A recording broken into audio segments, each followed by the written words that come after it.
Oh yeah. What is going on, fam? So yeah.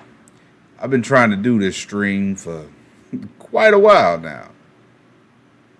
Issues and just all kinds of crazy stuff going on. But number one, got some stuff going on with this laptop. I had Dell technical support last week or week before last. Helped me out. And he fixed the original issue, but now it's about two more that's worse than the original one. So I'm gonna go through and just have to factory reset this joint, manually redo everything. I didn't want to go through that just yet. I want to at least get through the stream with y'all because I know I've been talking about it forever. So anyway, WCW 1991. 1991. I was 9. I wasn't even 10 years old yet. Now I'm trying to remember, and I know y'all professional wrestling historians can hit the chat and probably give me the entire WCW roster in 91. I'm trying to remember though. Like, I think I remember 92 a little more than 91.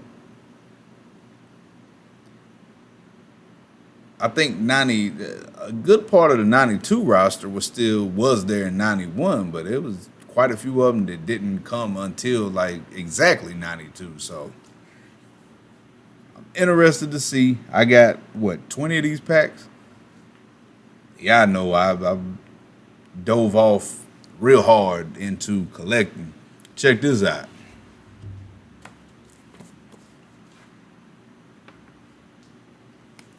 You know what that is. I even went back and, boy, I didn't buy the original 20. I just got the digital deluxe. I even went back and bought that joint just for the few cards that's in there.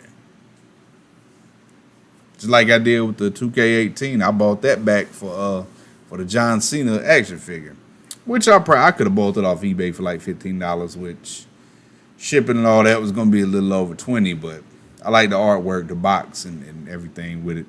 So it was worth it. Anyway, let's what up, Josh? Let's see what's going on with these cards. The one thing that I am completely afraid of, because they all came from the same seller on Amazon. Dupes. I hope I don't have, 20 of one card. You know what I mean? Like, yeah. So, who do I want to see? Ric Flair, of course. Sting. 91. Ron Simmons. Vader, wasn't Vader there? And Muta. 91. Vader and Muta was both there. Might see some one-offs. So, first pack. And if this is, if y'all enjoy this, I know a lot of y'all are collectors like me with, you see, and y'all see the pictures and stuff on Instagram and Twitter and whatnot. I know a lot of y'all collect figures. Cards I don't know about. But, for my collector homies and stuff like this interest y'all, hey, I'm all about buying and then selling, trading, 100%. I got a couple of shoe boxes down there full of just wrestling cards from, 2016, up until last year, because I ain't bought a pack in a minute. Target quit selling them because, if y'all saw it, maybe you didn't, but dudes like I'm talking grown men. Grown men. And it was all centered around the Pokemon cards. Like when they would restock, like these dudes was running. I mean, fighting, running like Black Friday status to get these packs. And what's crazy is they quit selling football, baseball, basketball, wrestling. They quit selling all those cards. But they still sell Pokemon cards, which was the original issue. Anyway. Oh my goodness, 1991. God, it's crazy. But it's like what them things is? Time capsule. I don't want to tear nothing up, man. Who we got? The very first card, bro. Big Sid. Ooh. Oh, there they go. Yeah. We got Doom up in there, baby. Oh, man. Wildfire. Tommy Rich in the house. Oh, man. Bobby Eaton. I need some of that. I need that. Oh, man. Dirty Dutch. Look at that. These dudes, fabulous Freebirds. Michael P.S. Hagen on my nerves. I'm going to come to the ring imitating black dancers and popular artists, but I got Confederate flags. Man, pick a side. Luger, I'll take that.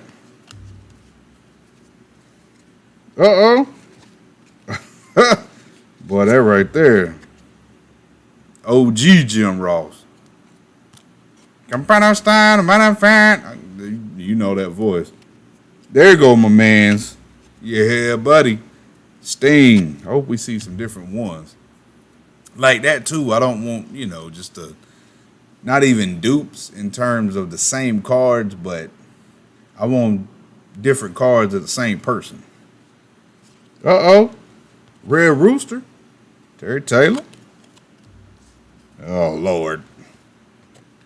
Another fabulous Freebirds. Oh, wow. Zinc. What? We got Zinc. Z-Man.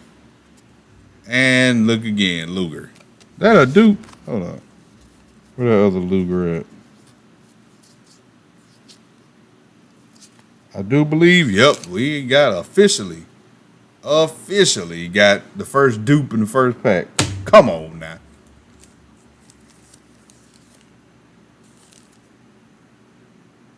These packs say 69 cents. It was not 69 cents. It was $2.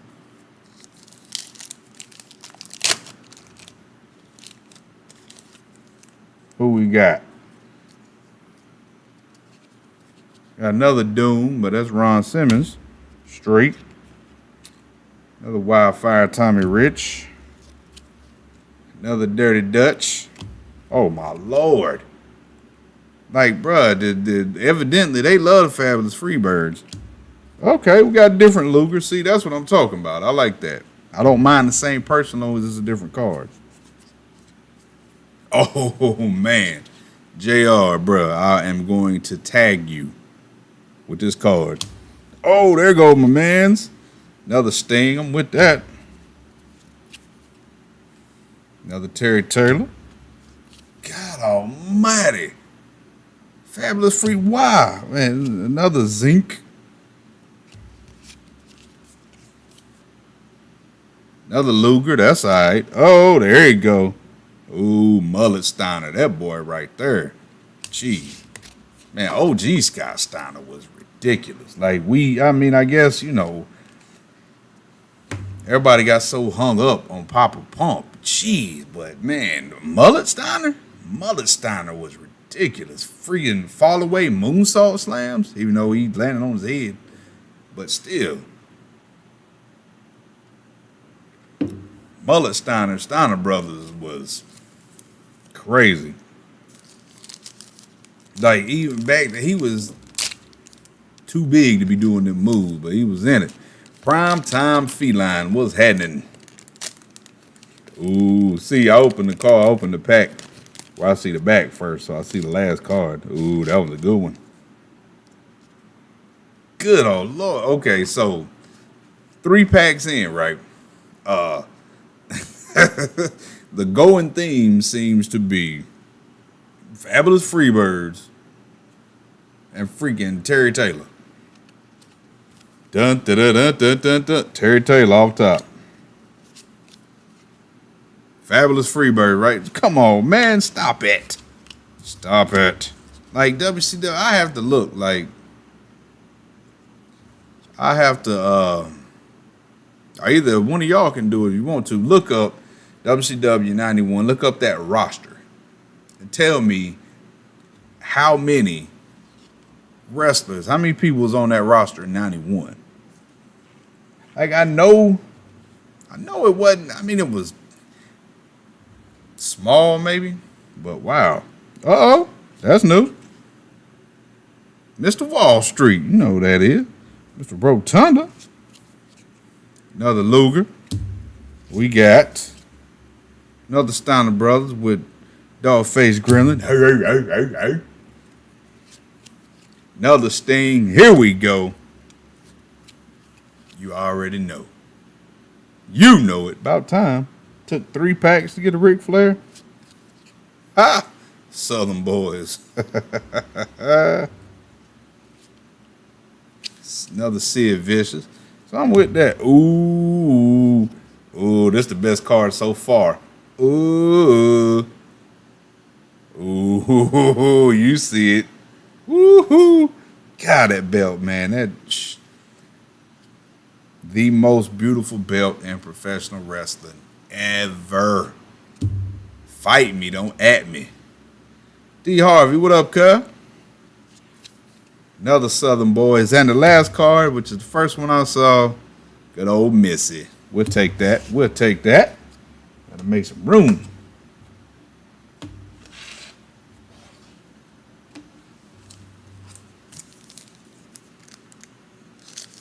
$53. That's not, and I mean, what we had in 91, what shows did we have? Saturday, we had 2 outside of, the pay-per-views. So, I mean, that's a decent roster, size-wise. Yeah, so these packs got to do better. I need some more. Oh, Lord, the Southern Boys again. What in the world? I got the checklist card.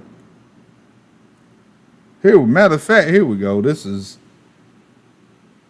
dang, it's a whole bunch. It's a bunch of repeats. As long as they ain't dupes, I don't mind. Ooh, Enforcer in the house.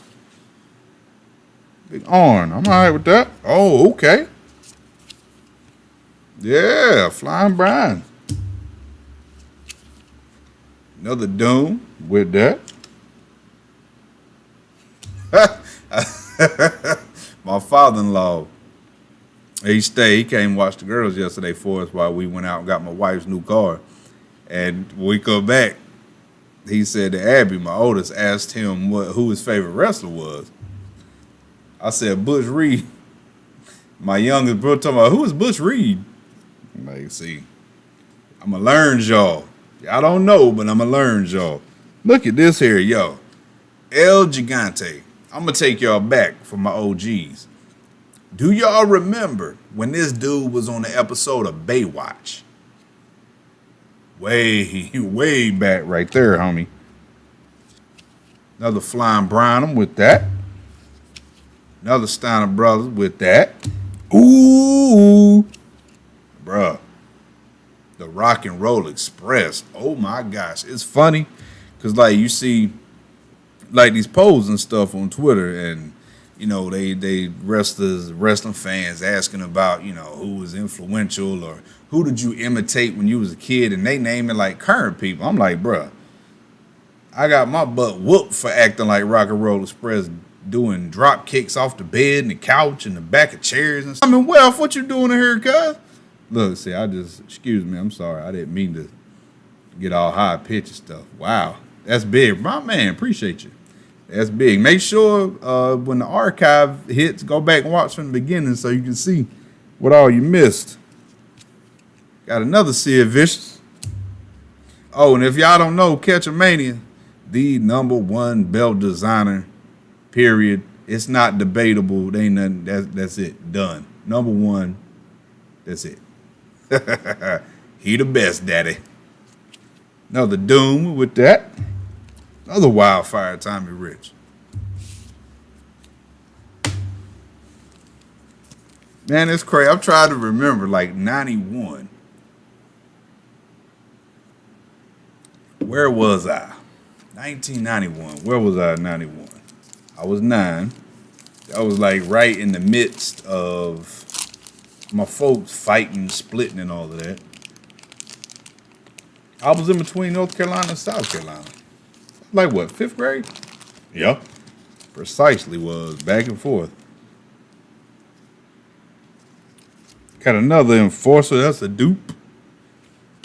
Another Flying Brian, that's a dupe. Another Doom, that's a dupe. See, this, now we getting into what I was concerned about. Another El Gigante. Another Flying Brian dupe.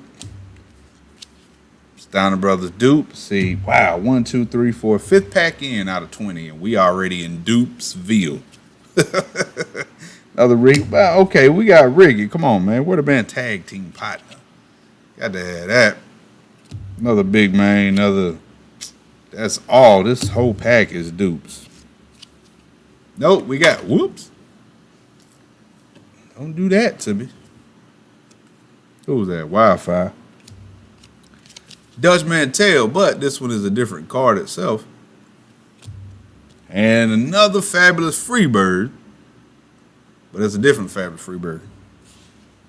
Simon Welf, you was 8, living in Germany. Jeez, think about right now, 2021, and Germany right now, and Germany in 1991, bro. That's crazy. Like that's legit. That's crazy.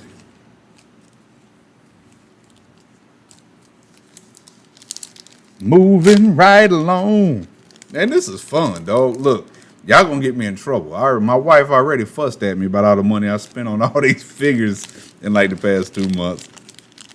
She said she would put me on an allowance. Now I'm gonna start buying more cards, especially the old ones. This is like, I like this. This is fun. I see the last card. I ain't gonna say who it is. Lord, the Southern Boys. Quick question. Who were the Southern Boys? Know y'all can hit Google real quick. Tell me who they were, because I don't even remember. I mean, like, honestly. Old Missy. That's a dupe. Oh, another Arn Anderson. That ain't a dupe. Another Flying Brian. That ain't a dupe. Another Doom, but we got Butch in there. That ain't a dupe. Another El Gigante. That ain't a dupe. Another Flying Brian. That ain't a dupe. Another Steiner Brothers. That ain't a dupe. Another Ricky Morton. That ain't a dupe. Bro, if y'all don't give me some Robert Gibson and some Rock and Roll Express tag team cards, I'm going to get mad. Another Sid. That ain't a dupe. Take that. Man, Sid Vicious is so underrated, bro. 500 degrees. That dude is underrated, man. Honestly. I mean, don't get me wrong. Okay. Number one, what's the first thing that comes to mind? The broken leg thing. Okay. But y'all forgetting about the sit on your head leg drop. I saw that, yesterday, day before yesterday, somebody, I retweeted it. Man, he sat on that dude's head, like, literally. That's too big of a dude to be sitting on your head, man. Doom, is that I don't think that's a dude. Another wildfire, but that's not a dude, man. They really like that guy. I mean, hey, I ain't hating, don't get me wrong. Wildfire Tommy Rich was alright. He was cool. He was a person of that era. Now that's not saying good, bad, anything like that. He fit the era, just like you can look back, like the '80s and on into '93, maybe even bleeding off into '94. There was that look, especially down here. Y'all know, I'm 39. I'll be 40 next year, and North Carolina, South Carolina territories. You had us. You had Smoky Mountain. You had freaking Georgia Championship Wrestling, Florida Championship Wrestling. I mean, and that's the bigger known territories. Like, there was still the small little tiny joints around here. And so many people had to look like, of course, the blonde mullet. Lord have mercy. Like, and you can even at that time with WWF and, their character situation. Now, look at their jobbers.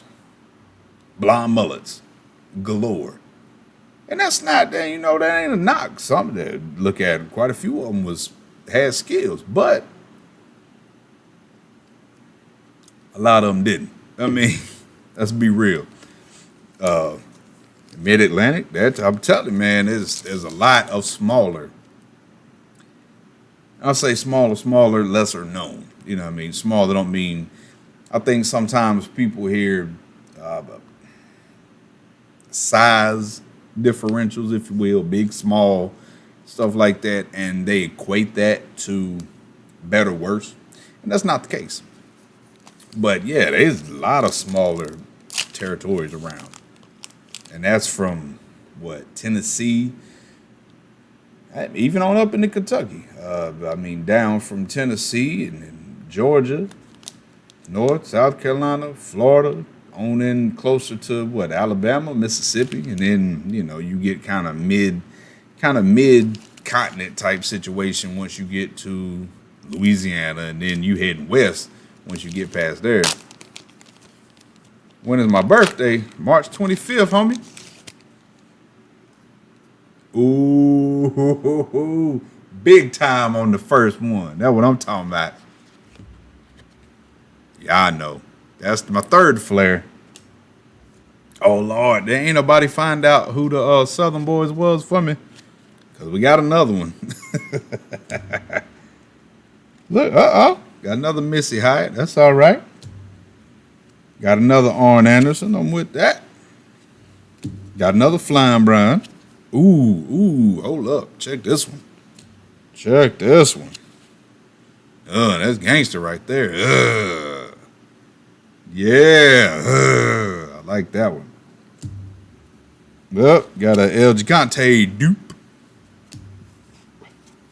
Flying Brian. That's a different one. There it is.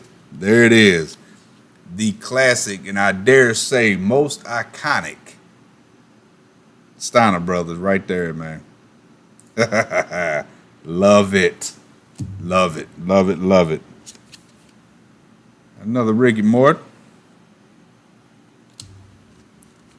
Another Doom. Another Arn Anderson. I'm with that. Did you ever heard back from those jabronis on Twitter? Of course not. Nah, dudes get this whole lot of get disrespectful. Then they get checked, and then when you check somebody, it turns into, hey, you just a random on Twitter, man. I'm not trying to come see you. Exactly, I know you're not. And then you hit them with facts about, like, I'm never gonna engage in a conversation without educated facts. You know what I mean? I'm not going to talk about stuff I don't know anything about. Like if I seen some dudes arguing about some sommelier stuff, bro, I don't know nothing about that. I don't drink wine. I don't know a thing about it. So I would not inject myself in that conversation. But with social media, everybody knows everything. You know what I mean? And they will argue with you disrespectfully. And then when you smack them in the face with facts and prove them wrong, then they backpedal. Then it's, man, well, I was just, man, you ain't got to be. No, man, shut up, dog. If you're wrong, you're wrong.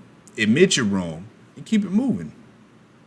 But it's social media, so people feel that the anonymity is protection. And it's not, dog. It's real easy to catch people nowadays.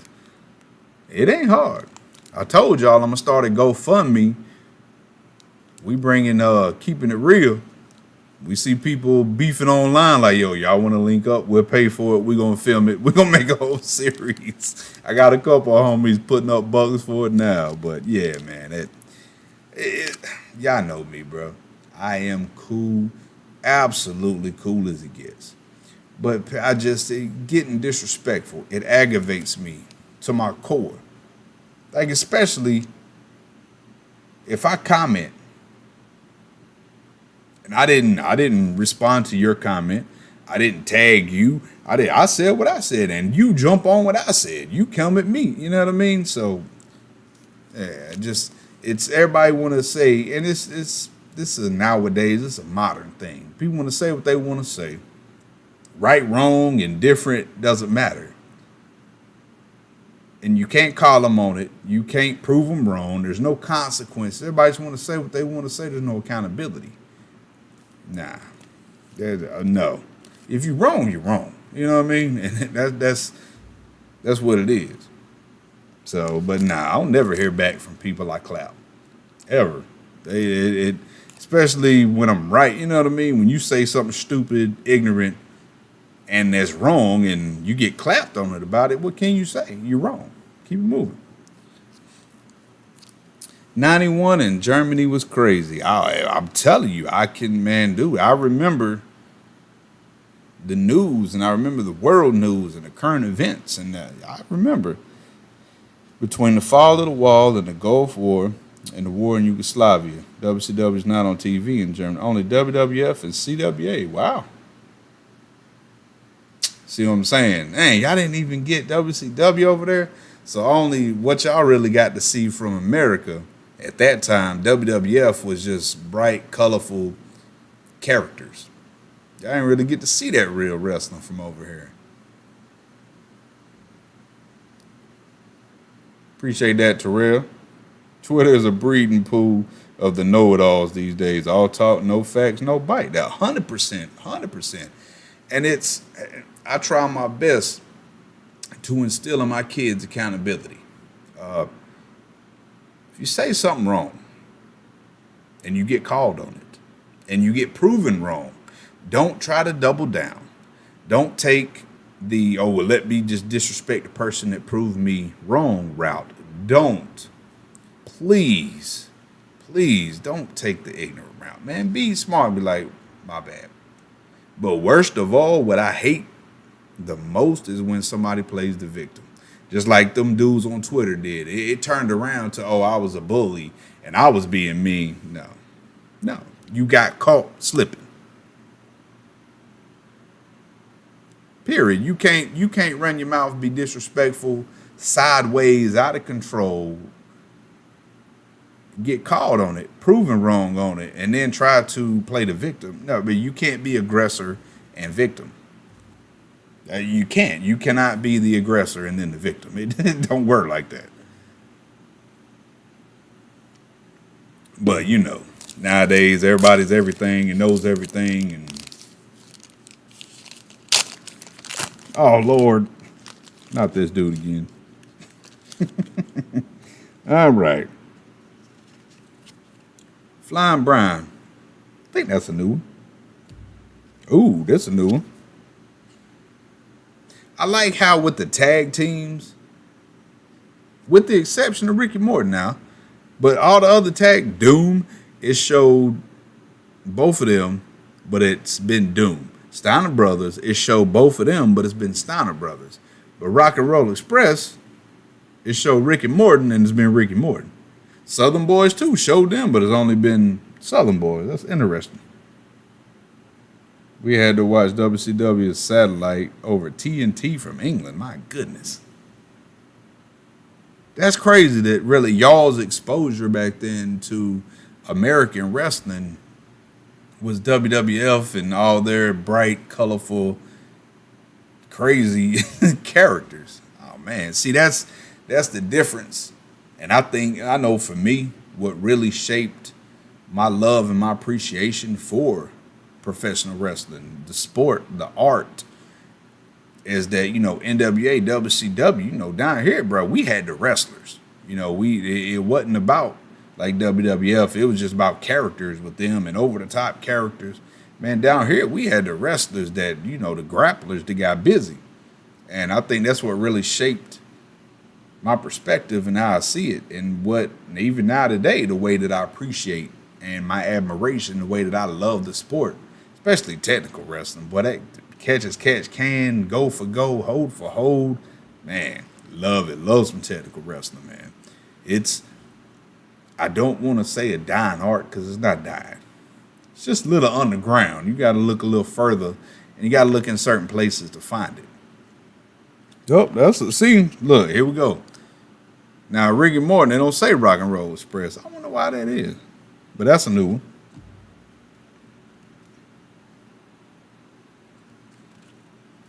I want you to look at this man's face. He trying to rip that man's trapezius out. Oh, y'all done. Oh, look. Look at that. If y'all can see it, that Sting face paint. You don't see that one much. The pink, the white, and the black. Ooh, and he back again. Yeah, more Stings with that. Another Dirty Dutch. Zeb Coulter. Another fabulous Freebirds. God, they love them, man. Jeez. El Gigante. That bodysuit, though. In WWF. Uh-oh. Jim Raw, look at Luger. What was that, the U.S. belt? Yeah. Man, Luger was... I don't want to say Luger was underrated. Man, look, bro. I saw some of his old promos the other day, bro. Yeah, locking in that Scorpion Death Lock. Oh, Flair, man. Rick, hey.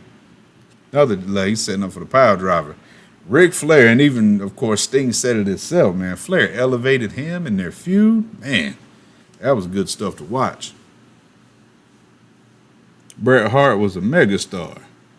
But as soon as I could watch WCW, I fell in love, you know what I mean? Hunted. I got a Sting card? Yeah, I got about 4-5 Stings.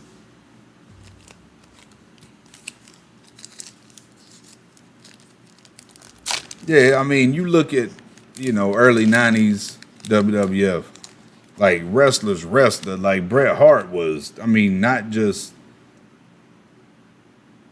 the epitome of a technical genius, but like in WWF, he was a big fish in a small pond. There was nobody close to him at all. Ooh, I see that back card. I like that. Who we got? Doom again. That's a new one, though. No, it ain't. We got that one. That's a new El Gigante. I think that's a new Flying Brian. So if I scroll back up through the chat, you said there was 53 people on that roster? Jeez. Where's the rest of them at? Because I ain't got but about 12 in these packs. I ain't beefing on that Steiner Brothers. Another big Sid. Dupe.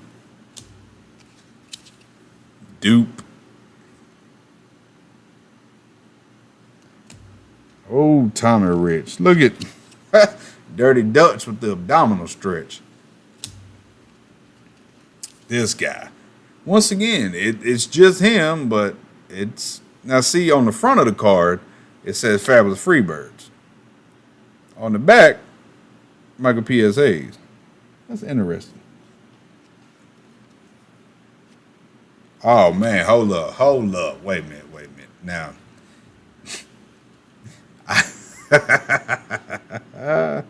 now I know that's a new Luger.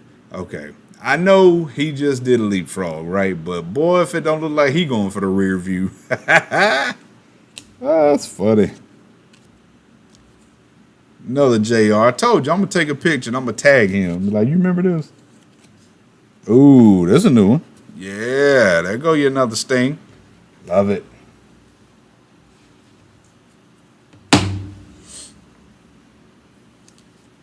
You're never too old to open trading cards. You doggone right you're not. Especially, look, man, hey, we have to exist under the guise of collector. Doggone right I am. But say you still got Gresham over Danielson, no sir. Can't do it. And even the match outloaded proved it. Can't do it. It's a great card set, but it was numbered so strange. 20 string cards and yeah, I mean just that's my main thing was how many people's on the roster. 53, but my goodness, 98% of what I got is the same people. Now that can be I don't know. I guess maybe a few different things. Maybe everybody on the roster didn't want to be on a trading card. Or maybe they were going by popularity. You know what I mean? It can be a few different things, but when I was young, like I was an avid basketball, baseball, football card guy. And there was no way that I would have bought 20 packs of any sport and I would have got this many of the same person. But of course, MLB, NFL, NBA had hundreds of different people. So yeah, I mean it there could be a different reason for different things. That's what, the second one of them I've seen. I'm gonna go through this checklist card though. I'm gonna see what they're talking about. And it's funny because like back in the day, you used to get a card like this in every pack because they wanted you to check off who you had.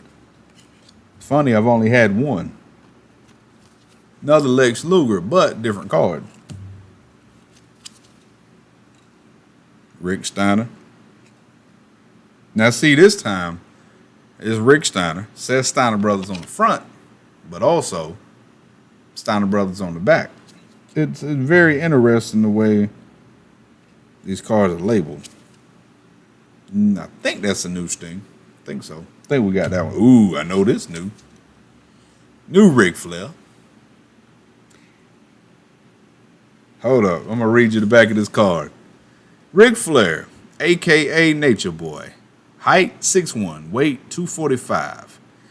I am the latest and the greatest. Only two people in the world could get away with saying that. One of them is Ric Flair. Most experts think Ric Flair will continue to separate the men from the boys. When he isn't, he'll likely be fighting off the ladies. Gotta love that. Gotta love that. Oh, Lord. These dudes again. Y'all still ain't told me who the Southern Boys were. I do not remember. Oh, never mind. I knew it.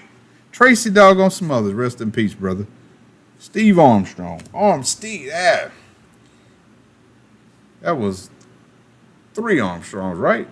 Bullet Bob, Brad, Steve. Right? Oh, new Sid Vicious. He about to press up Sting. We got a dupe right here, but I'm all right with this dupe. Keep trading cards alive. You doggone right. I've got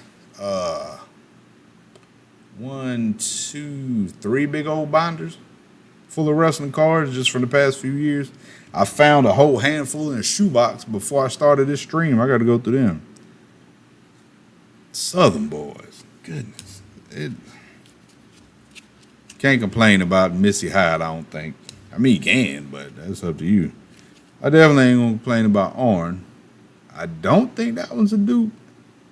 But also, the only variations that I've seen in the cards themselves is you got the yellow, red, and green. That's it.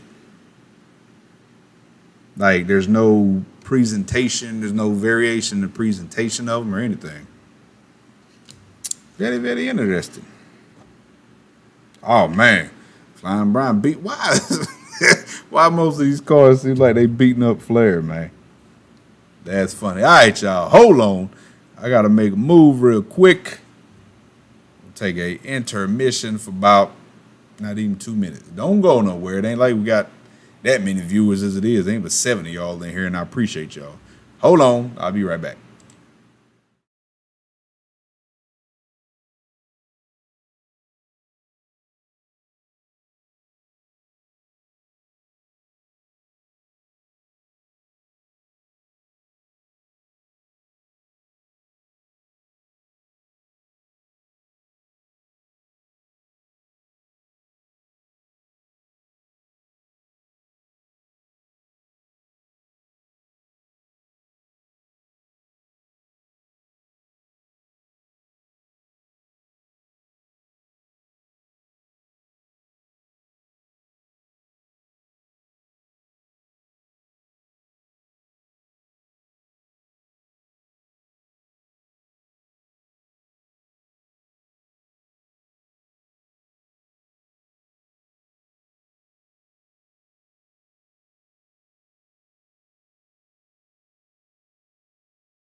Told you.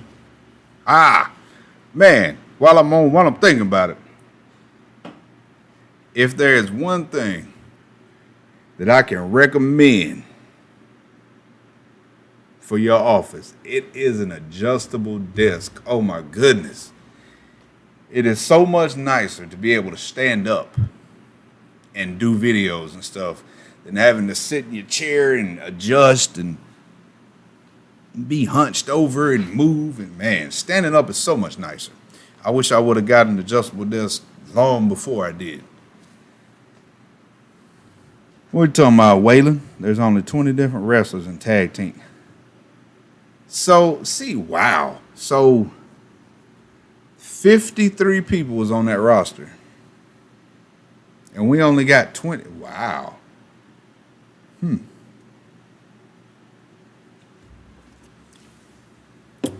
So, me being the completionist that I am, perfectionist, if you want to call it that, you know I'm going to try to get all these. But I got to be careful because I don't want to, spend a whole lot of money for dupes.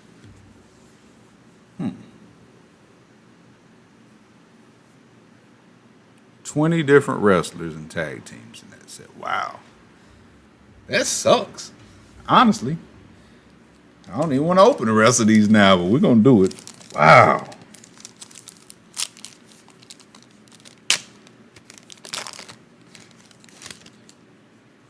I'm going to have to go through and, back of every card is numbered. I'm going to check all that out. I mean, we start off the pack with the GOAT, but,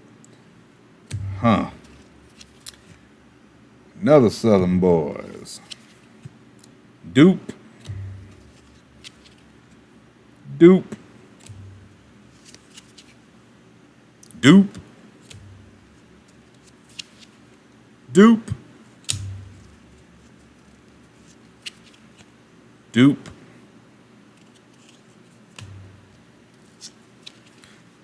Dupe. Dupe.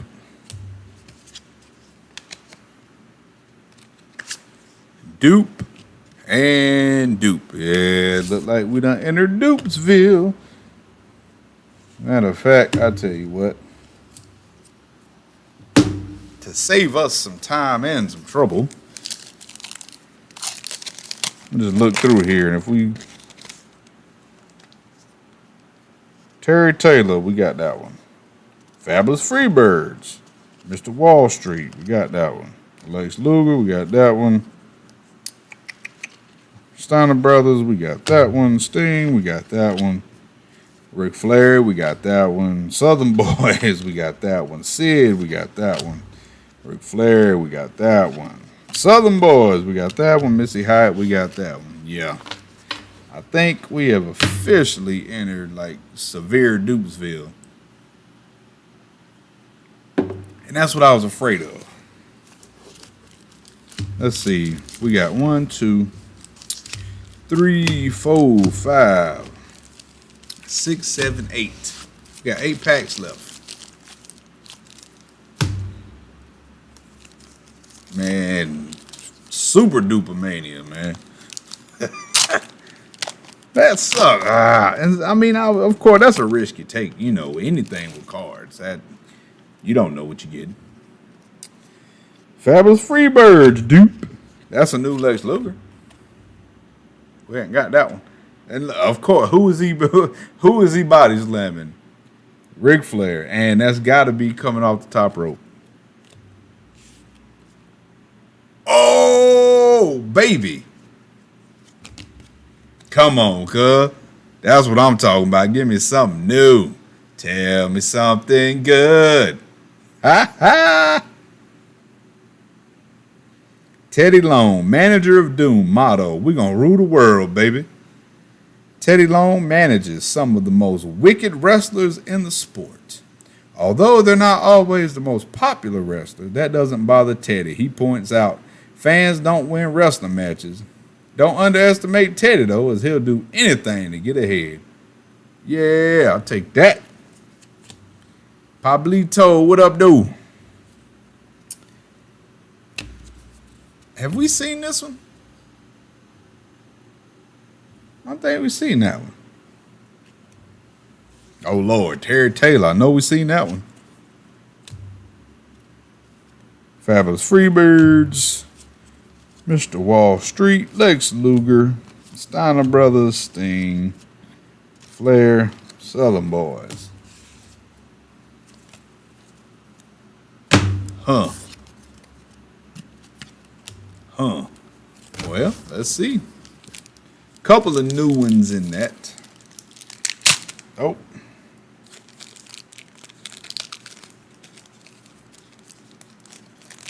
Uh-oh. Plastic stuck to one of them. Okay, that's a new one. I'm going to ask JR about this one. Excuse me, sir. That's a new one on Anderson. We got that.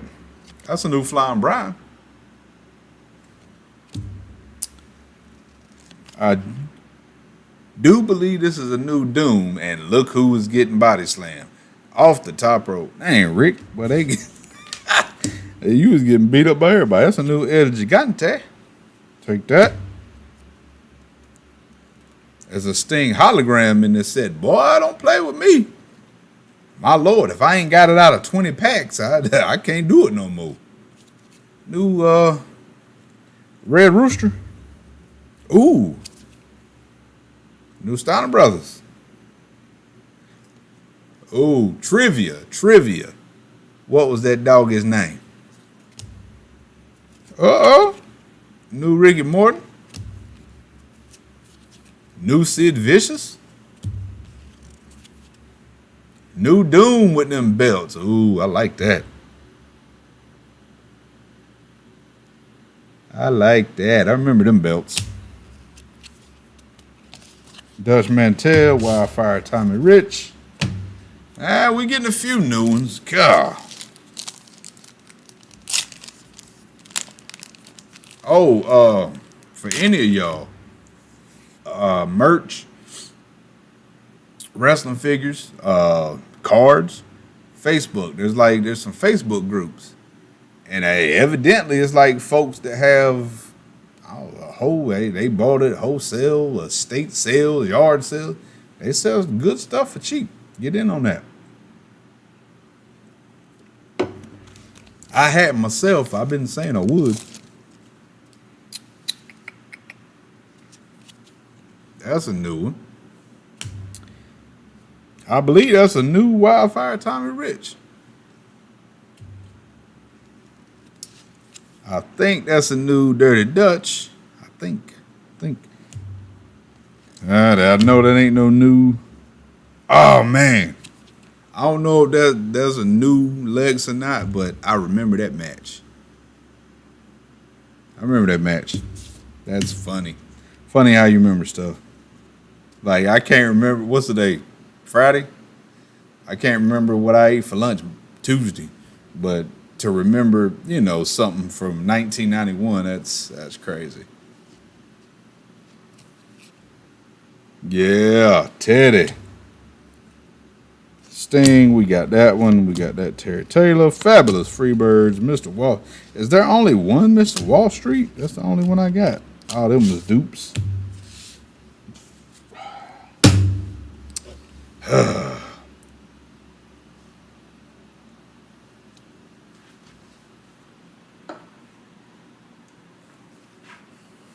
Man, I want to buy more.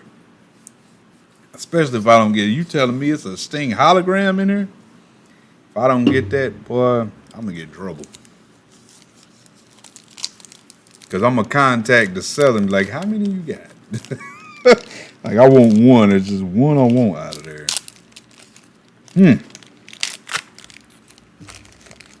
Interesting. Jim Ross dupe. Sting dupe. Terry Taylor dupe. Imagine that.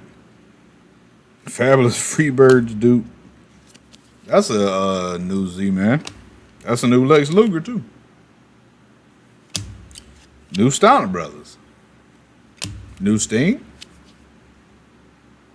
New Ric Flair. I think that's a new Steiner Brothers, too. Definitely a new Sid Vicious.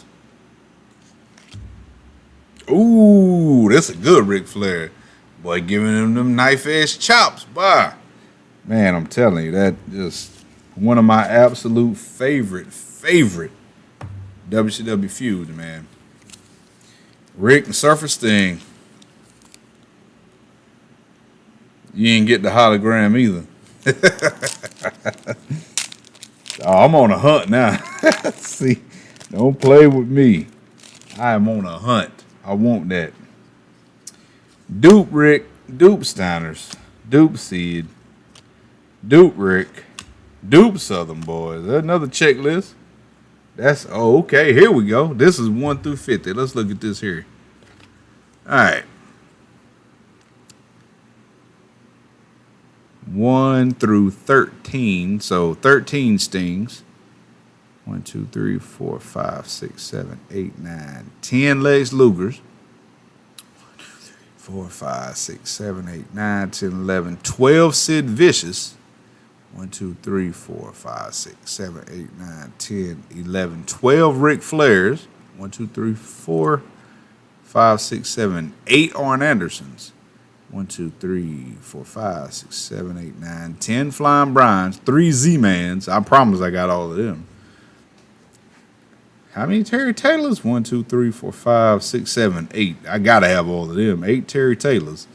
1, 2, 3, 4, 5, 6 Dutch Mantels. There's 3 Mr. Wall Streets. I ain't got but one of them. 1, 2, 3, 4, 5, 6, 7, 8 El Gigantes? Really? Okay. What was that? 51 through 94. Here we go. 95 through 129. We got 1, 2, 3, 4 Wildfire Tommy Rich. I got every last one of them. 1, 2, 3, 4, 5, 6. So Ricky Morton was considered singles wrestler then, because there's 2, 3, 4, 5, 6 Ricky Mortons. Steiner Brothers. 1, 2, 3, 4, 5, 6, 7, 8, 9, 10, 11, 12, 13, 14 Steiner Brothers. Fabulous Freebirds. 1, 2, 3, 4, 5, 6, 7, 8, 9, 10, 11, 12 Fabulous Freebirds. Southern Boys. 1, 2, 3, 4, 5, 6, 7, 8, 9, 10 Southern Boys. 1, 2, 3, 4, 5, 6, 7, 8, 9, 10, 11, 12, 13 Doom, 2 Teddy Longs, 3 J.R. Ross, and 4 Missy Hydes, and 2 checklists. I got both of them. God, that's a weak set. Ew. I'm mad now. I'm mad. Z-Man really got the shaft. You think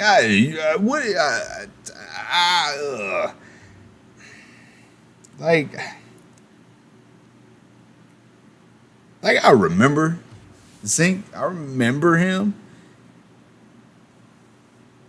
and I don't know. Nothing stuck out to me as a youngster. I'm pretty sure I can go back and watch, his stuff now. I'm gonna tell you what. When I hear the letter Z, this is a Bisco, cuz that's automatic. But yeah, that's it. That's it. This set is weak. I'm gonna have to go through and do the checklist to see what I got. Yeah, that's super weak. So wow, wait a minute. Wall Street debuted, McMahon called him Mr. Rotunda and Mr. Shyster in an interview.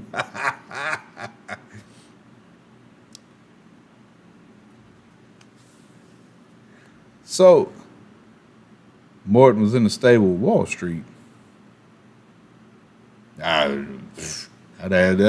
Stuff like this, that's what the archives and the internet's for. I had to look that up. So, where was Robert Gibson? Was he hurt?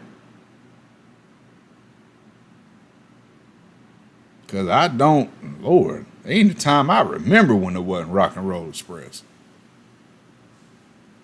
That'd be some good wrestling history to look up.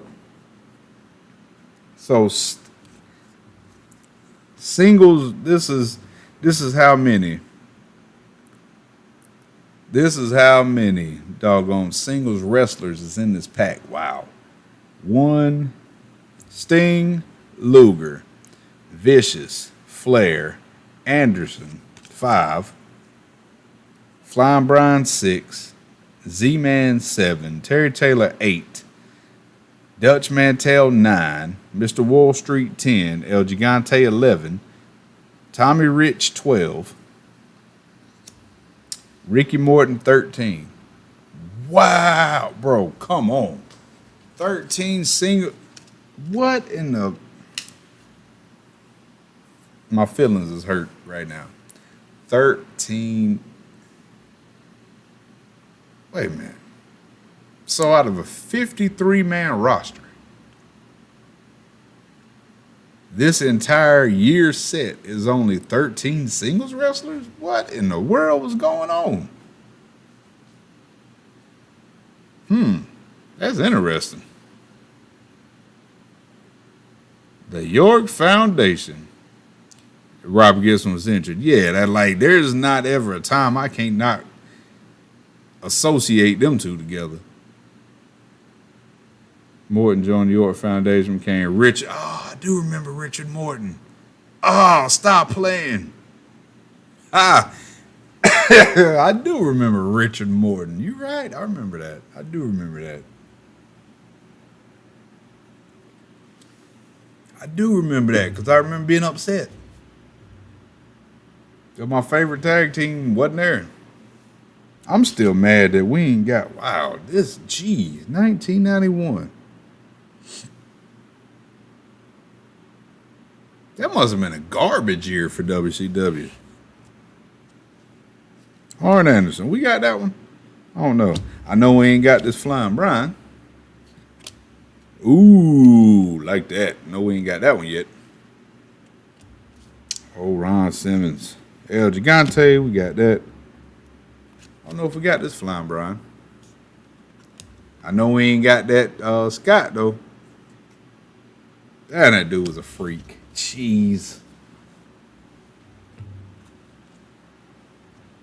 I can still remember when he hit, the first time I saw him hit, that fall away moonsault slam. And it was, first off, you was in awe because he did it. Like, this big old muscle head dude did it. But then It was like this dude just landed on his head and he popped up like wasn't nothing. So yeah, I mean, I guess he tucked his chin good, but wow. Dang, 1991 WCW, boy. God. Now I want my Sting hologram. Jeez. Doom dupe, Tommy Rich dupe, Dutch Mantel dupe, Freebirds dupe. I think that's a new Lex. Torture Rack. I gotta do his moveset, man. For real. I put him off for a long time.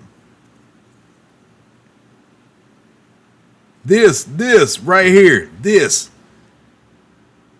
promo that I watched the other day. That's funny. Literally just watched this promo the other day. This one and the one when he had his little sunglasses on. That's funny. Ooh, new Sting.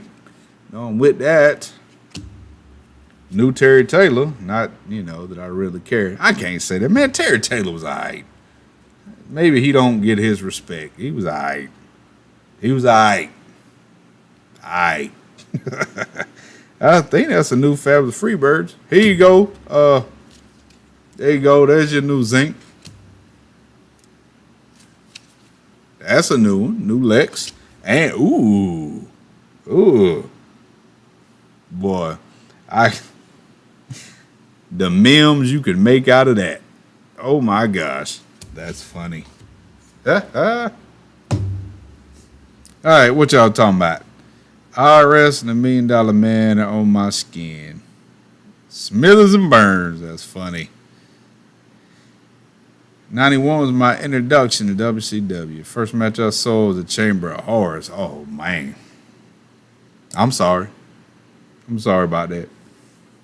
My grandpa's homemade VHS. Survivor Series 91 was on the same tape. The cheapest Sting hologram was on eBay for $35. Oh, I talked them down for that. Good look. I gotta have that. Because I'm pretty freaking sure that I'm gonna go through the checklist. Probably not tonight because I want to do another stream with y'all, but I'm pretty sure I got that checklist, both of them. Checklist complete. I gotta have that Sting hologram, man. Surfer Sting was my guy. Ow! He was just. That was my dude, man. All right, what we got? Fabulous Freebird. Lex Luger dupe. Jim Ross dupe. Think that's a Sting dupe. A new Terry Taylor. New Fabulous Freebirds. New Z-Man. New Lex Luger. New Steiner Brothers. Ooh. No, it ain't the hologram.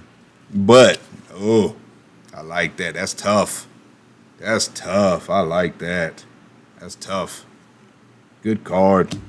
Good card. Oh, man. They should caption this one, The Agony of the Figure 4. Like that. Like that. Oh, new Southern Boys. Imagine that. All right, homies. We are finally at the last pack.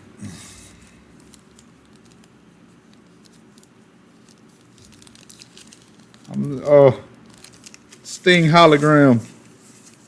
Come on with it. I mean, I don't want to have to spend like $30. I mean, I will, but now I especially want to. Now since I know how small this set is, oh man, I got to complete this. Ain't no doubt about that. I got to complete this one. Come on, Sting hologram. Lex Luger dupe. Scott Steiner dupe. That's a new Sting. Ooh, new Ric Flair too. Put that knee drop on them. Bye. New Steiner Brothers. I ain't mad. New Sid Vicious. Another new Ric Flair. New Southern Boys. Missy Hyde dupe. Arn Anderson. That's a new Arn Anderson. Putting him to sleep. New Flying Brian. And Butch Reed dupe. No Sting hologram. That's cool. I'll go on eBay and look that up. I get that.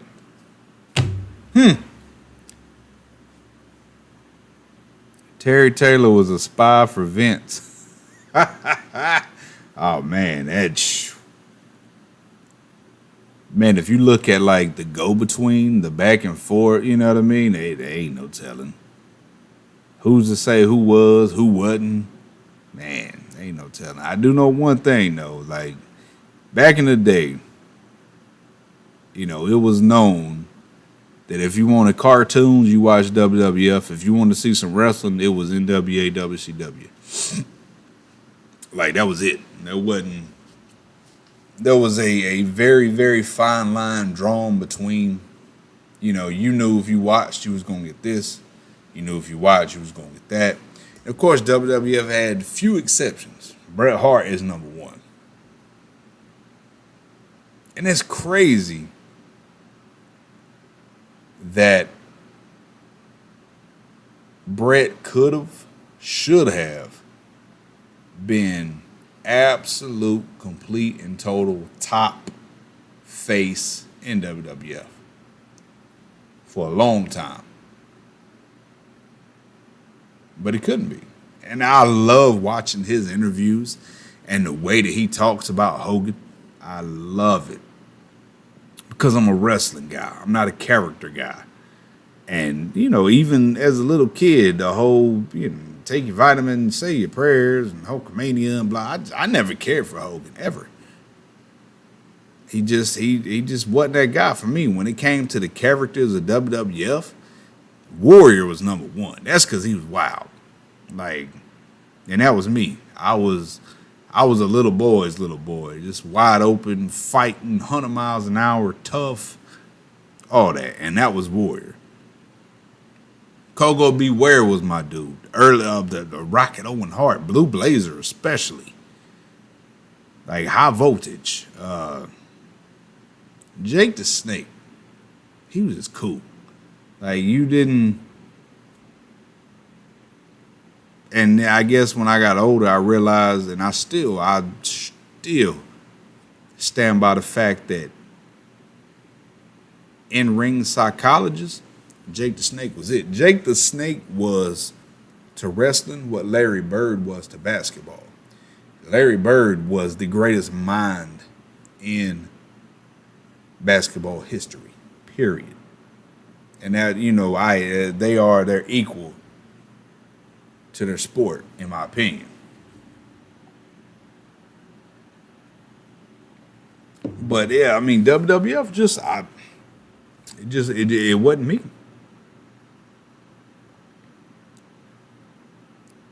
Enjoyed both promotions, but here in Canada, there was a lot of WCW on TV till Nitro. Warrior over Hogan for sure, right? I know that, and it's crazy because Hogan was freaking huge. There's no denying that. But to me, the only Hogan toy I can ever remember, I had a Hogan thumb wrestler. That was it. I never cared for him. There was nothing else I ever had. He just wasn't it until WCW and NWO. Then he was all right. Like, it wasn't even, you know, our NWO was cool. You know what I mean? But even then, I wasn't a big Hogan mark. I'm a heel guy. Y'all know that. Y'all have known that. And turning Hulk freaking Hogan into Hollywood Hogan. You took the biggest face and made him the biggest heel. The greatest thing, number one, that ever happened in wrestling. in American wrestling. Number two, the greatest swerve of all time. Like, that was just, man, killer. And the reaction was you couldn't do that again. You couldn't buy that. You couldn't reproduce that. You can't. Because it was so genuine. It's funny. When I think about reaction, I think about when Ron Simmons won the WCW title. And if you go back and you look at the match, you see that one dude that comes all the way down from wherever he was sitting, wherever he was at. He comes all the way down to the rail, and he is just hot. I mean, it just like that, the reaction, the emotion. We miss that nowadays. We don't have that. And number one, the internet is to blame, period. Period. There's no surprises. No surprises. Everybody knows everything. And it's put out before it happens. Like, what's going on tonight on SmackDown? Load up Twitter, you'll find out. You know, it's just, there's not, that reaction isn't there anymore. The surprise, the mystique, it doesn't exist. And that's just the way it is. And with that, there's an evolution. And I know for me, being, you know, a super OG of wrestling, been watching since 1982, man. And I love the sport, the art. And that's not just what we see on TV. That's the indies. It's collegiate. It's Olympic. Like, you know, I love wrestling. I love fighting. Any type of hand-to-hand combat. Any type of full contact. You know, boxing, kickboxing, all of that. Like, that's, you know, I appreciate, and just, I'm very much a non-weapons guy. Like, fight with what you got. Your body, that's it. You know what I mean? And I respect people that have trained and have learned the art of this being your weapon. You know what I mean? No guns, no swords, none of that. This is your weapon, what you're born with. And that translates through, you know, so many different levels of combat. And that's what I enjoy, and I love it. And especially with wrestling, like just the technicians, man. Like, look at, I know my boy D. Harvey gonna love to hear this, but yeah, Gresham is Captain Pretzel, would tie you in a knot. And I wish I could reproduce him in the game, like with his moveset, but it's just, we got two options for leverage pins, and that's it. And his aspect of the sport is, you know, what can I do to pin you? How quick, you know, how can I wrap you up? Inside cradle, O'Connor roll. Whatever works, but we only got two options. So, you know, a moveset like his isn't really able to be truly reflected in the games. Maybe one day, but, you know, something like that, I understand. That's hard to bottle. You know, a dude whose moveset is like 90% comprised of pin attempts. I get it. You know, we really can't do much about that. But yeah, I wish I could. But shouts to them technicians, man. And what's crazy is we equate almost technician, submissionist. They're almost one and the same. Wait a minute. Hold up. I just seen somebody say something about Heenan. Hold up. Wait a minute. Where y'all at? Look, y'all been talking in here. Jake and DiBiase were for 100%. 100%. Hogan was my first love. Oh, man. Well, but see, I can't say much because WWF is what y'all got over there. Wait a minute. Hogan was my first love, but Brett made me a believer. Brett was one of those guys where his matches looked like a real fight. Benoit Angle, y'all already know Benoit is my dude. When people talk about, oh, greatest wrestler, greatest technical wrestler of all time, I will put Benoit against anybody. There's nobody he couldn't beat. And I think when it comes to, greatest wrestler list, you have to favoritism out the door. You got to do it on a match by match basis. You know what I mean? It's got to be like a tournament.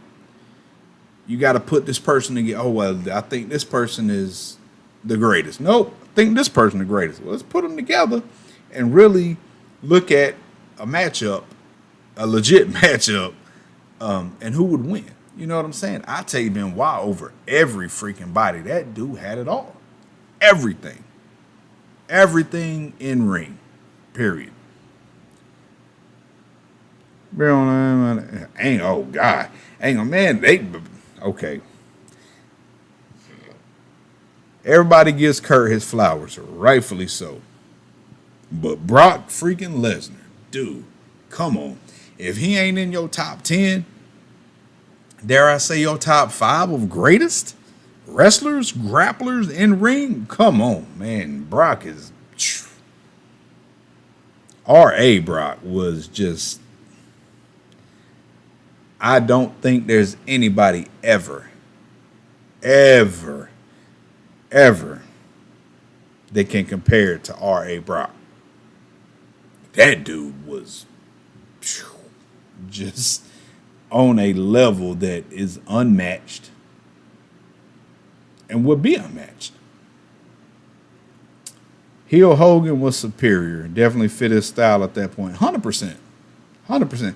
Look at my Hollywood Hogan moveset on 19. If there could have been more eye gouges and stuff like that, eye pokes and punches, it would have been, but that was it. Oh, Lord. Dungeon of Doom versus Hogan. Oh, that's funny. Heenan giving away the turn when Hogan was coming down the aisle. But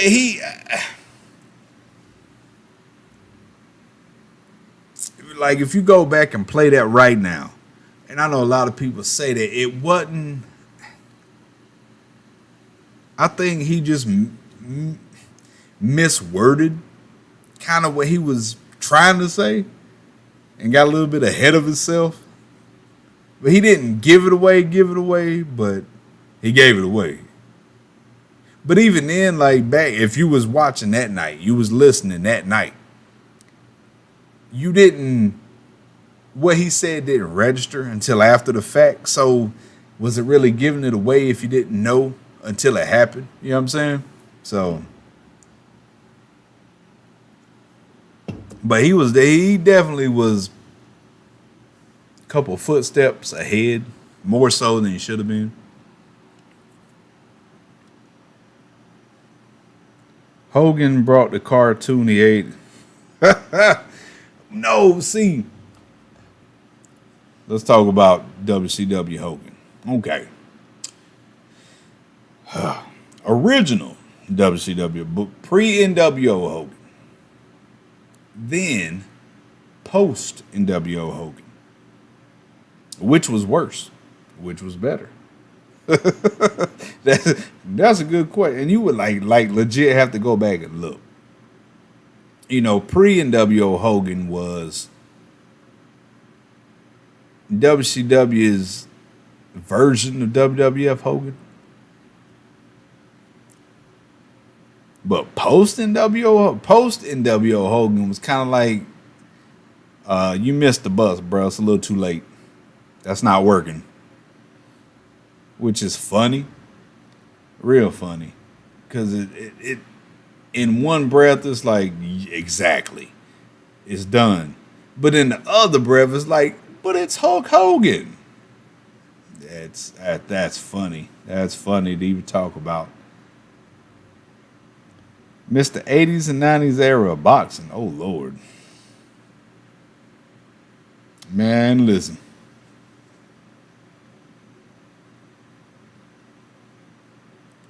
Mike Tyson. That's I just Mike Tyson before Joe Customato died.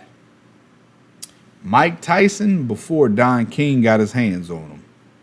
Period. Greatest of all time. Untouchable. Could have, would have, should have beat the world. He was a world beater. Done. Dude had the technical knowledge, the technical perspective, the technical view that Joe Customato instilled in him. But that boy had the killer instinct of a shark.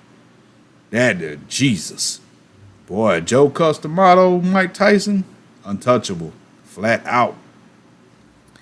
Black and AEW was kind of a surprise. We thought it could be, but not now. Brody versus Cody. Man.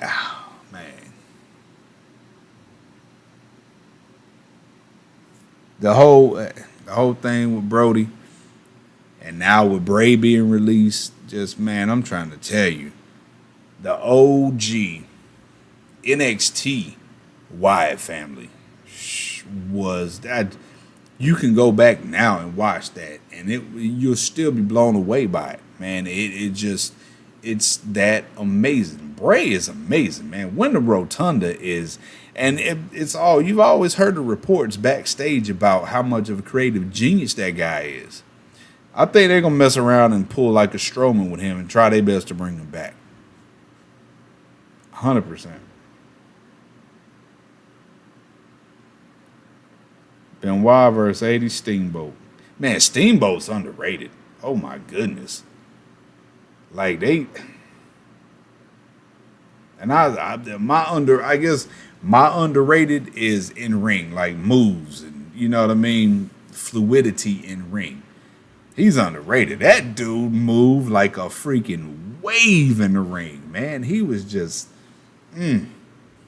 beautiful. I could watch his matches all day. Oh, well, I mean, you know, I have, but kind of what I do. 100%.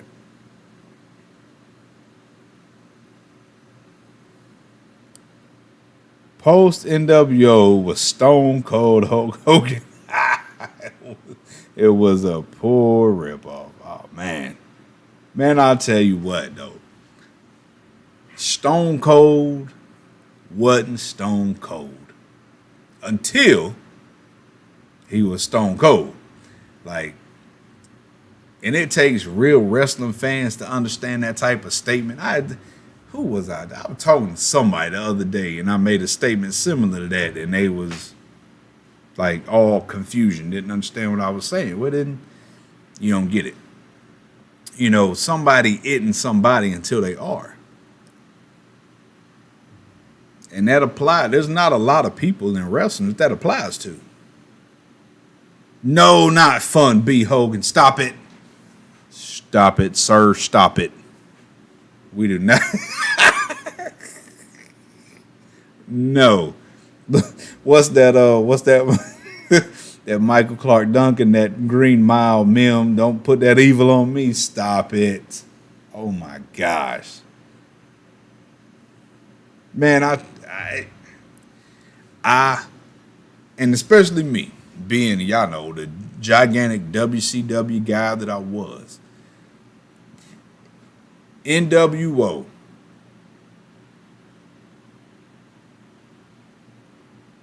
Hogan, Hall, and Nash should have stayed a trio. Would have been fine with that.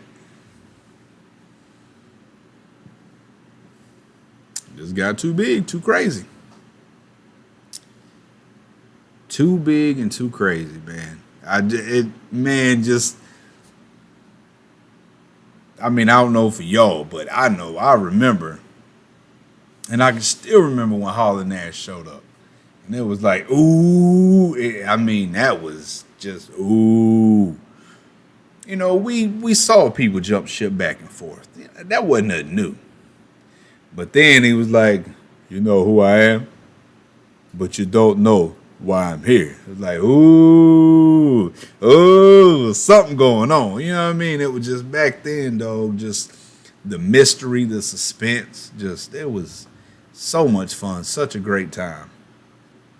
Yeah, I think about that a lot, especially nowadays when we already know what's going to happen before it happens, a week before it happens.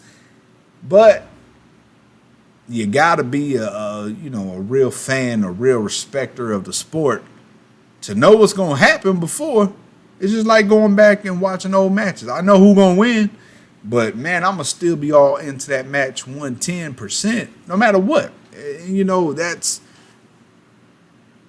for older fans. We understand that, the suspension of disbelief. But I don't know, man. This is the internet generation. They don't get that. Like, I know what's gonna happen, and I'ma already slam it before it happens, and I'ma slam it when it happens, and I'ma slam it after it happens. Man, come on, man.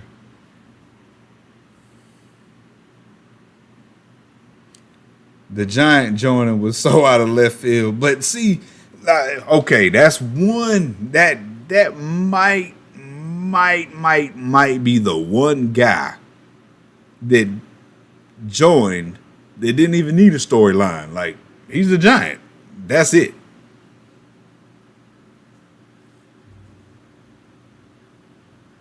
No, I didn't. The Yeti. Oh my gosh. Tony Schiavone repeated that line so many times. The Yeti. Yeah, who you, Cartman? Yeti. Respect my authority. And it was a mummy. How was he the Yeti? And he's a freaking mummy. Oh, love me some WCW, but Lord knows they had they buffoonery too. 100%. As soon as the powers that be started, I was bored. Russo brought this W. He sure did. 100% did. Yes, he did. Oh, Jeff Jarrett. Rap is crap. Like, if I see Jeff Jarrett to this day, I'm going to punch him in his mouth for that one. Like, bruh, rap ain't crap. I respect Jeff Jarrett, though. You know what I mean? He all right with me. Even though he did some old I'm the boss man, dickhead, elitist stuff, he's still all right. And tried to be Ric Flair. And your strut sucked, my man. But, yeah, he's all right. TNA. Like, I can give him his flowers for that, 100%. And especially from a dude, WWF, WCW, to his own thing. Hey.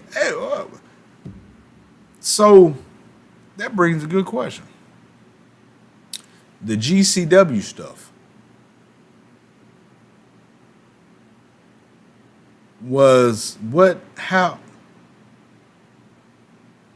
Like, did that dissolve? What happened with that? Because it was. And then it was with TNA. And then, it's like, you didn't hear no more else about GCW. Unless it was Game Changer Wrestling. Huh. The internet certainly changed. Yes, sir. I like Jarrett a lot, but he shouldn't have been.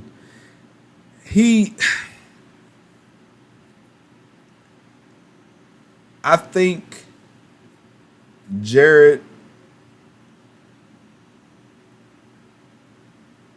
honestly, only time he was a top guy was TNA. He wasn't a top guy in WWF. I wouldn't consider him a top guy in WCW. I think TNA, he was a top guy on his own accord.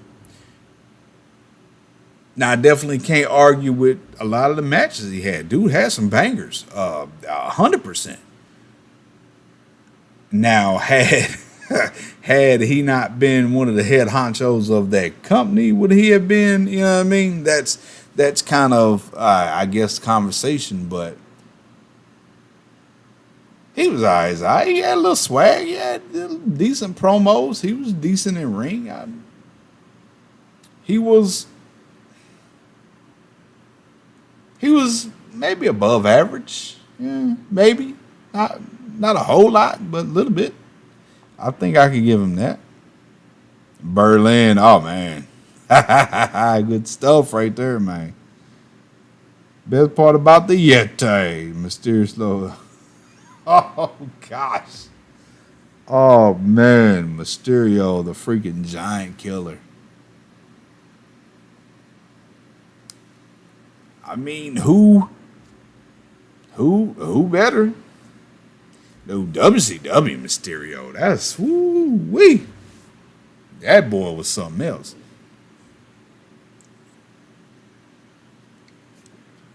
But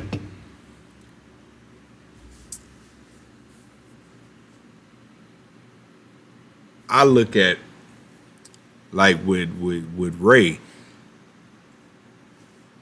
I would put his WCW run versus his ruthless aggression run.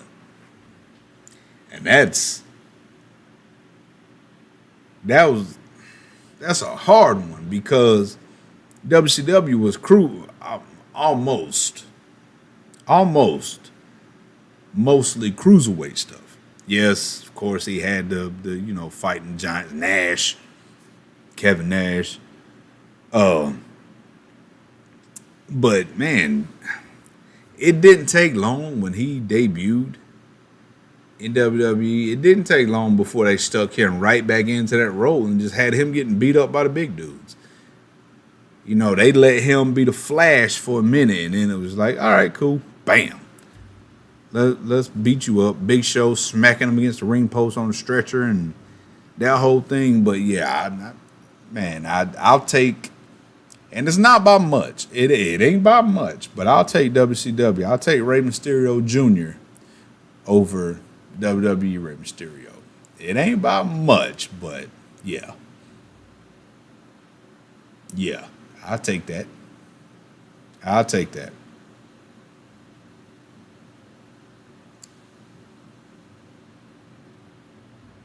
Oh, Jeff Jarrett was world champion WCW. I don't know.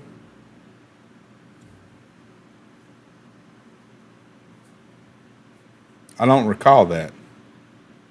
Was that WCW 2000? Oh man, let's not talk about that.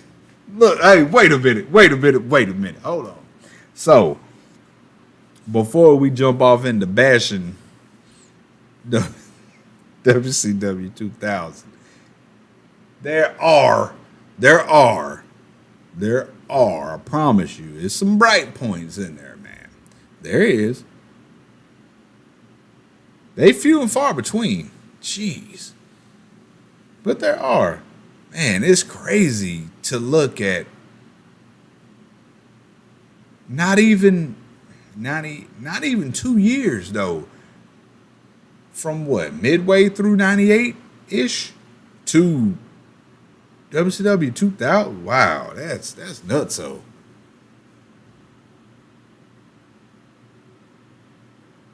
That's nuts. To look at how from midway through 98 WCW to 2000 WCW. Wow. That's crazy. Oh, I still watch, don't get me wrong. But by 2000, bro, WWF had my homies over there, so that was, you know what I mean? Of course I'm watching then. Sure do miss Eddie, yes sir. 100. Him and Ben Wild, the two dudes I miss the most. Jarrett is a perfect upper mid Carter. He could evolve his opponent, but as the main event, never saw that in him. True that. Not even in TNA. King of the Mountain, man. Come on, man. I miss, man. I talk about, missing WCW and stuff like that, but I miss OG TNA. Jeez. That era does not get enough credit. Seriously. OG TNA, bro, was wow. The 6-sided ring, and man. Then when Kurt Angle went, when Kurt Angle signed, that was like, ooh. I don't think it was a lot of people that knew really about TNA. Then when Kurt signed, people started to pay attention, and for good reason. Man, it was just main event mafia. Oh, I'll talk about Benoit all day long. I would talk about that wonderful in-ring performer. That's what we're talking about. Anybody want to talk about stuff outside the ropes, you can go outside and talk to a tree about that conversation. That ain't what we're talking about. And y'all know me for years. Oh, man, Christian Cage. Dude, if y'all have, I know y'all seen my videos and how underwhelmed I was about that. Don West. It's all Don West's fault. Don West made me believe that somebody, this individual that was coming to TNA was the biggest thing ever. Now, was I disappointed that it was Christian? 100%. Was I disappointed that it was Christian? No. You see what I'm saying? There's a duality there. I was disappointed because he made it seem like it was somebody bigger. But by no means did I have an issue with it being Christian. And then when Tom Cole came with him, Tom Cole was cool too, man. Oh, Lord, I remember the Tom Cole calls. God, they messed them tattoos up. Oh, let's use the in-game tattoos. They're perfect. No, they weren't. All right, my feet hurt. I got to pull this desk down. Hold up. Where's my chair? Let me resituate this. Hold on.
Oh, much better.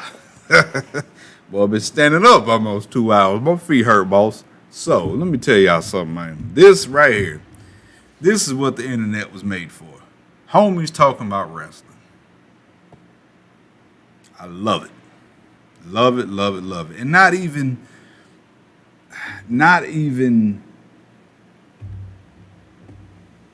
just homies talking about wrestling, but not having to be a shock jock, not having to trash everything to get views and to get pops. And man, I'm not about that. Like, criticism gets it when and where it needs it. So does credit. And see, that's the imbalance that we got. Everybody want to bash everything. Nobody wants to give credit where credit is due. That aggravates me. Does certain stuff suck? Yes. Certain stuff has sucked for a long time.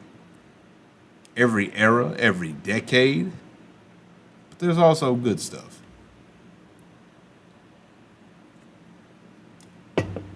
Don West. Oh, bruh. Don West sold me on Christian being like the biggest signing of all time. He still, anybody heard about him? He all right? He doing better? Is he in remission? Like I hadn't heard it. I hadn't seen anything about him. Like sometimes I guess that can be good or bad. I like Don West. And the Professor Mike Tenay, I mean, that goes without saying. Like that's they could have had him do everything by himself. You know what I mean? And it would have been wonderful. But if I could always say an era that just doesn't get the respect, man, it's OG TNA. Styles. Samoa Joe. That's two. Then you add in Kurt Angle. The Dudleys still getting it done then. Motor City Machine Guns. Sanjay Dutt. Daniels, Kaz. Man, that era was unrivaled. AMW. Elix freaking Skipper, who, might I add, thanks to the ECW Lives team, I did his moveset. Long overdue. That dude was amazing. Even this WCW stuff. Speaking of, we're talking about the 2000 WCW. Man, Prime Time he was still it. Like, he's one of those guys that should still be around today. Monty Brown, Nick Breaker, favorite guy of all time. Amazing, man. That era of TNA, and that probably up to what?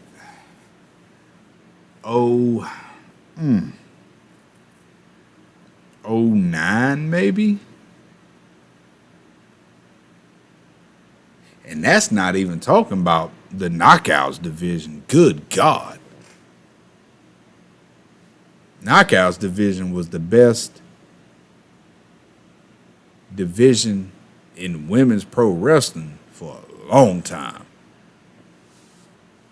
And y'all know Gail Kim, that's top 3 all-time greatest women wrestling. Like, we can argue about that all day. I put her against anybody. Absolutely. Them wars, Awesome Kong, man. And then you add in that all the women that was there, beautiful people. Roxy Laveau. I mean, my goodness. Everybody that came into that, man, the KO division was amazing. Amazing. And then TNA hit the slump. They hit it hard, too. But they've been, and I try to tell folks, man, TNA has been good. Impact Wrestling has been good for the past couple years. But, you know, a lot of people are skeptical to pay attention to it because of everything that happened previously. And I get that, but, you know, you can't have an opinion. You can't have a judgment about something if you ain't involved with it. That's ignorance. So I hope everybody still watches it.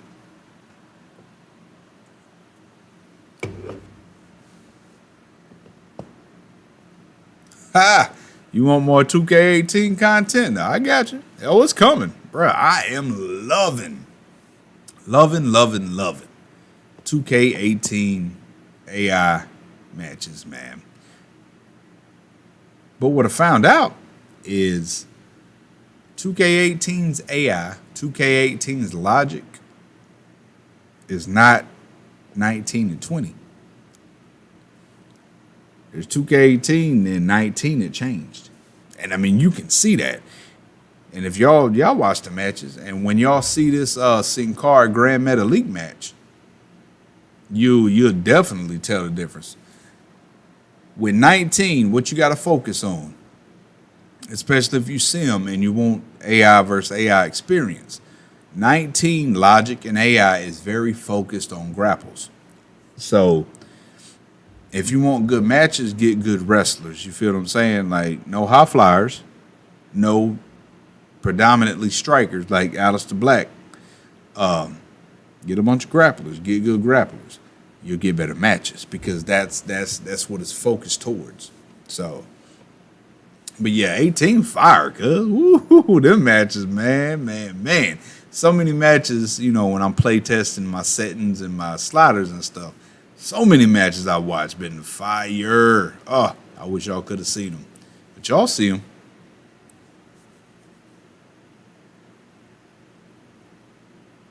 Don West will be okay. All right, that's good. I will always argue AMW is superior to Beer Money. I can't. No.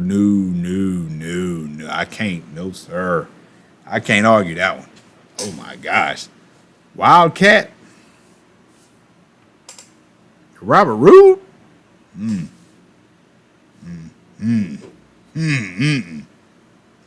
I mean, I was going to say America's Most Wanted was a cooler name, but Beer Money? That sells itself, especially in America. Man, now, by no means, though, by no means am I taking away from detracting from AM Dub, but yeah, man, Beer Money. I love me some James Storm. That's a good guy. Good guy. I like him a lot.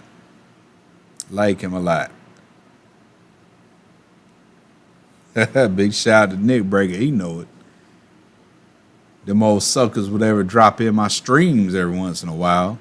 But, Hogan came in, him and Bischoff. Oh, Lord. Bruh. Flair, too. Flair is not exempt.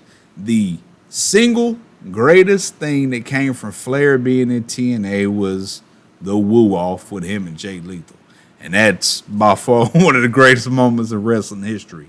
But outside of that, 100%. And Mick Foley. Mick Foley is not exempt either. No. They all came in, and it just... I know for me, when they went from the 6 sides to the regular ring, man, it took so much away from it because TNA was so different to everything. Like, you want to talk about being an alternative? And even in 05, 06, 07, when WWE was not bad, like those years, WWE was still good. TNA was an alternative. And visually, everything about it, visually, production-wise, everything was an alternative. And it was great. But when they went, man, when Hogan and all them came in and they went to the 4-sided ring, it was just like getting punched in your stomach. Just knocked all the wind out of it. It was just like, lost the identity. Completely lost the identity. And it took a long time for them to get it back. Long time. Hogan's time in TNA can be summed up by his first appearance there, where they showed his motorcycle on the way to the arena for an hour and a half. And the first thing he said, I've been in the back all day, brother, talking to the guys. Yeah. You was right. The Johnsons? No. AJ Styles saying Claire's like a foot. How? How do you look like a foot? How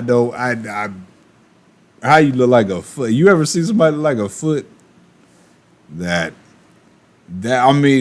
speaking of that whole situation, and when he said being named AJ is pretty popular right now. Oh man. AJ Styles over AJ Lee every day of the week.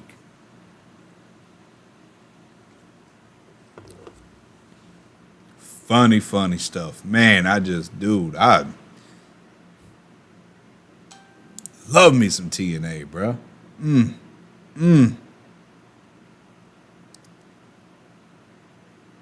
And those years of TNA were another great example of in-ring performance over storyline. You know what I mean? Like, you look back, there was some goofy storylines that shouldn't have worked. But the matches themselves, the guys involved in the matches were above the storylines and they put it over. You know what I mean? And that's hard to do. Well, who was I talking to the other day when I talked about matches being able to put over storylines? See, I can't remember stuff, bro. That's a fact. Fact. All right, Waylon Mercy. I'm going to get that Sting hologram, bro. Even if I got to buy it, it's worth it. I'm going to go through these checklists, and I'm pretty sure I got about all these cards. Appreciate you coming through, though.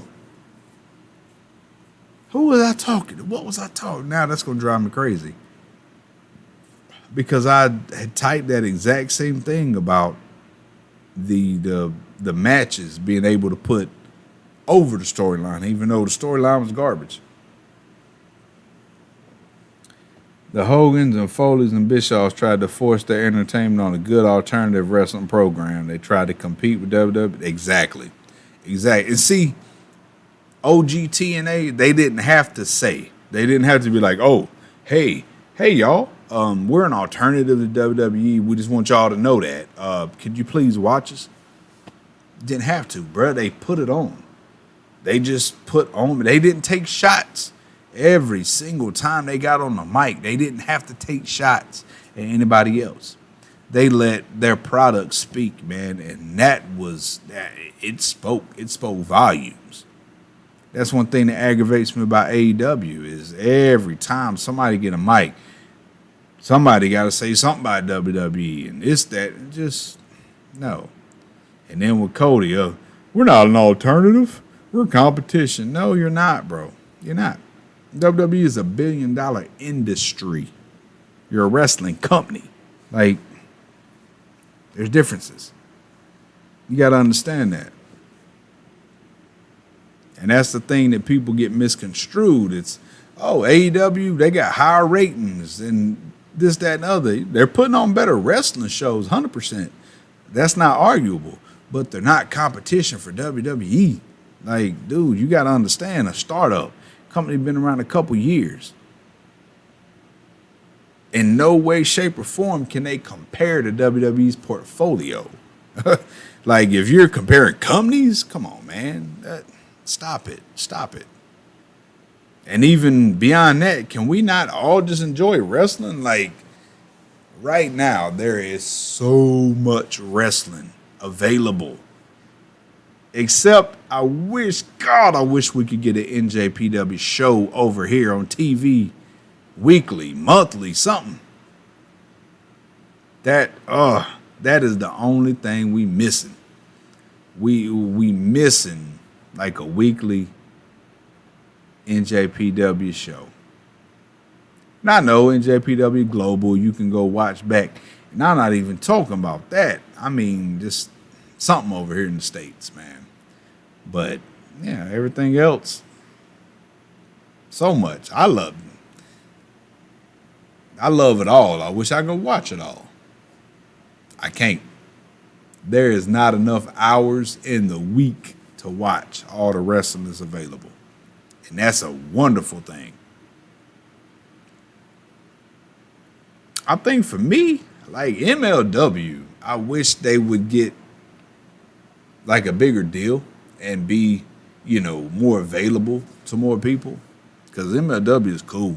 And they have a awesome, awesome history and an awesome lineage.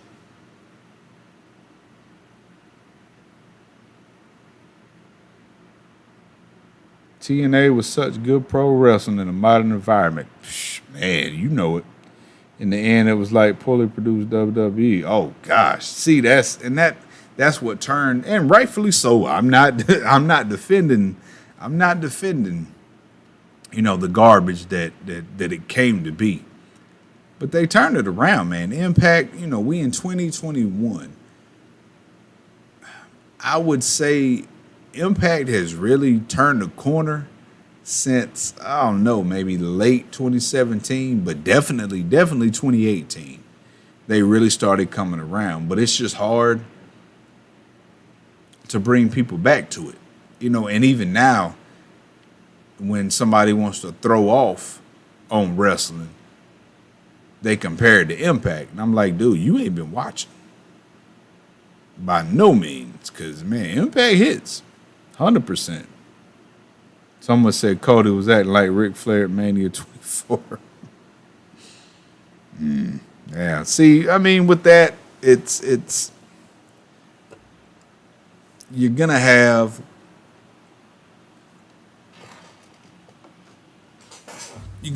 fans that defend everything. You know what I mean? But as somebody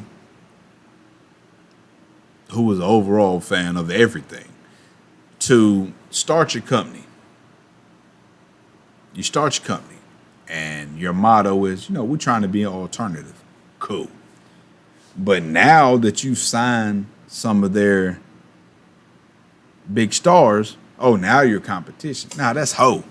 You a hoe for that. That's hoe stuff. You know what I mean? And I got no respect for that. Don't think you're starting to get big and then you want to change your whole mantra. You know what I mean? No. That's I don't respect that. Especially, and one thing that concerns me about them, their roster is already saturated. Overly saturated if you want to go there. And there's people there's people on their roster that's great that they're not using correctly now. So you start signing all these big names, these known names. And, of course, because those names are buzzing, because they're known, you want to push them to the front to get that attention, to get the interest, to get those views. But now, what are you doing? The same thing that the other companies did. You're pushing those that you had in first, you're pushing them back. So it's counterproductive. Now, are you getting more viewers? Sure. Are you getting more popular? Sure. But you're hypocritical. You're going against what you started out to be. And that, you know what I mean? Like that, I don't got no respect for that. But do what you do. AEW, like I've been said, AEW is cool. It's another wrestling program for me to watch. It is not the greatest thing ever.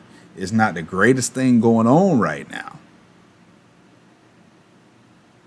And I refuse to argue with the fanboys about stuff. Like, I've seen some of y'all, I use y'all loosely, don't take it personal.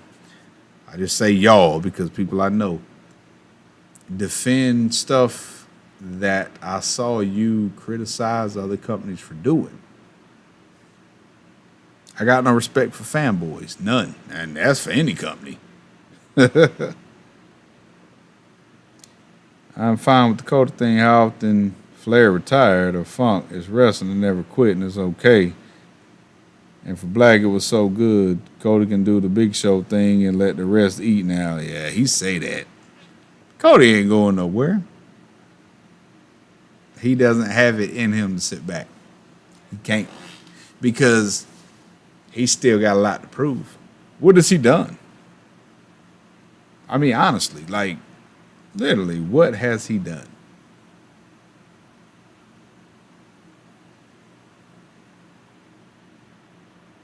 Not too much of nothing. Big Brother still done more than you. And I think that still sits with him. Which is why he ain't going to be able to chill. And I think, I'm not saying that he ain't going to put Malachi Black over. He better. 100% you better. But I don't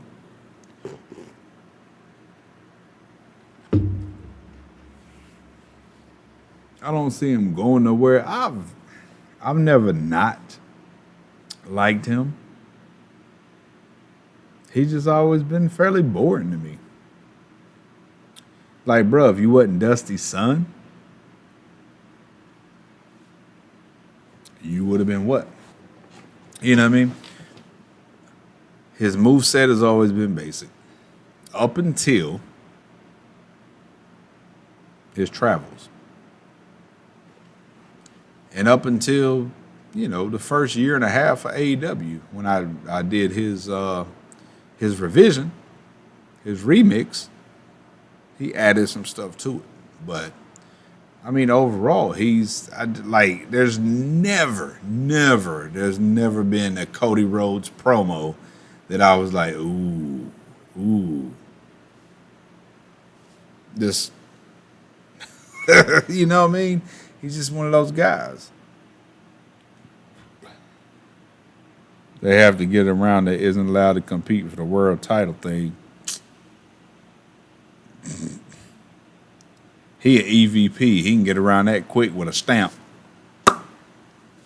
Oh, hey, so, I lost the match and I wasn't supposed to be able to contend for the world title, but I was in the office yesterday. It's just... And it's like with me, it's the same thing with the Young Bucks. In ring, them dudes are phenomenal. I mean, Jesus, Generation Me. Like, I still remember the first time seeing them on TNA, I was like, wow. Them dudes are cool. But outside of the ropes, they're just like, you know what I mean? There's just nothing there for me. In the ring, they're great. Awesome tag team. And it's funny because it's so easy, looks wise. And they're brothers. Like, comparing them and the Hardys. Comparing them and the Hardys is too easy. And it's unfair. It's completely unfair. There's no way you can't compare it to Jeff and Matt. Like, that's not fair. That's not a fair comparison.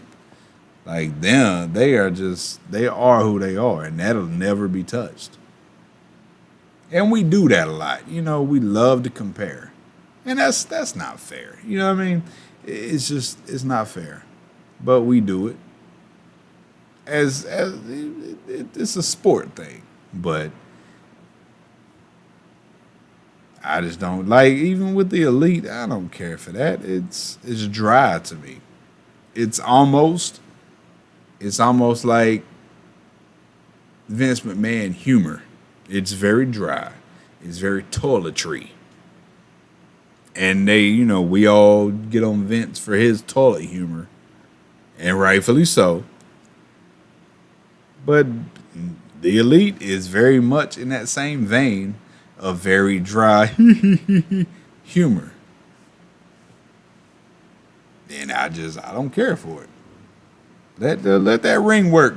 Let talk. And if they just came out and was on the mic about being the greatest tag team of all time, and that was it, they got it. But when it comes to trying to be cool and all, man, bye. I'll turn the channel. There's just nothing. There's nothing there. Nothing for it. Nothing for me. But, I'm a pro wrestling fan. I'm not a fanboy of any promotion, nor will I ever be. Guess it's funny, though, because it's kind of like every other sport. You got people that's fans of individual teams. And it's the same in wrestling with individual promotions. Whereas in basketball, my team can do no wrong. Same thing with wrestling and promotions. Still can't get over Bray Wyatt release. Man, that was huge.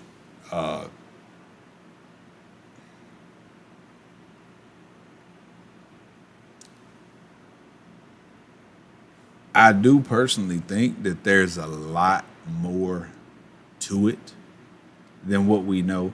And of course that goes for most stuff. So many people get on the internet and they act like they know everything about everything. Bro, you don't know nothing. You know what I mean? But yeah, with this one, yeah, that it was wow.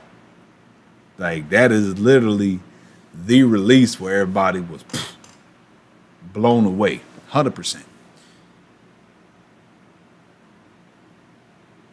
And I think about how many people in interviews and how many reports have talked about him being such creative genius and a great guy backstage and stuff. And I know for me, I've talked about it so many times. The OG Wyatt family, man, his NXT promos with Eli Cottonwood. My daddy was a mean man named Bray Wyatt from Lafayette, Louisiana. Man, he learned to read. C-Spot Run, Clifford Big Red Dog. Man, I remember them promos. And that, man, the Wyatt family was, and I'm talking pre-Braun Strowman, just great. I never cared for the Fiend. I didn't even care for the Leaders of World. I didn't care for the Leaders of Worlds. And even though it was awesome and it was cool, I didn't care for that. I wanted OG Bray Wyatt and the Wyatt family. The rocking chair, the lantern. That was it. His promos were just amazing. But all good things come to an end, especially, Lord, in professional wrestling. But, man, something should have stayed. That was it. But I think there's more to it. And I do think that they'll try to bring him back just because of the reaction. Like, there wasn't like, oh, man, y'all shouldn't have released him. It was like, whew. It was big, man. It was real big. Really no excuse to let go of creative talent. I just hope he gets right. Well, see, and I know, personally, I know when it comes to mental health and stuff, I understand that firmly. I fight that demon every single day, man. That's not something you beat. You don't beat it. You don't. You fight it. There's days you win. There's days you lose. From anxieties and PTSD and just, I understand that thoroughly. And to step onto another stone real quick, that's in that same vein, the whole Max Caster thing,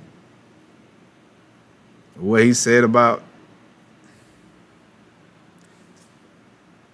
for someone who suffers with mental health stuff, for a man who was almost 40 that had a nervous breakdown at 18 years old. I took zero offense to what he said. Like, come on, man. Heels can't be heels, bro. And it's, oh, well, if you can't get over being a heel without being offensive, I guess y'all never watched wrestling previous to 2015. Being a heel is being offensive. That's and it's funny because I saw somebody talk about, look at MJF, he gets over without being offensive. Do you know who that guy is? Have you seen his promos?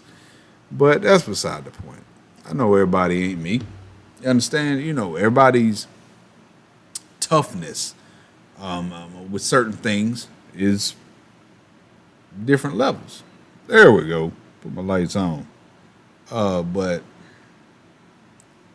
like, man, come on, man. In this world, right now today, yes, Lord,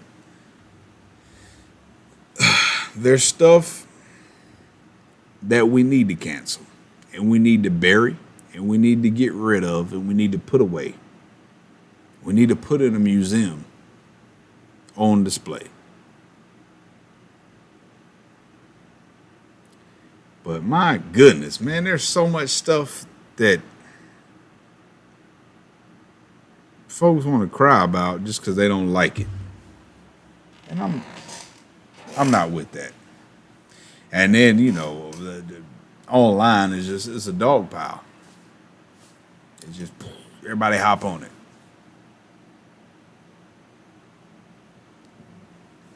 And I don't like that. But anyway, where was I at? Saw a picture of him and the boys on the bus. He lost a lot of friends due to releasing Brody. Oh, he took Brody's passing real hard, which led a lot to his absence. But then they were like, "Oh, he had just got cleared to release in August." I think like that's damage control. You know what I mean?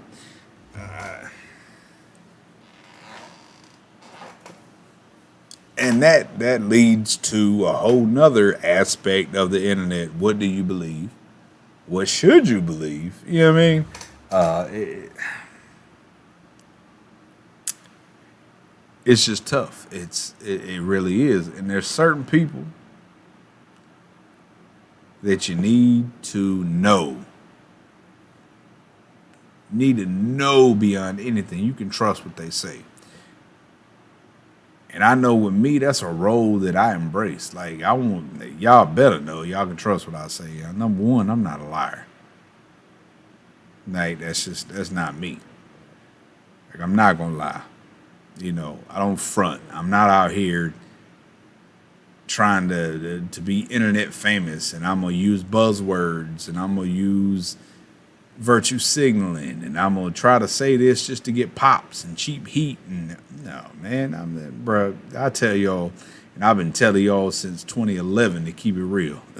So there ain't no way in the world in 10 years I've been telling y'all to do something, I don't do it.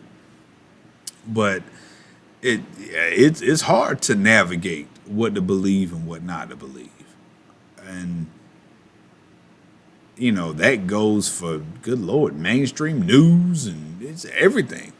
Today's climate is difficult, but you got to find some sources you can trust. They're out there. It's hard to find, 100%, but you got to find sources you can trust. You got to find homies you can trust, and know that everything ain't propaganda and lies.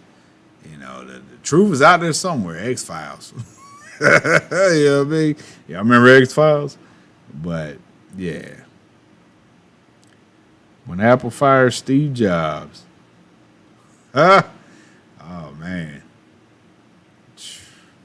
Like I said, I think that he'll be one of the ones that they like, dude, we got to bring you back. We got to work out. We got to find out.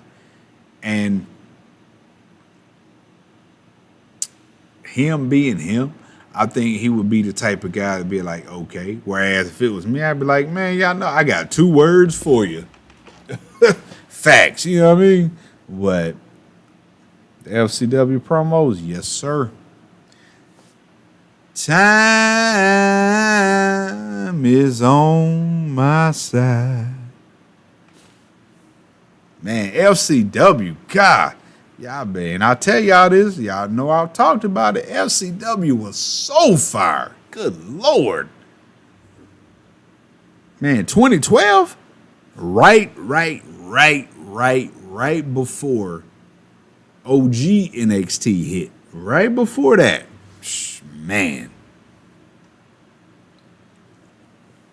And I can remember there were 2 YouTube channels I used to watch, because they had all the FCW stuff.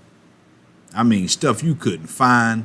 That's how I remember. That's how I did my my original Cassius Ohno moveset.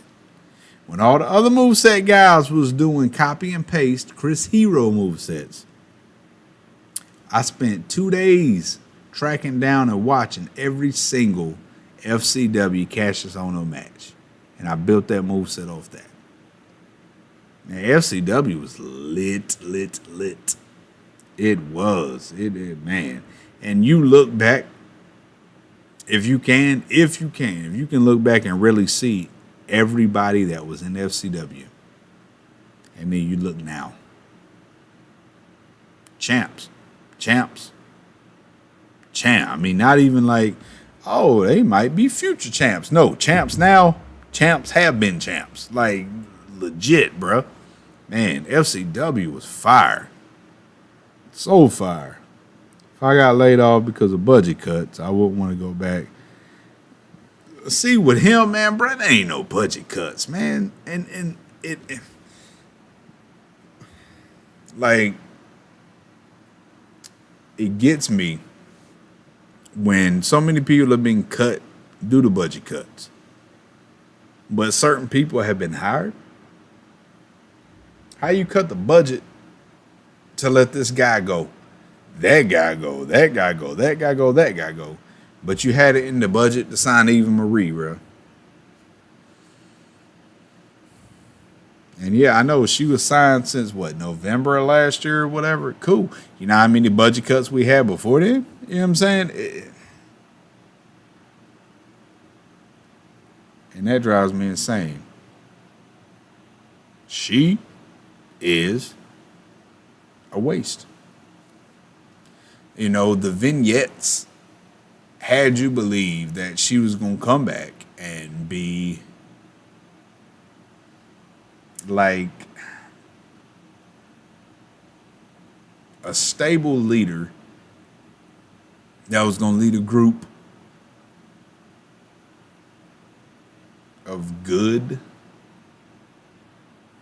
successful type people. And then what's it been? The same exact trash it was when she was here before. Except now they were smart enough to be like, nah, we're not going to let you really wrestle. It's been a waste. Complete waste. And it aggravates me. I don't wish unemployment on anyone. It's crazy how Jackson, I don't even talk about that dude, man. Why wouldn't he be there? He has the same ideology as his employer.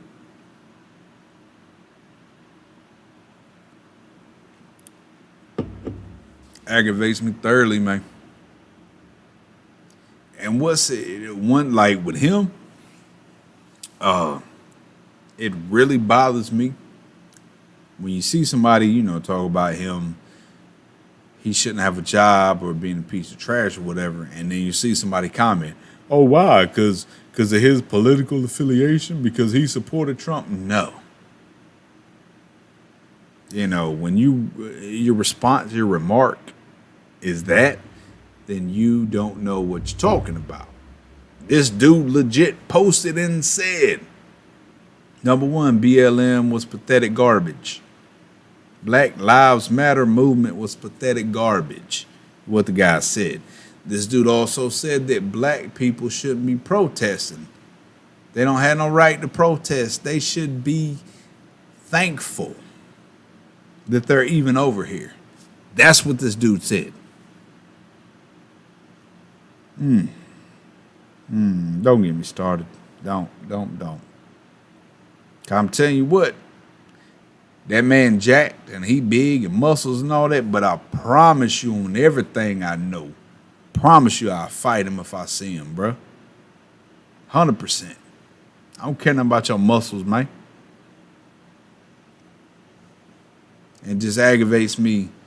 And then when you point out, well, like when somebody, oh, he only said that, and then you point out the entire wealth of what somebody said. Oh, well, I didn't know that. I know you didn't know that. I know you didn't, because you ain't took the time to research. And that drives me crazy. People comment on stuff they're uneducated on. Don't talk to me if you don't know what you're talking about. Shut up. Because, Lord, you better believe that I'm not going to speak on something I don't know about. I'm not going to speak on something I'm uneducated about. And then that it turns into you being the bully and them being the victim. And it drives me crazy. Crazy. Yes, he posted blackface too. He took that down though. You have to think the people were being laid off because of budget cuts. When a contract for more than 4 or 5 years, the contracts were higher than. Well, see, that works with the Braun Strowman stuff.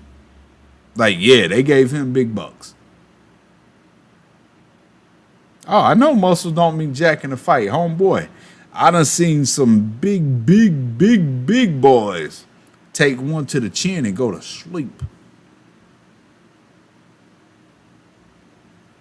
I'm saying dudes be thinking because somebody big, that don't mean jack to me, cuz. I'm 5'10". Like I was little man growing up. I was always little man. But please understand I was tough as Rocky. And it wasn't, you couldn't do nothing, you couldn't beat me because I was tough. Yes, I could fight. And then, I took martial arts growing up, but I don't care how big you are, bro. You got the same anatomy as the rest of us. Y'all remember Three Ninjas? You remember lighting the eyes up? Bro, yeah, you got them same points. We all got them. You just got to know. And it's funny because, like, nowadays, dudes would be quick to tell you they take MMA. What do you mean? You take MMA? What do you mean? Is it like a pill? You take him? I take MMA. Yeah, like a prescription? Okay. I watch MMA.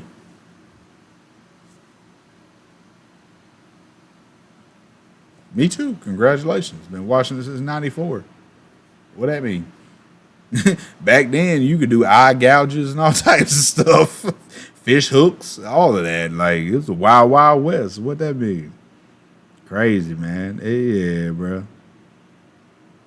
I saw you get OG on Twitter. Yeah, man, I don't care nothing about that. Dude be talking real big, real greasy. Come see me, dog. Come see me. Like, I'm not. And then they be like, man, I ain't trying to come see no random on Twitter. Nah, don't talk about you can beat me, but then when I put it to you, you don't want to try it. Nah, man, get out of here. What's wrong with you? Bunch of goofballs. Bro, it's after 8 o'clock. Why y'all let me forget about SmackDown? Hold up. I got to plug in my Roku.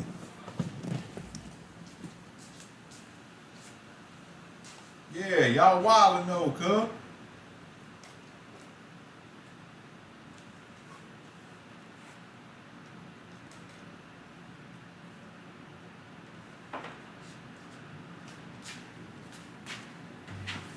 Oh, yeah. One big advantage about multiple monitors.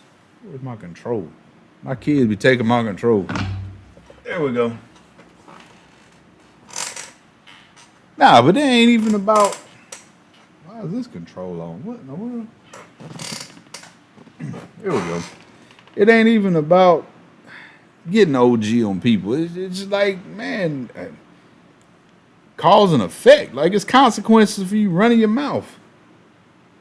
It's just, I've never in my life, here we go. I've never in my life seen people that are 100% aggressor. You want to be the big bad man. But then when you get pressed, you turn into the crybaby victim. Oh, I hope this audio don't.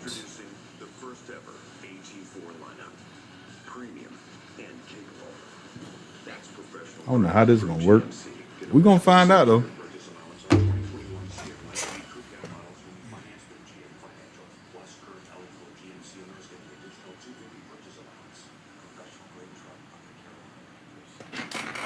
Oh, give it up. Football is back. And I ain't talking about that whack Hall of Fame game last night. Charlotte this Saturday. I know. Could have been there. I could have been at AEW on Wednesday. I had planned on it, but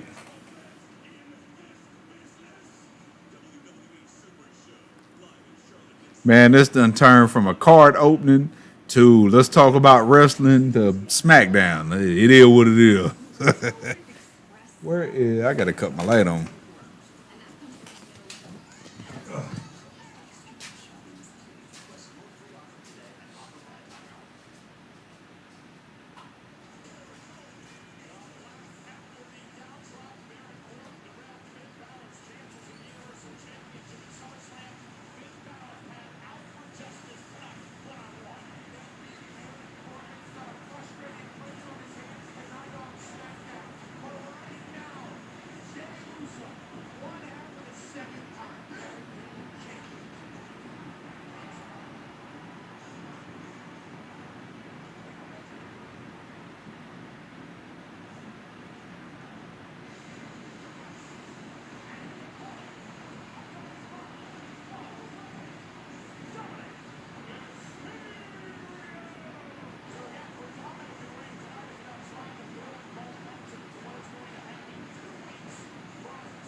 The Usos versus the Mysterios.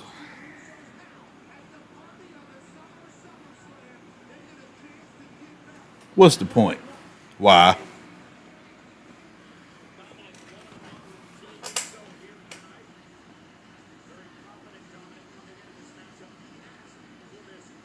So let me give my opinion about Mr. Uso and his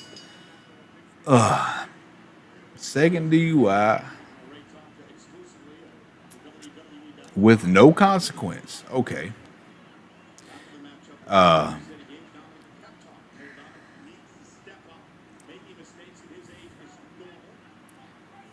When I ain't gonna say when. Hopefully it doesn't happen, but if that dude does it and has a wreck or hits somebody, if something happens, somebody gets injured or killed, then what? You know what I mean?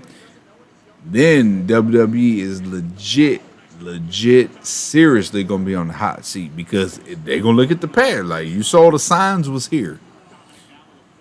But y'all didn't do nothing about it. Matter of fact, y'all promoted the man, gave him tag team championships, and put him in main storylines and kept him there. It's a slippery slope, bro.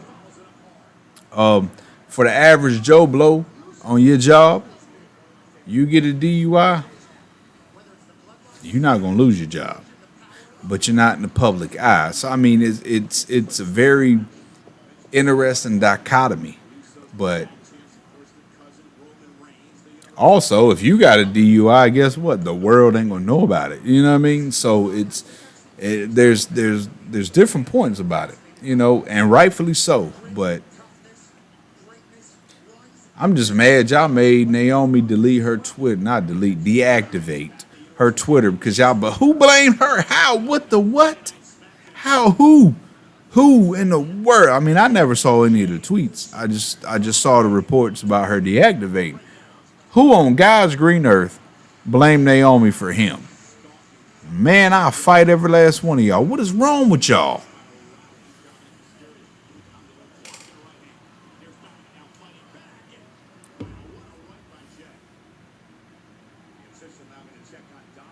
Oh, wait a minute. Wait a second. Y'all done been talking. Wait a minute.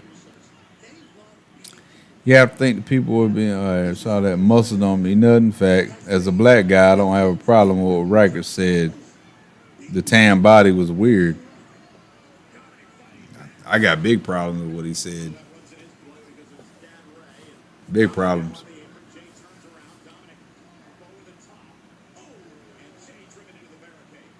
As a black man, you should be grateful. You should be thankful that you're in America.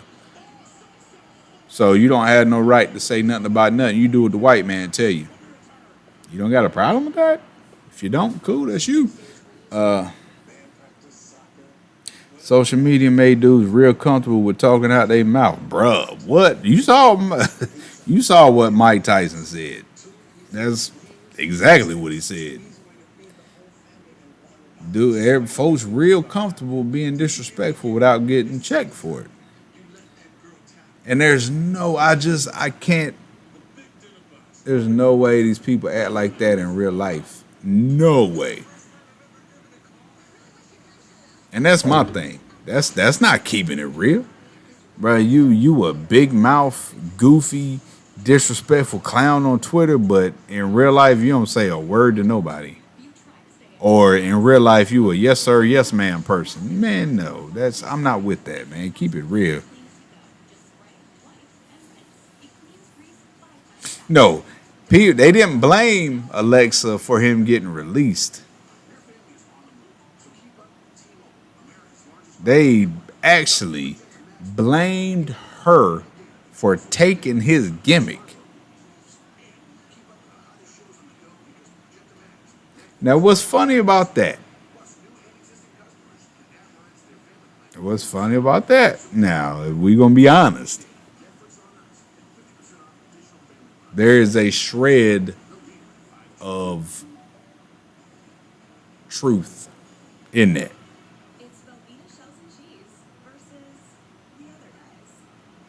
But what's funny is that, apparently he was the whole mastermind behind all of that. Like, making her into his minion and all of that. But then at a point, WWE took over and then they didn't need him no more. Which, I'm past that whole stuff anyway. Had been for about 3 months, but just weird. How do you feel about the PS4 side getting crazy amount of DLC ECW live? What you mean how I feel, bro? My hands on all that. I don't gotta feel no way. They're my folk. You mean because I don't get to play it? Nah, it is what it is. There is, listen to me. Listen to me. I don't know when, but I gotta believe there's a day coming that, good Lord, cross play platform somehow, some way, it's got to be coming somewhere. Like, I mean, God, bro, it's 2021. Like, how is it not a thing? You know what I mean?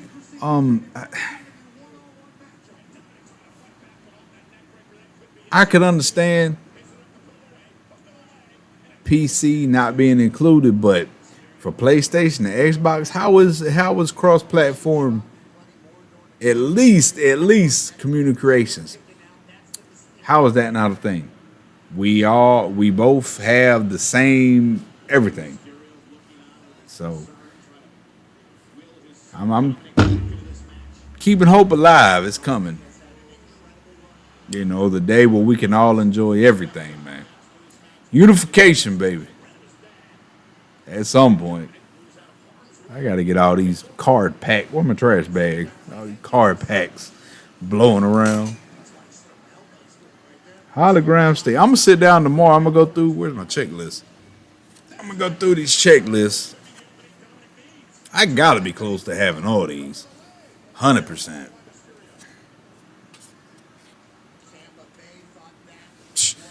Bro, if y'all can, never mind. I ain't finna tell y'all who y'all can get on the PFO side. I gotta keep my Xbox homies close.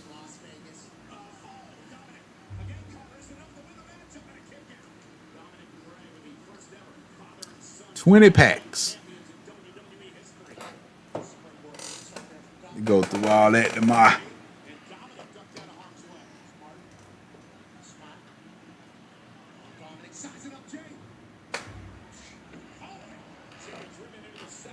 Man, as somebody asked me the other day, asked me about what I thought about Dom and if I thought that he should have been in NXT before. Number one, he's been great, except for when he was off. And then when he came back in his first two matches after that layoff, oh man, he was out of sorts. But that comes from career. You know what I mean? That comes from being used to doing it, and he's not. I would love to see him go to NXT at some point. And the Usos with the win. Imagine that.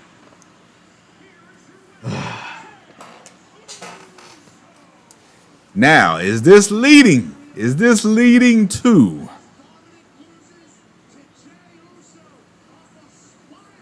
Dom turning on Ray? Now, we've all been thinking, yeah, that's going to happen. Forget that. I want to see Ray turn on Dom.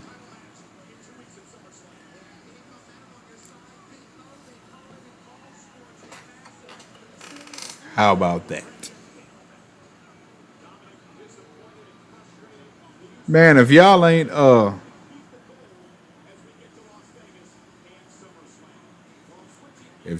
got these card games, boy, I'm loving it.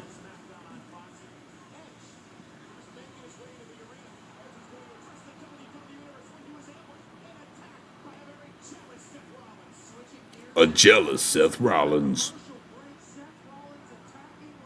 What is his gimmick? Like, the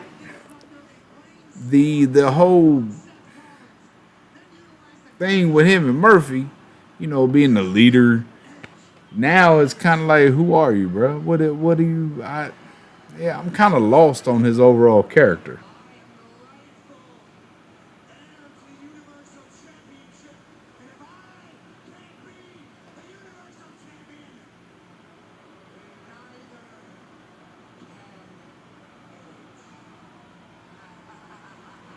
What is he talking about?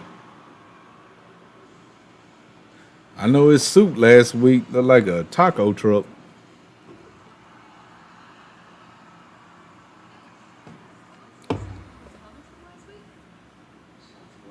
Still trying to figure these lights out. I like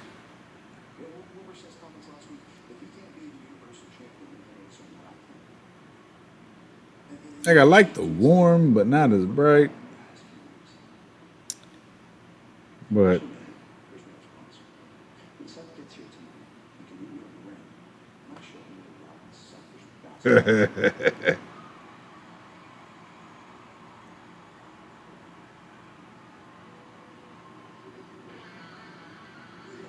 uh-oh, Rick Boogs.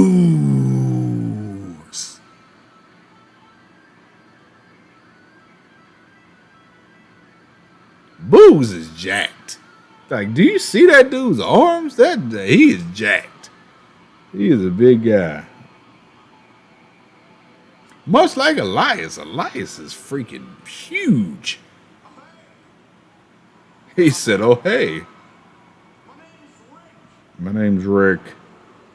Boogs. You know it. There we go.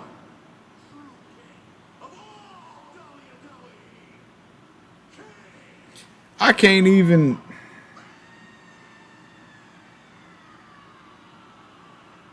Like, I can't even.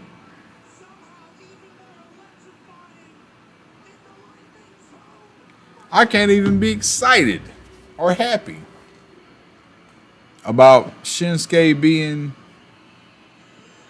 in any type of push because they done him wrong forever.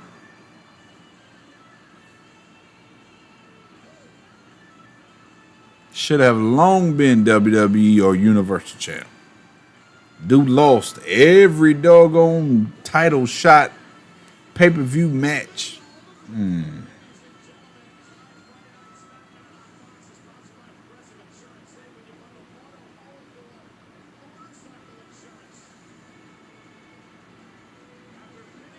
We are too old for this drill.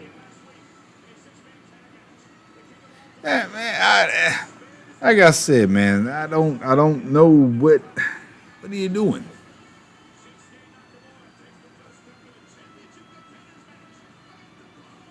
But Seth has always kind of been that. Where are you? What are you doing? Ever since buying in.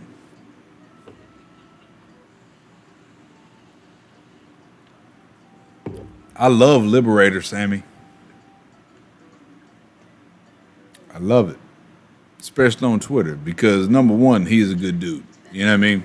He is very much a good guy. And he gets to live a shred of that, not much because WWE is a Republican driven type deal. So, they're only going to allow so much. But, yeah, he had to delete one of his tweets. Actually, ain't one of it. He's had to delete a few. You'd have to go back and look, but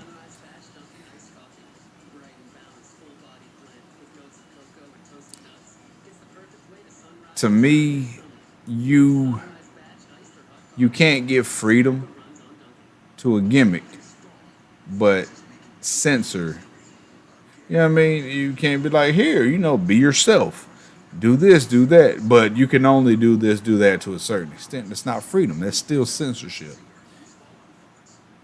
But, yeah, what it is. Still glad to see him all the time.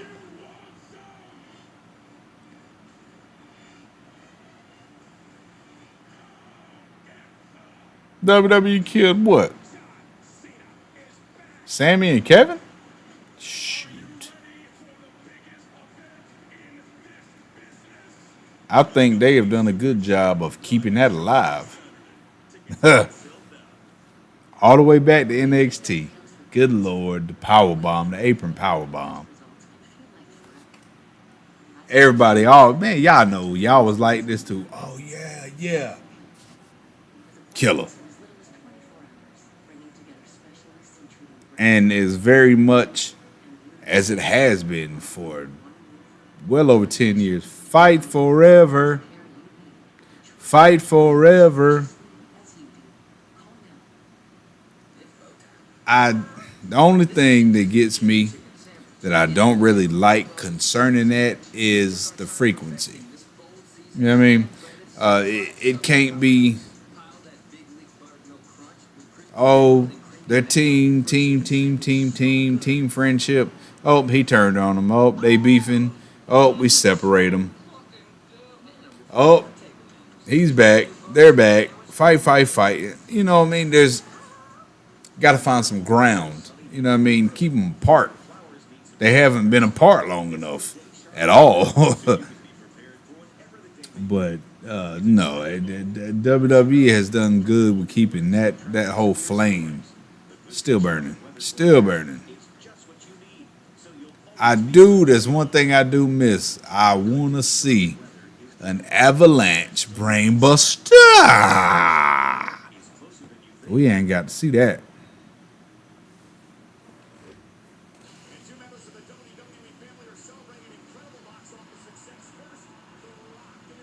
The Jungle Cruise.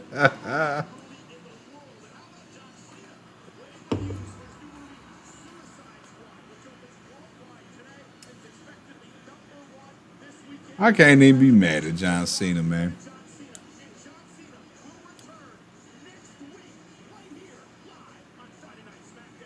And he was exactly right about what he said about WWE not creating new stars. 100%. Yeah, you can't argue with that. Who have they created? Who has been a megastar since John Cena? Nobody. And that is of no fault but their own, because they refuse to do it.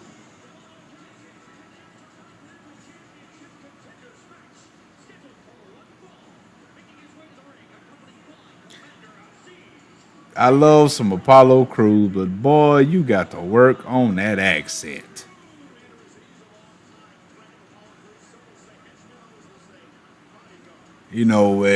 Honestly, I would prefer he never did the accent. You can pay homage to your roots. You can still maintain the character without that goofy accent. Because when he starts to get worked up, that accent is done. Like it doesn't exist, and that's it. It's funny.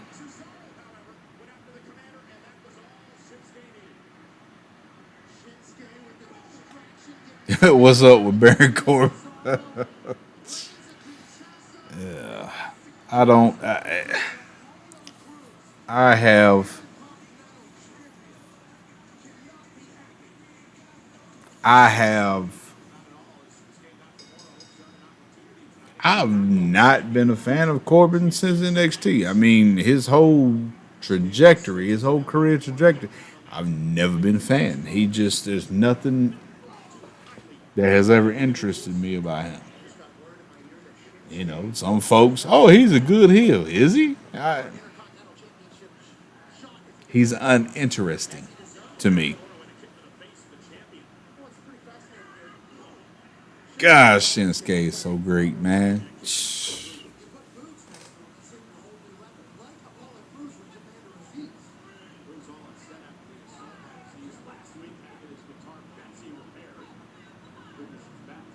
And it's crazy with Apollo because that he is everything that Vince loves. He a big man. He a big man. Big, muscular, ridiculously athletic. Can do everything any high flyer does. Oh, he's black, so I guess that kind of disqualifies him. Forgot about that. Yeah, we hope that's changing with Lashley. Good Lord, I've loved his title reign. The Almighty. My hope, my dream with Lashley is that they let him do to Goldberg what he did to Kofi. I want Goldberg to hit a spear. I want Goldberg to hit his jackhammer. And I want Lashley to brush it off and just destroy him. Toy with him. Destroy him for 20 minutes. Couple of spears. Couple of Yokosuka cutters. Power bombs. Tossing him around the ring. I want him to dismember Goldberg. I mean, it's not going to happen, but that's what I love to see. That way, how else can you further establish that guy as being exactly what he is?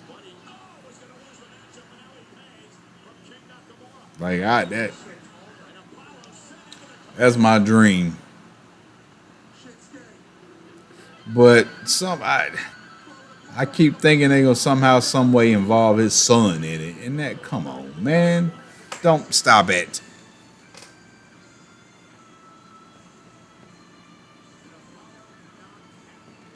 Won't be another megastar until WWE is actually mainstream.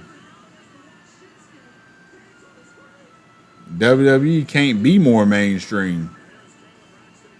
They're Caleb Braxton's so fine.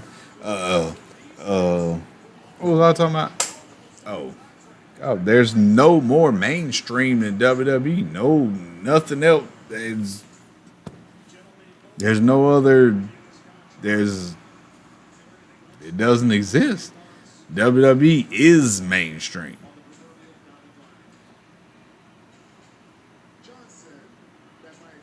Corbin and WWE, waste of potential, I guess. I mean, to me, he just never had it. Like, I don't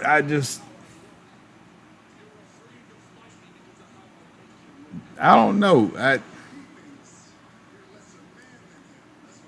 He's a good size guy. Good size. Moveset, his moveset is not bad. His moveset is better than decent. And with his size, a whole lot more he could add to it. I just don't know. He's just originally it was the Lone Wolf thing. And then it was, oh, I hate indie wrestlers. And it just, I don't know. He's never really had a good character. You know what I mean? There's never been nothing for him. Shinsuke was my big dream as WWE champ. Man, listen, should have been. Should. But of course, we can always delve back into WWE's history and their treatment of awesome, amazing Japanese wrestlers. Like, if there was ever an individual to break that stigma, Shinsuke was it. Never let him do it. Never let him do it. And I 100% believe, whether it be Universal or WWE title, Shinsuke wins that title, the universe going crazy. Crazy.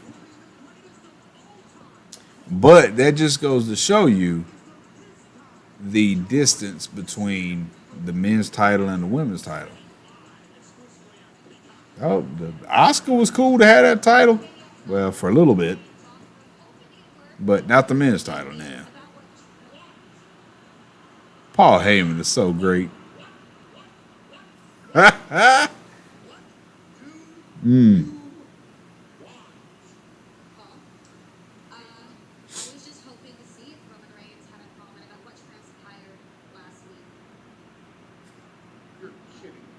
What transpired last week? I suppose you mean with the contract signing with John Cena, who is not only thieving Roman Reigns' oxygen on the island of relevancy, but John Cena, who is now thieving a title match at SummerSlam. Dang, that man said John Cena was thieving Roman Reigns' oxygen on the Isle of Relevancy. Ain't nobody do it like Paul E. do it, boy.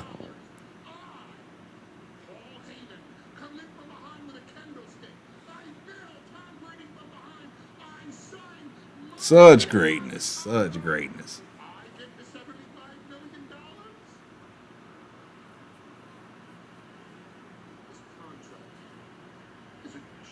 Nah, I want Big E to cash in on Roman. But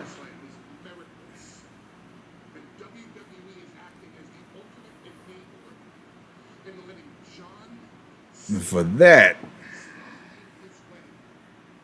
would be very, very, very interesting.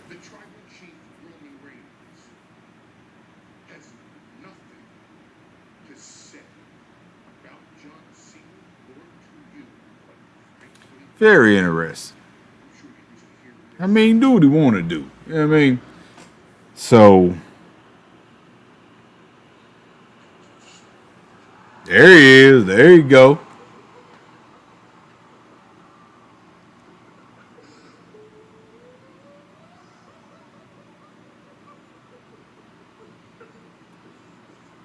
So it begs the question, like, is this what we expected? Are we expecting John Cena to set up Roman Reigns for the cash in? You know what I mean?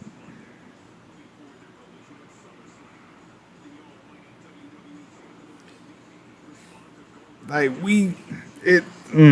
it's aggravating because you think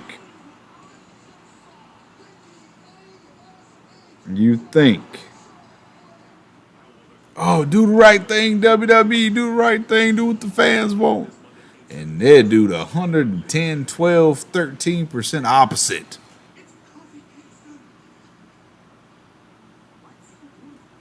What is going on with my lights? Why ain't that one working? There we go.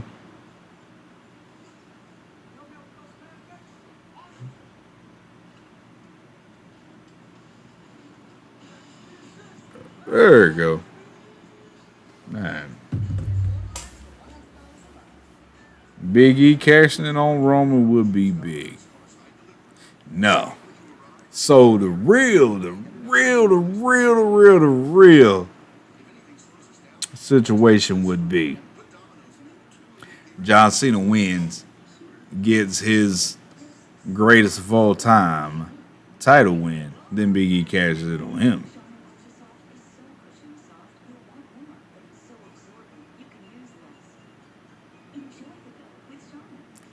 Would I be mad at that? No. I don't care who Big E got to cash in on as long as he get the belt. Wade Barrett.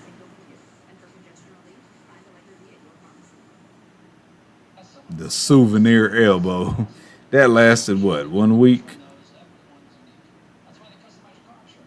I keep hoping that somebody in NXT is going to go over the announce table and hit him, and then he's going to pop back up and catch somebody with a bull hammer, and then he'll be back.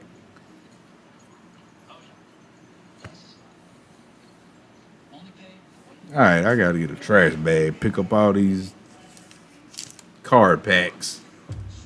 I got to go find my hologram Sting. Oh.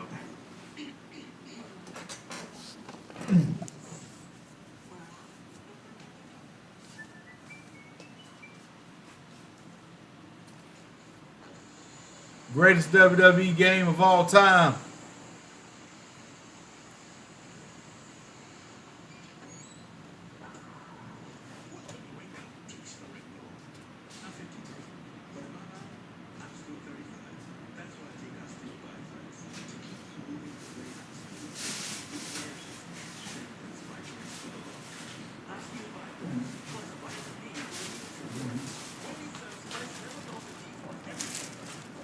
Oh.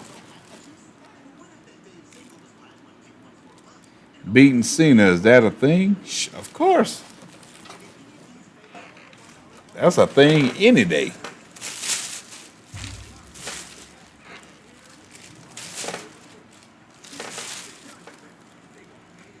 What cap? What cap?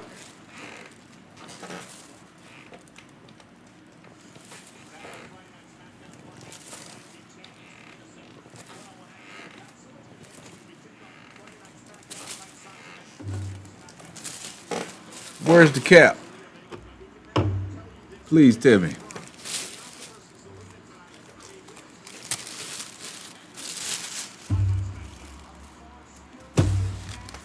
No, I'll tell you where the cap is. Opening 20 packs of cards and I ain't got the hologram Sting. That's the cap.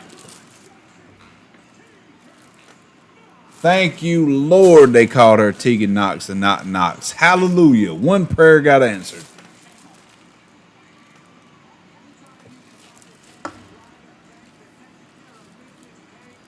Hallelujah. Now, I got no beef. I got no beef with Tegan. But I am terrified every time I watch a match with her. Because I'm so scared she going to land on that leg and tear something else.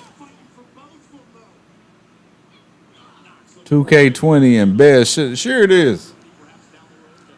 2K20 is the best of the worst. That don't work for you? Nah, see, man, look. You gotta be even. You gotta understand, man. 20 is an anomaly, man. That you got a long-term developer leaving, and they taking their stuff, and you don't know how to utilize their stuff. So, yeah, man, you know what I mean? Yes, 20 sucked. 100%. Few things it did right, but, yeah, will probably go down as the worst WWE game of all time. And rightfully so. But, you know, there's reasons. You know, it's and I think that's what gets me about all the 2K22 bashing. Like, listening to these idiots, y'all, yes, game developers, professionals,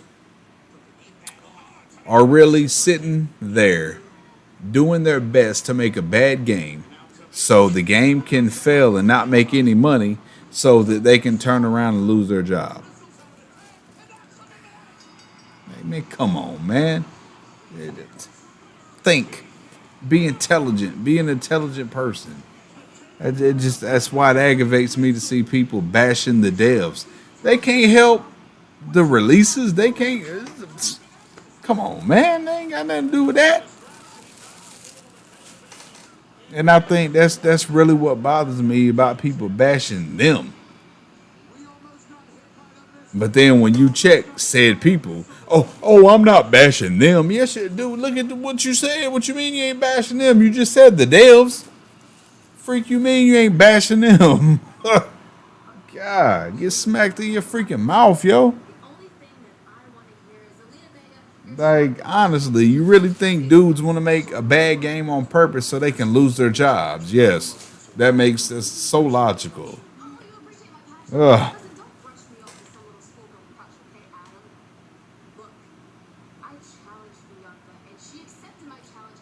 Zelina, baby, you don't want no part of Bianca.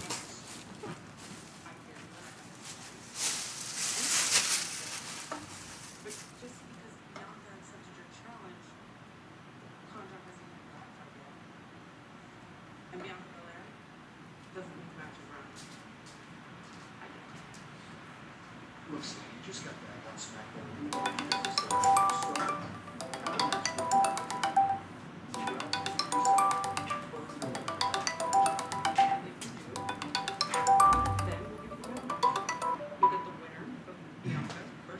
Yes.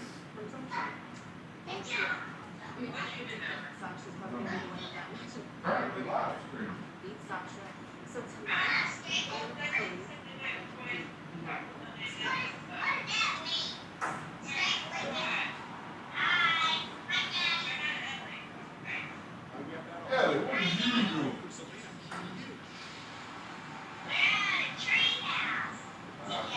I see.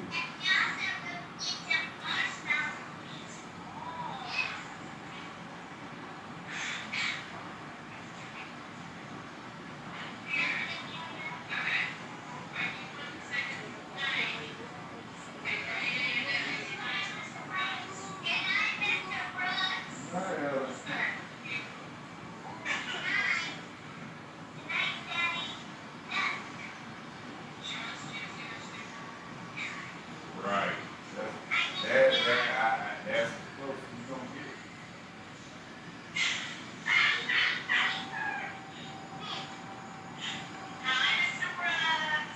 Miss Celia in the house. I wonder how you doing.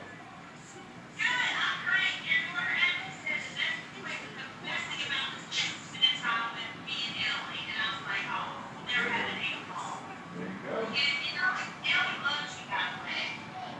Look, they ain't got about a week left and it's back to work.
No, I'm talking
Oh, my bad, yo. I ain't even get to hit the intermission tab. I ain't know the phone was gonna ring. Oh,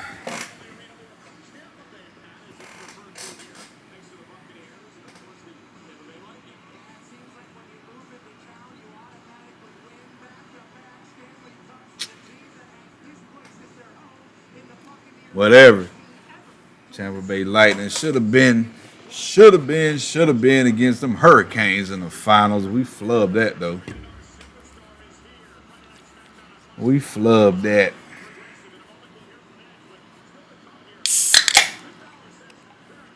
Corbin. So see, my question is, like the whole, what, what's the end game with Baron Corbin's gimmick? Is it like a let me find myself type deal? If that's the case, what are you finding, bro? There's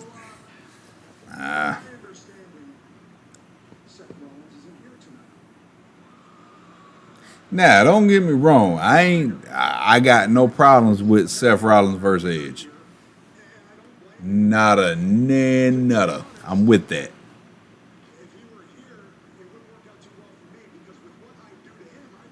Shoot, where am I? Shoot, I don't got a volume on my Roku.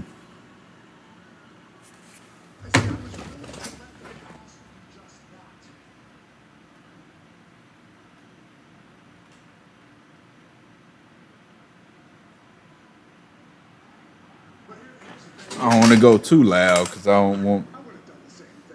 Now that DMCA craziness is, they'll be like, oh, we heard the announcer. And my wrestling videos have got tagged for that. When I look in his eyes, I know and he knows that this does not end well for either one of us. But it's got to end. Seth Rollins underrated too, man. It would end. He's been legit.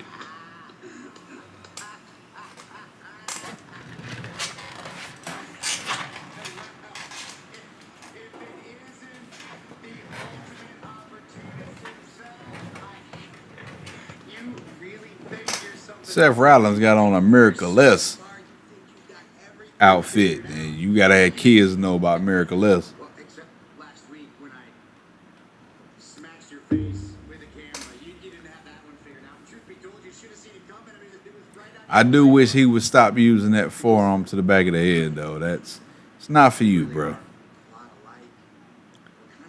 Especially when you got Cross coming up with it. Like, come on, man. Let him do that. He's legit. Stick with the curb stomp.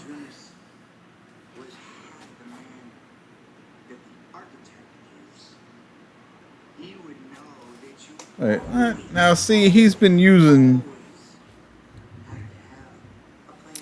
that architect terminology lately. So, what does that entail? Got to be something to that. You and I, one-on-one for the first time ever at SummerSlam.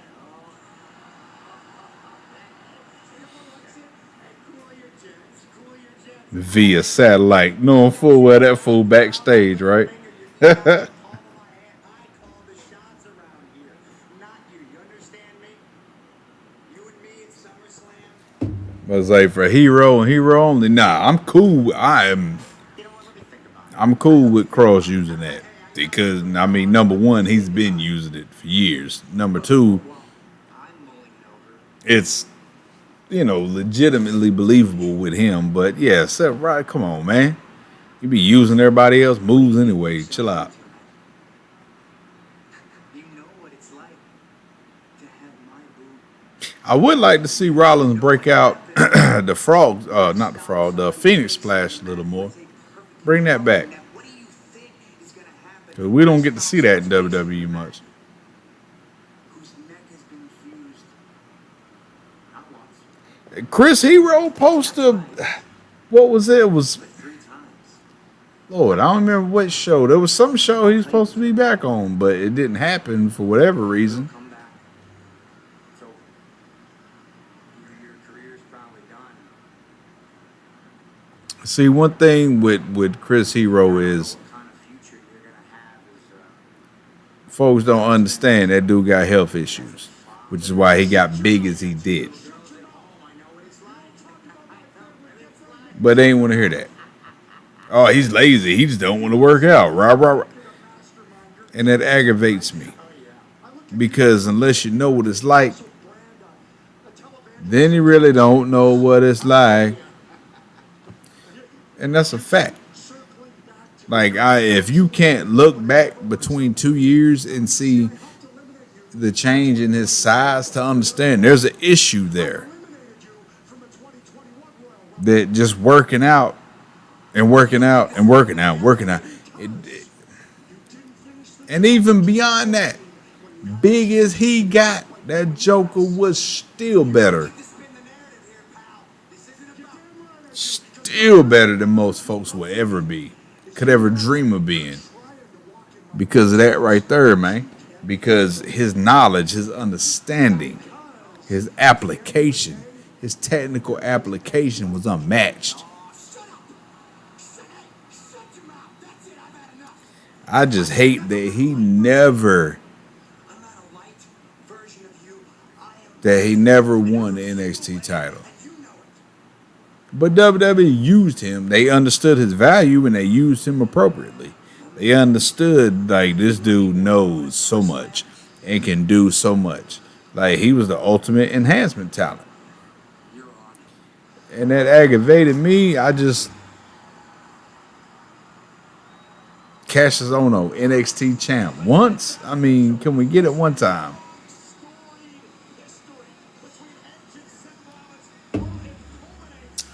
But you know.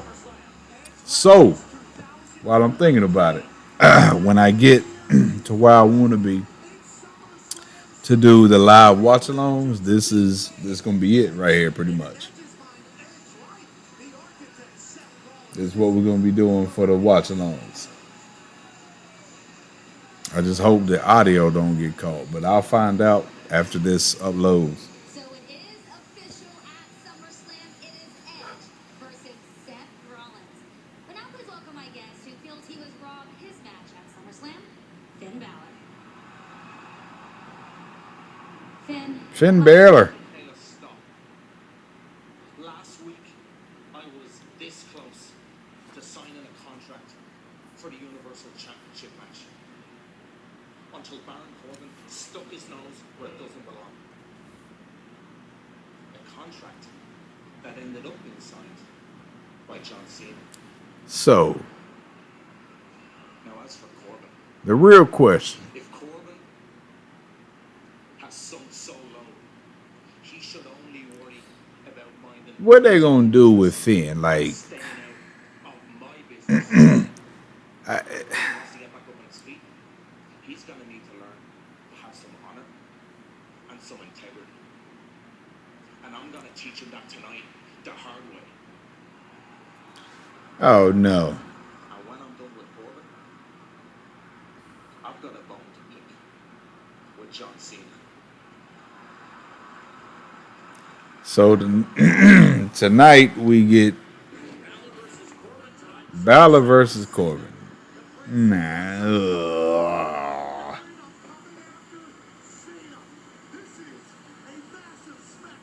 I don't know how I feel about that. Oh, that's what's up. Montez Ford back. Oh, hold up. Y'all ain't see this?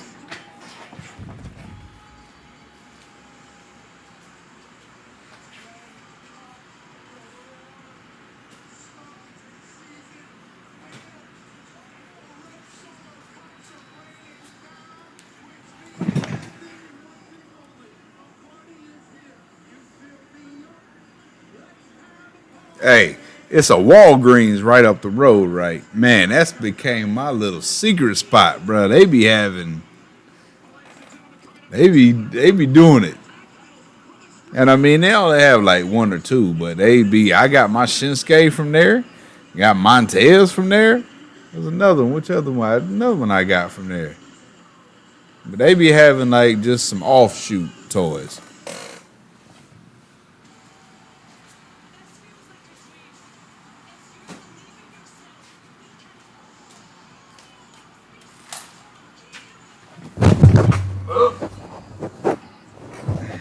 I'm sorry, Nikki ASH was on the screen. I kind of gagged myself.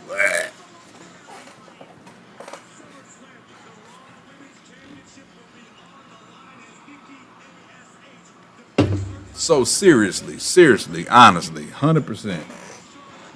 Make sure my mic was still on.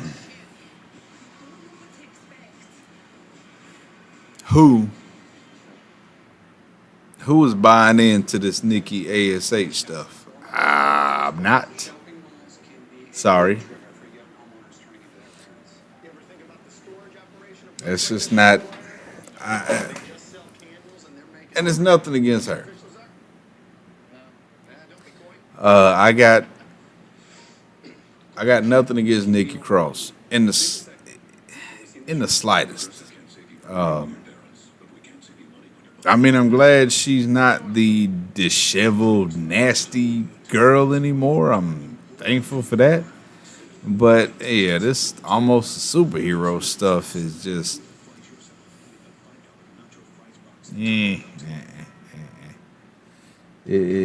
Not for me.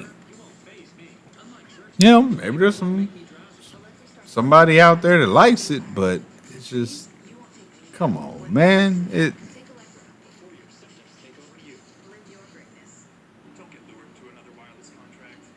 I think my gauge is the fact, my little girls saw it and they was like, huh? Like, they don't care. Like, Brooklyn loves Bianca and Abby loves Bailey. Nikki ASH, like, they didn't see her and be like, ooh, superhero, and they love superheroes. They saw her as a knockoff. Like, you know what I mean? So, okay. It's whatever, bro. It's whatever.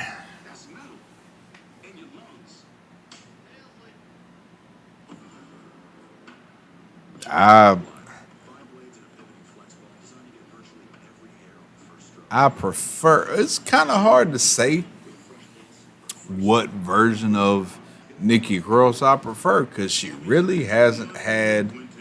I mean, Sanity was Sanity.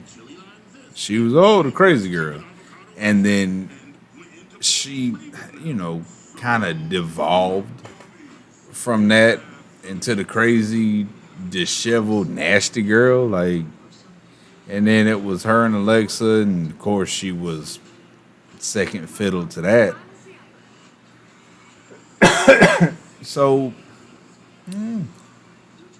Nikki Cross, like, just really hadn't had a shot.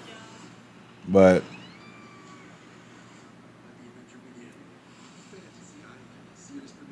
now, of course, everybody howling about Charlotte Flair getting another shot.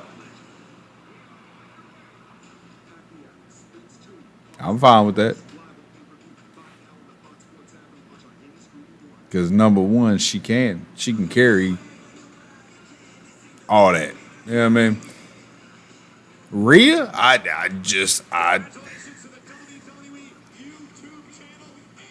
don't like this whole. I don't know. I don't care for Rhea. I prefer NXT Rhea. I don't care for this. I'm cooler than you, but I'm trying to be relatable to the fans. But I'm cool. But she's her character's kind of lost. I don't care for her. But I like her. You know what I mean? good size. She's very good size. She's attractive. Good moveset. She ain't that bad in the ring, boy. She done had some slips, though. And she's had some slips as recent as the last match. So she got to tighten up. She got to tighten up. Most notably and notoriously was with her and Oscar, where she just screwed up the spot 4 times. Like, you screw up a spot. Don't immediately try to go redo it. Work it back in. But, yeah, you screwed up a spot 3 times in a row and you tried to go right back to it. Again. Yeah, but she's young. You know what I mean? She got time to learn. She's got space to learn. But, yeah, I don't buy into her.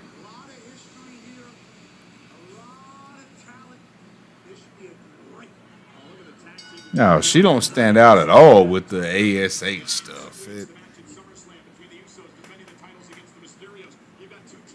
Like that work with Rosie and the SHIT and all that, but now it doesn't come off legitimate. You know what I mean? It comes off as just generic and weak and.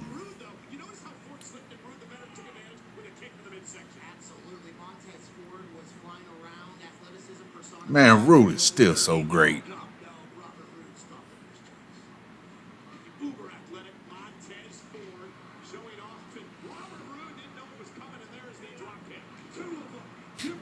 I love some Montez, but Jesus, his moveset is so weak. And if you've seen his moveset video and listened to it, you know what I'm talking about.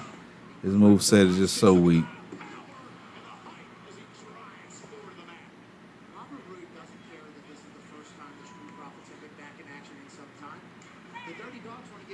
Now, a lot of people look at Bobby Roode, Robert Roode. Oh, he could have been, should have been world champ.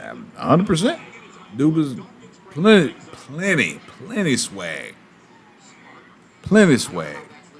Plenty good in ring. Same thing with Dolph. But Dolph is off. He's made it abundantly clear that he's cool with getting money.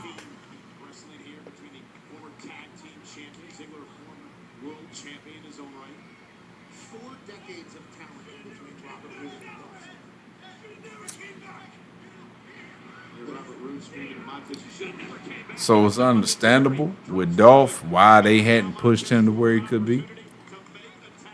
He's cool with making good money to be a low guy.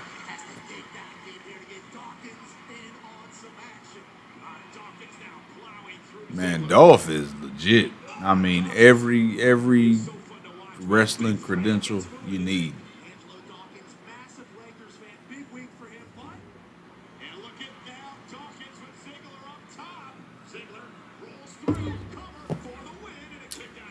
So and I've talked about this a lot.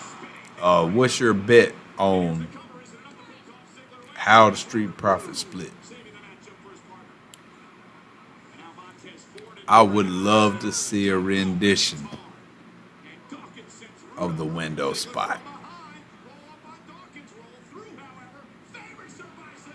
I would love to see a rendition of that because, you know, number one, Montez does a super kick. He gets a little bigger. He puts on a little more weight, gets some better size, adds to his moveset. Man, he is poised to be great. Like, that dude is super swag.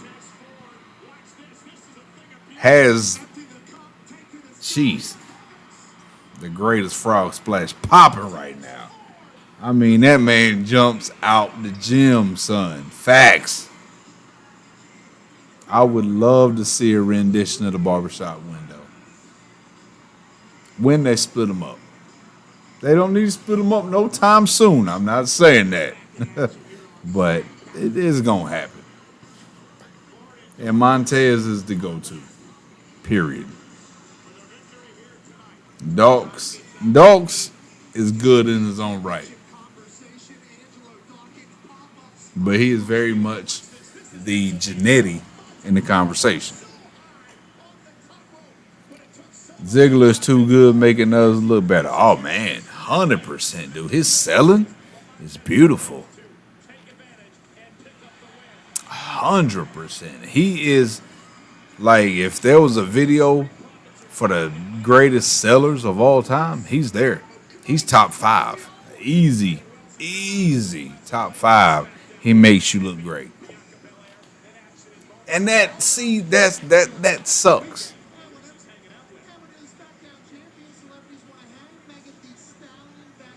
That sucks that you would get tapped for being great. You know what I mean? At that aspect, at making your opponents look good, that it would be a downfall for you. You know what I mean? Like,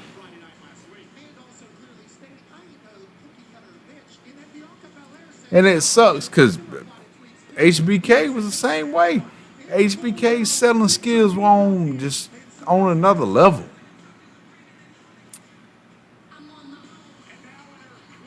I wish my little girls was here right now. She loves some Bianca.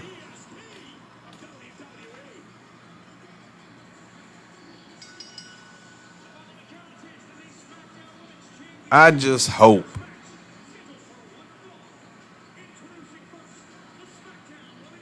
Dolph, and I hate to use the word deserves because it's a very contrary term. You know what I mean? It's very subjective. It's very objective. It's just that term is all over the place. But yeah, he deserves to be WWE champ at least once. At least once.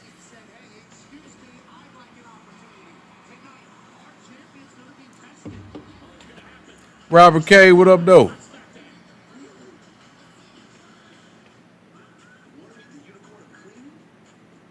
Boy, y'all realize we've been on stream for 3.5 hours. That's what's up. I like that. I'm glad, though, that now I got my setup to where we can do watch-alongs.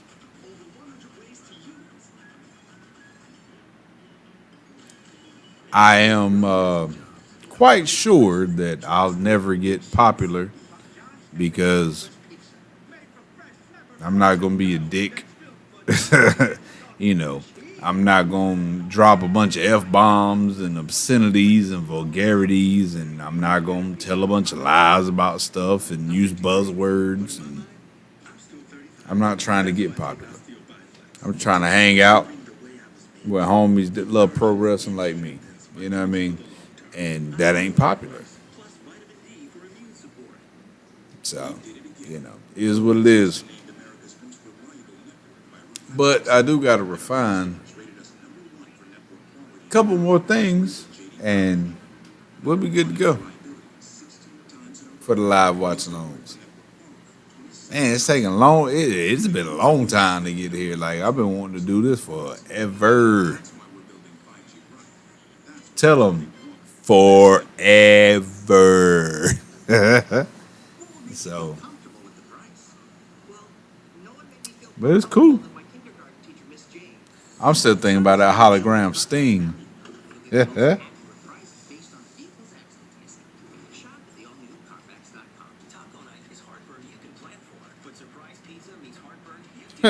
Well, say playing MLB The Show. What position you at, homeboy? HBK didn't sell for everyone. He didn't in the 90s. Let's separate that. Let's separate that one. There's a difference. 90s HBK and when he came back in the 2000s. And y'all know me, I prefer 2000s HBK. It was a different level. Even his moveset reflected that. He was a different person. He was a better person. Much better.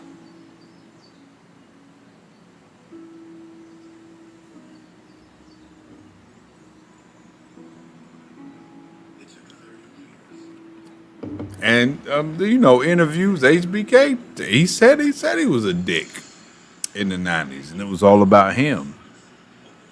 And then of course painkillers and all of that. Which that's what let's talk about that real quick.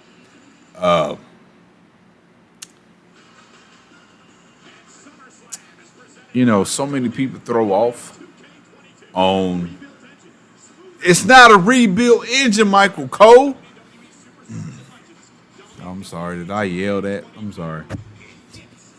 It's not a rebuilt engine. Oh my gosh, somebody smacked Michael Cole in his face. What was I talking about?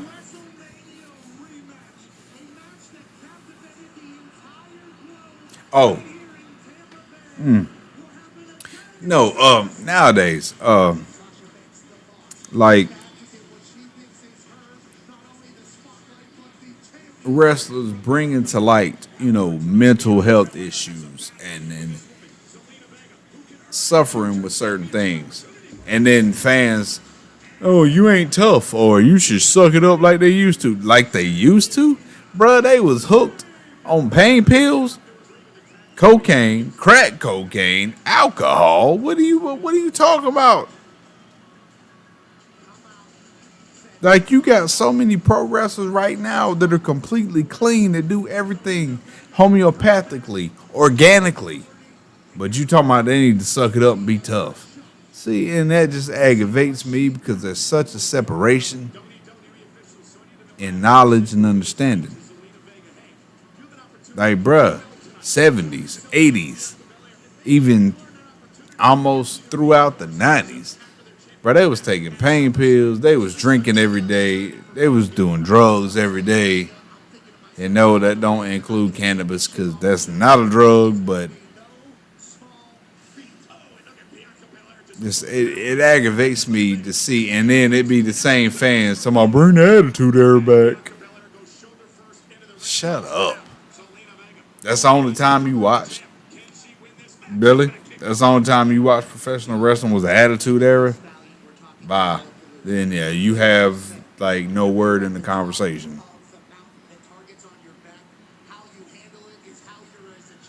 Second baseman.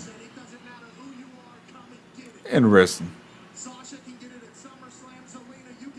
If you ever do a podcast on Apple, make sure to listen. Yeah. It's funny. I did the podcast thing. I got a playlist for the podcast, but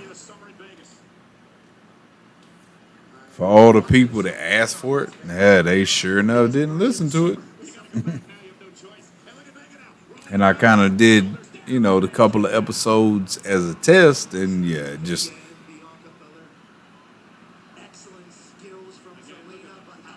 people swear they're gonna support something and they don't.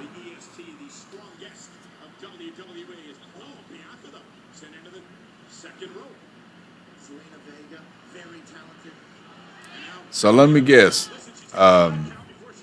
Zelina loses tonight. IWC gonna be crying. She's buried. She should have never came back. Oh, she's a traitor. She's a hypocrite. She's a whatever they talk about.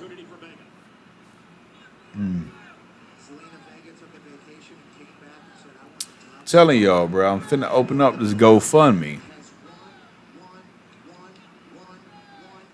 The show is called When Keeping It Real Goes Wrong.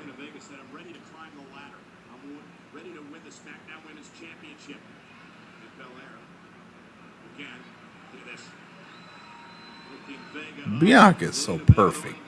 Like, I mean, she's perfect.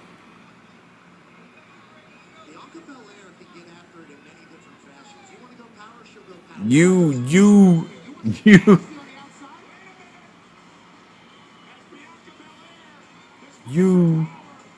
can't create, like in the lab, you cannot create a more perfect professional wrestler. She is everything. Absolutely everything.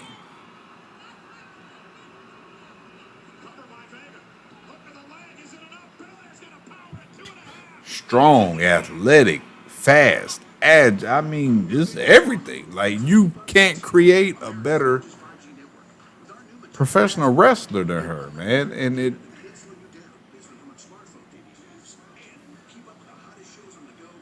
it's funny to see the response to her.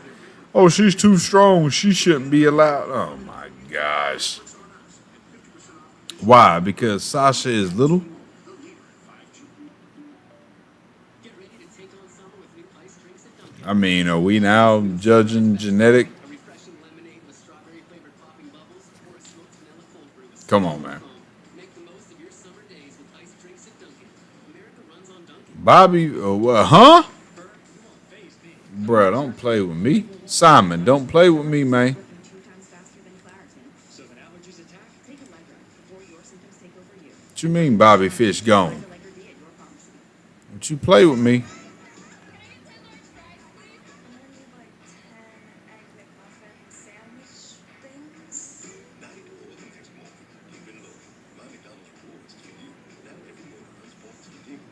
Yeah, I ain't left this chat, so I don't know what's going on outside of this since we've been talking. babysitting, borrowing clothes, finding a great What you mean, Bobby Fish is gone? It's either credible or it's not. Where you see that? Stop playing. Don't play with me.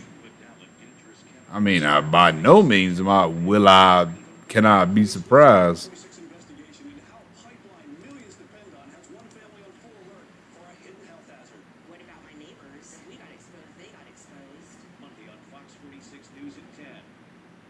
They used to call me Sir Sauce back in the day. I knew he was going to claim Sir Sauce a lot. You know. Oh, I got a lot of likes and retweets to do. Saucy's guy, they know.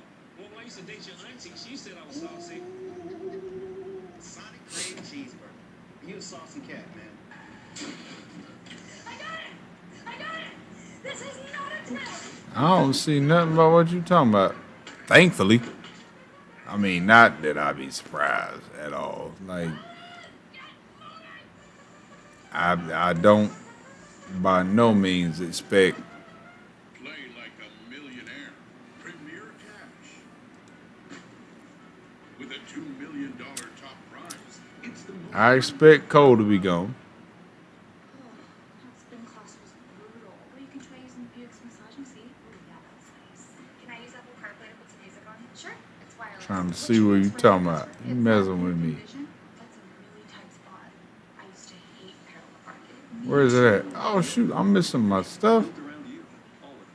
Pay no interest for 72 months plus current eligible Buick owners get $500 purchase allowance. I don't see Bobby Fit. Did he get released or he left? A proud sponsor of Carolina Panthers. Where's it at? Y'all stop playing. I'm looking. I'm scrolling down Twitter now. Banana is S. Sonic banana pudding shake. Okay, great. Oh my, I was burning. We'll have to check a dictionary. I won the spelling bee. Pfeiffer has learned Asher Hale has been released. Okay. SmackDown, and ever since the distraction by Sasha Banks before the commercial break, Zelina Vega has been in control of the champion, Bianca Belair. A couple of moments where Bianca's almost gotten it all the way back. It's like we're in the middle of one right now. And Bianca trying to fight back into the matchup. Zelina Vega trying to earn herself an opportunity. And look at Belair now. Oh, great athleticism by the champ. Belair trying to joust each other there. Bianca Belair. Do you think eventually Bianca will lose the title to Sasha? Of course. Zelina Vega and Belair trying to shoot her. 100%. Hanging on. Up the shoulders down. Oh, there's an OG TNA post. Now Bianca Belair powering. Jason versus AJ Styles on Fox. Oh man, I missed that. Yeah, but trying to sunset flip just couldn't roll through. And now Belair face first goes Zelina. She just picked her up and Sasha's so overrated. threw the shot put the other night. And there's a slam by Bianca Belair. I don't see Bobby Fish released, man. What y'all talking about? Stop playing with me. Vega away and a kick out at 2. The power to pick up other adults and throw them around, and then the incredible athleticism to do that off of the ropes. Bianca Belair is the full package. Give Zelina Vega credit, Pat. She's hanging in this match, giving the champ all she can handle.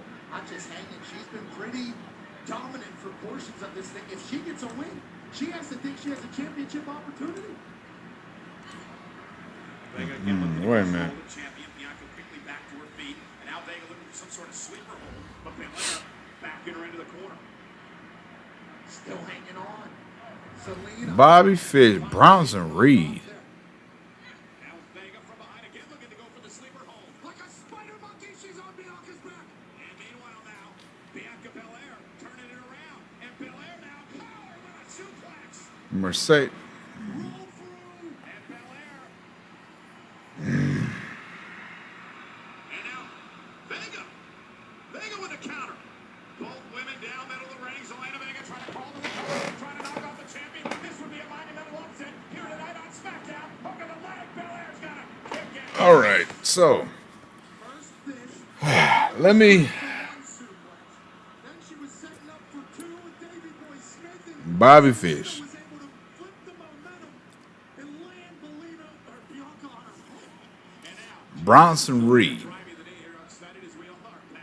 Wild night here tonight on Friday Night SmackDown. So much happening. Zelina Vega now caught by Bianca. Jake Atlas. Okay. Irish Sterling. Okay. Connor Reeves. Okay. Leon Ruff. Okay. Stephen Smith. Okay. Tyler Rust. Diamond Mine. Zechariah Smith. Okay. Asher Hill. Okay. Giant Zanjir. Okay. Even Mercedes Martinez because she's injured. But Bobby and freaking Bronson Reed, bruh, just.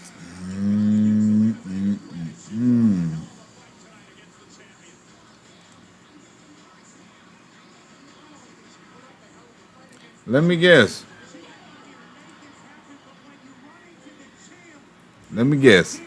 Now, Twitter gonna blame the 2K devs. It's their fault.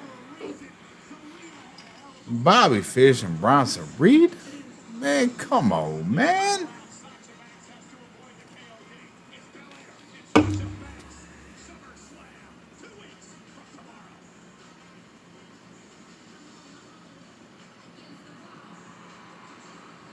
Yeah, Adam Cole probably gone. And Kyle O'Reilly as well when his contract's up. Finn Balor versus Baron Corbin. Wasn't Mercedes part of Retribution? Yeah, she was at first, and she asked she didn't want to be part of that. But after she got kicked in her head, she got a concussion. I think it's a medical thing with her. I believe they was Bronson Reed though. Yeah.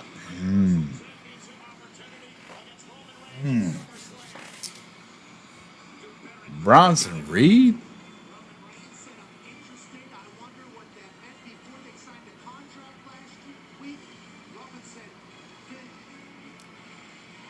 You know, I talked about Nick Khan, and he was brought in to do a job. Dude doing his job. Wow. Fox is sponsored by Progressive Insurance.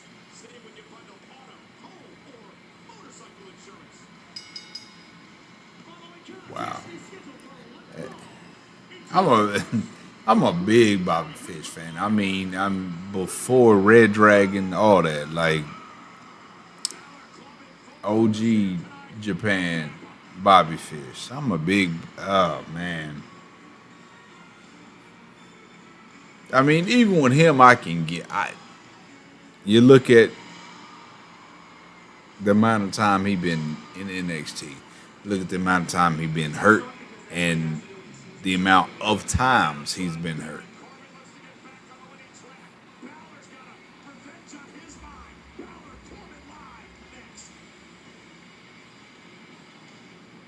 Tyler Rust was part of Diamond Mine. So now, how do you explain that? So what's next? That's about to be dissolved and Rowdy gone too? Man, like, it's one thing you murdering your main roster's cool, but you murdering NXT now. And NXT has long been your beacon.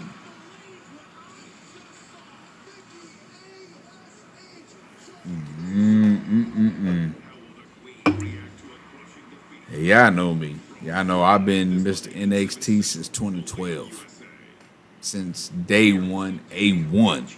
Now y'all doing me like this? Man, come on, man. Paper tickets.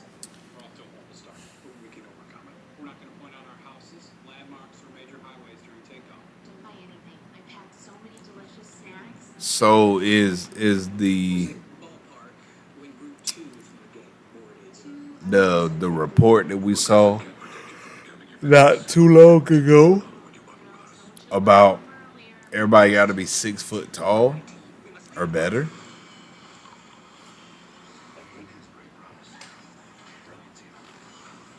Like, is that coming true? Ooh. Band practice, soccer, whatever that is, Nathan is working on. Nobody has time to cook. But the big thing I think WWE needs to look at the greatest of all time list.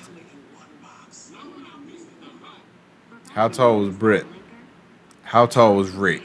How tall was Shawn?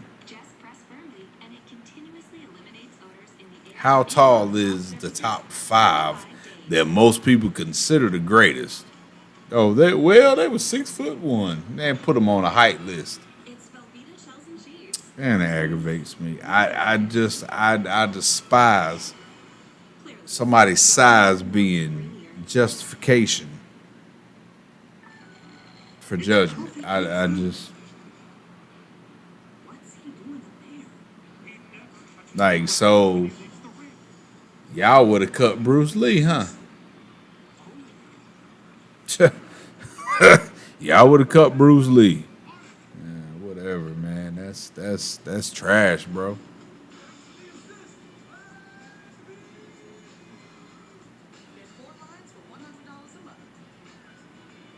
It ain't Eve Marie's fault for what? Not being able to successfully trip over her own foot. Come on, man. Crazy. Oh, she needs to go. You know what? I'm glad you said something. This brought me to a point that I was gonna make on Twitter, but I didn't. I bit my tongue because nobody said nothing about it. Nobody said nothing about this. Now, check this out. Let me look at you. Check this out. Had in place of Piper Niven, if that would have been Nia Jax in that match with Natalya, what would have happened?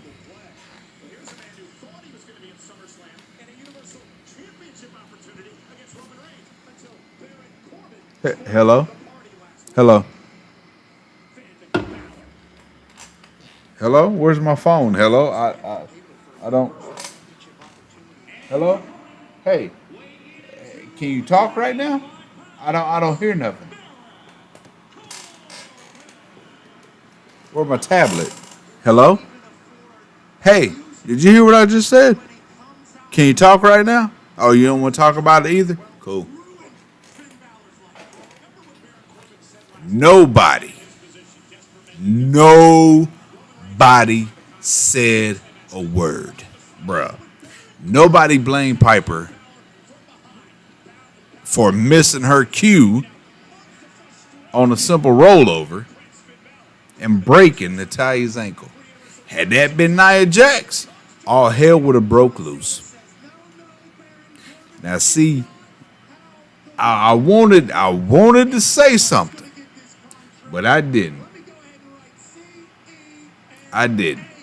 Because number one, people can't read. Number two, they especially can't read with their fan glasses on. Number three, they can't read with their hate glasses on. Had that been Nia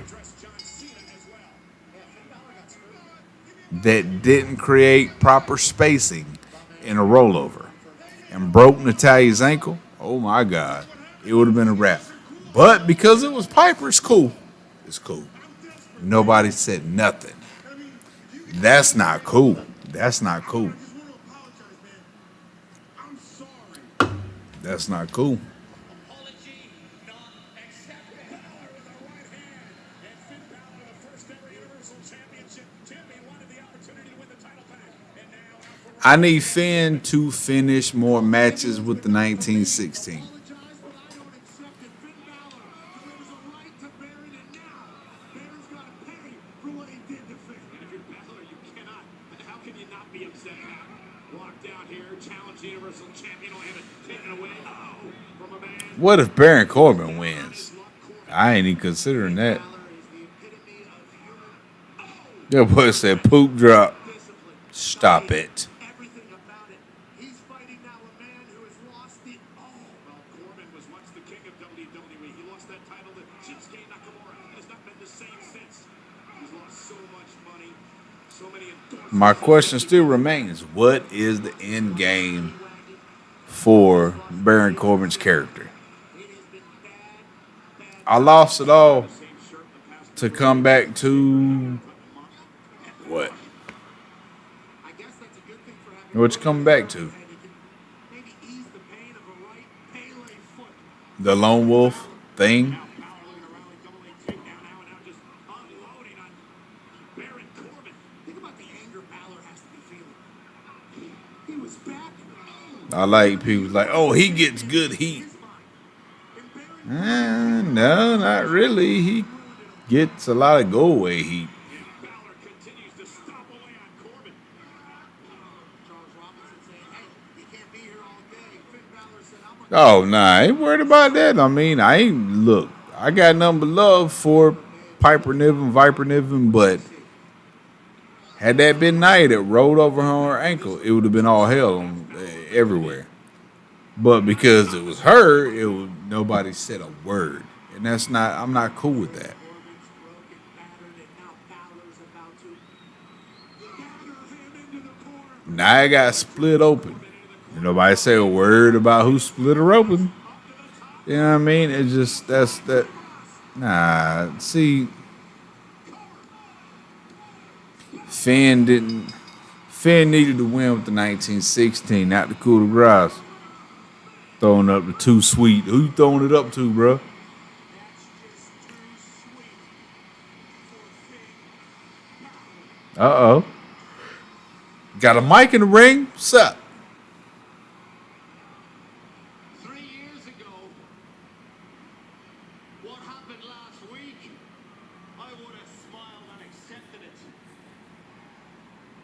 But that Finn is dead. Oh, Prince is dead. Isn't smiling. This Finn wants to face Roman Reigns for the Universal Championship. Oh, it'd have been better if he'd have said, but that Prince is dead. And if I have to go through John Cena to do it, then that's what I'm willing to do. I'll take that. I'll take that, though. Name the place, name the time, because Finn is I'll take Finn Balor versus John Cena. Hey, I'll take that.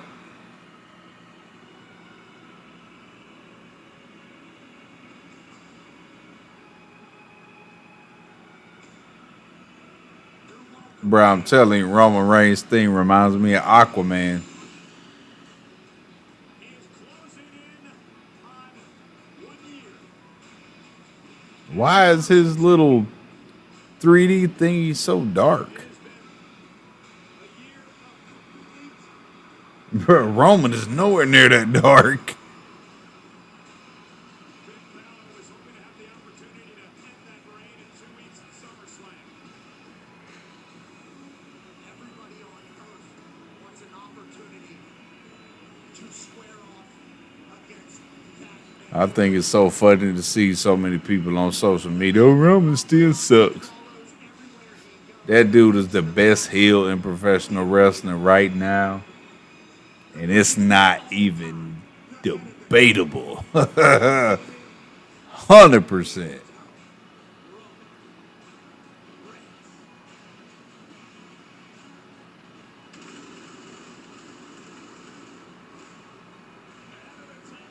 And I'll admit, I was not a fan.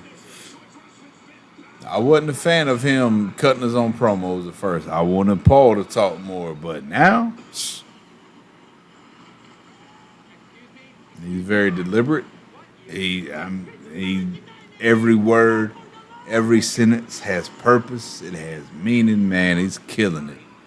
Number one heel in pro wrestling, period. I just remembered, Pompeii was destroyed in 79 AD, by the way. What's the volcano called? Volcano. Let's see what volcano destroyed Pompeii. No, I saw the trademark for Happy Corbin. Wendy's serves fresh, never frozen beef on every hamburger. No. Unless y'all making no.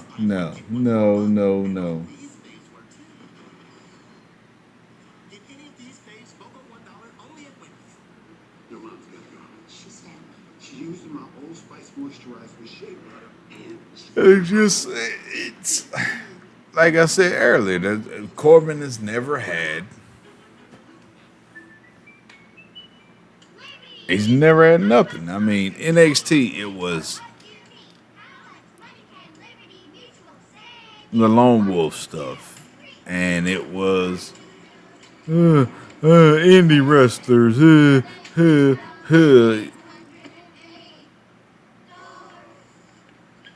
And then it was come to the main roster. It was back to the Lone Wolf, and then it was indie wrestlers. I don't like indie wrestlers because they're way better than I could ever be, and it just kind of turned into nothing. Like it turned into what? And somehow, well, you was one of the couple to lose cash in, then you somehow got your stuff back and King of the Ring, and now you lost. Just there's no nothing with him, like no consistency to really give him a character, which by no means am I defending WWE, because that is really kind of like the going rate of stuff. But I just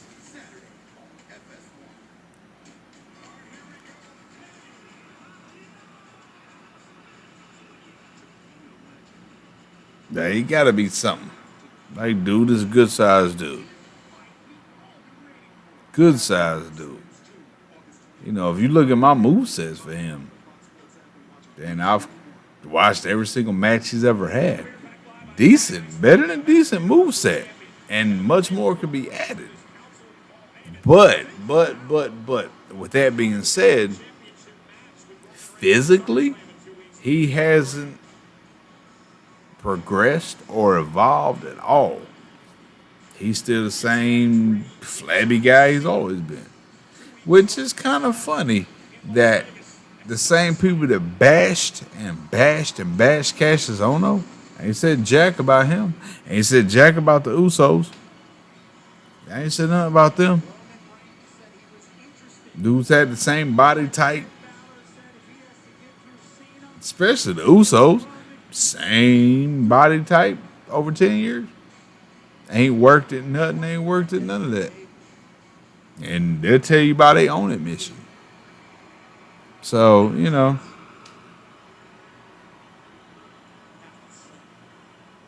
Look at Roman. You can look at Roman from FCW.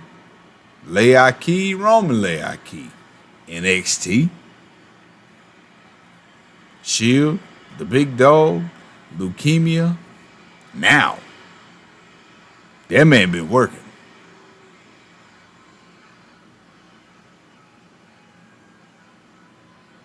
My special counsel has already addressed my position on last week. I'm glad they cut them veneers down. Looks so much better than when he first started. While you're out here running your mouth about John Cena. But you need to remember that I tried to help you. I tried to give you an opportunity.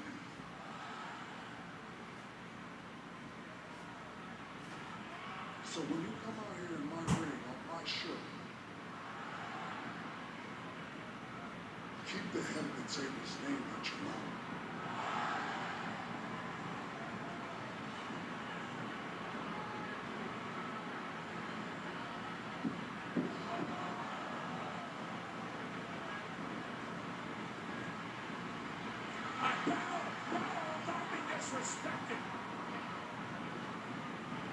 Pushing the back from Finn Balor. Roman Reigns, the goat, lands on his feet. Finn not backing down. So.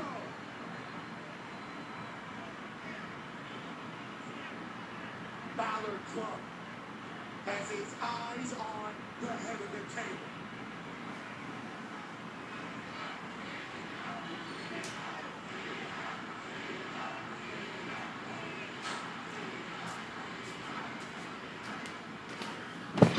Oh, while I'm thinking about it, since, a few weeks ago when I made the video, talking about my Crohn's and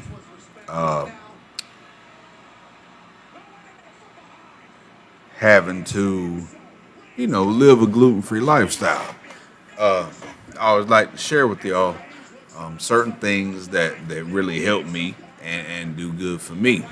And for y'all that like to drink beer, Glutenberg. Glutenberg is good. Gluten free. They have pale ale. They have, which this is blonde. They have double pale ale. They got a whole lot of gluten free stuff.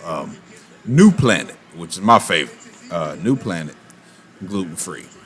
They just didn't have it in stock today. But yeah, this gluten-free thing is crazy, man. I get to eat a lot more steaks and hamburgers though. Shout out to Chili's. We went there today and I got their gluten-free steak. 6-ounce ribeye.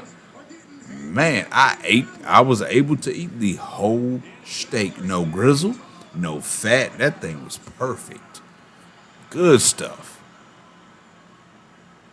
So this gluten-free thing is tough. It is. But man, there's a lot of options. You just got to search for them. You got to really, really, really look for stuff, man. But Glutenberg, if you like to drink, Glutenberg and New Planet are by far my two favorites. New Planet is my number one favorite. So good. Good taste. And that's the thing with a lot of gluten-free stuff is there's no taste. Like, jeez, man, I've been trying, past 2 weeks, I've been trying oatmeal. I love oatmeal. Love oatmeal, especially in the winter. Oatmeal is such a good breakfast. But I can't eat regular oatmeal. So I've been trying different gluten-free oatmeals. Oh my gosh. Ugh. It's tough. The first two I've tried have been, with those, it was really a texture thing. Like my oatmeal shouldn't be crunchy. You know what I mean? But the gluten-free oatmeal was very almond based. So yeah, but man. But I just wanted to share with y'all Glutenberg and New Planet for the homies that like to drink beer. If you like liquor, it's got to be clear tequila. It's got to be agave. That is literally like the only spirit that is gluten-free. There's others that'll tell you they're gluten-free, but the distillation process, they're not, because they come through a lot of the same processes that all the other stuff does. But yeah, it's fun. But I was like big impressed by that steak I had today at Chili's. Man, it was good. And I mean, I ate every piece of it. No grizzle, no fat. Up, hold on. Yes, I know, Panther Fan Fest. Didn't get to go another year. But back to the gluten-free stuff. It's hard.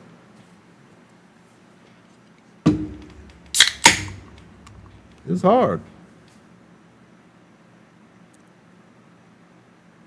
Still have pizza. Hey, I found, finally, and it took a whole lot of trial and error of pizza. I love pizza, my favorite food. A great gluten-free pizza that it's cauliflower crust. The crust, that's been one of the biggest issues with gluten-free pizza is the crust. Like Papa John's, gluten-free, garbage. Domino's, garbage. Marco's was good. But found one in Aldi's, cauliflower crust. Long as you pay attention to cooking it, delicious. Great crust. Great crusty. You know what I mean? And that's the thing about a pizza crust. It's got to be crusty. You got to be able to fill it. You got to, you know what I mean? It's got to have that correct texture, and this one does. So a lot of the gluten-free stuff is just retraining your brain how to re-eat. You know what I mean? How to re-eat stuff that you love. Like pasta. Just pasta by itself, you know, in a pot of hot water on the stove is gluten-free. Now the sauce, that's the different, you know what I mean? That's the different area. But there's gluten-free tomato sauce, gluten-free marinara, gluten-free Alfredo. It definitely doesn't taste. The pasta sauce doesn't taste like regular pasta sauce. The tomato doesn't taste like regular tomato. The Alfredo doesn't taste like regular Alfredo. You know, there's an adjustment. The biggest adjustment is bread. Like, gluten-free bread is interesting. I finally found a loaf. Like, I like to eat peanut butter toast in the morning. That's like my favorite breakfast. Get up, cup of coffee, 2 pieces of peanut butter toast. Like, that's just, you know, my favorite breakfast. Gluten-free bread is so interesting. It's very different. It's not moist. It's not light. It's not fluffy. It's not airy. It's very cardboardish, if I say. But, and I'm getting there. I found a loaf that I can deal with. I ain't gonna be like I found a loaf that I can deal with. You know what I mean? And that's really the biggest part. Being able to deal with certain stuff. Don't mean you're gonna like it. Which means you can accept it. So I can do that. But then, like, oh God, I'm from the South, bruh. I love biscuits. Biscuits and gravy and just, none of that. Like a gluten-free biscuit, yeah, that don't pass the test, man. It does not pass the test, but it's tough, you know. And for all of y'all, and I told my wife, you know, when I made the video, and for all of y'all that have reached out and been like, yo, I've been dealing with that too. You know, in any of the GI issues. You know, it took a lot for me to make that video. It did. But I'm glad I did. You know, because a lot of y'all have reached out. And a lot of y'all be like, man, I didn't think nobody understood. Yeah, I do. And, you know, I always want to make sure that I can help y'all out. And if y'all got some trade secrets when it comes to gluten-free food, holler at me. Or celiac or IBS or any of them GI issues. Because they all of it. It's so many different ones. But they share so many different symptoms that diagnosis is really tough about what you really got. And that's what I went through. You know, trial and error of, okay, there's this. And it took us months, well over a year, to finally single out that gluten was an issue for me. So it's, you know, if you're going through it, holler at me. I know how it feels, and I'll probably offer you some advice. You know what I mean? And it sucks, especially when you love to eat, man. And you love good food like I do. It really, really sucks because you got to change everything, like so much. Lactose intolerant, no dairy. See, I don't think, and I might be wrong, but I don't think I am completely lactose intolerant. But yeah, I've strayed away from dairy. I don't even fool with dairy. Like I got almond milk, like everything. I've completely gotten away from that because dairy was one of my triggers. Like when we went out to eat today, I ordered the gluten-free steak and they put butter on my steak. And most places don't. When you order like a gluten-free burger, steak, whatever it is, they just give you the patty. But I keep Lactaid pills or the chewables, and they help. So, but yeah, dairy is a trigger for me too. Which sucks because I used to love chocolate milk. So, but I'm gonna tell you what, if you like ice cream or even frozen yogurt is kind of sometimes it bothers you, sometimes it don't. But right now I eat Italian ice. Lindy's Italian ice is wonderful. Gluten-free, great. So that lactose intolerance, I can sympathize. I had to leave that alone too. And it's so funny. Almond milk, rice milk. You ever milked the almond? You ever milked a grain of rice? And if you look at like the process of how that's made, it's so technological. Now you got to use this gas and this to push this, to do that. It's like, man, just let me drink some milk. But Lactaid it's been good to me. Like it helps. Sometimes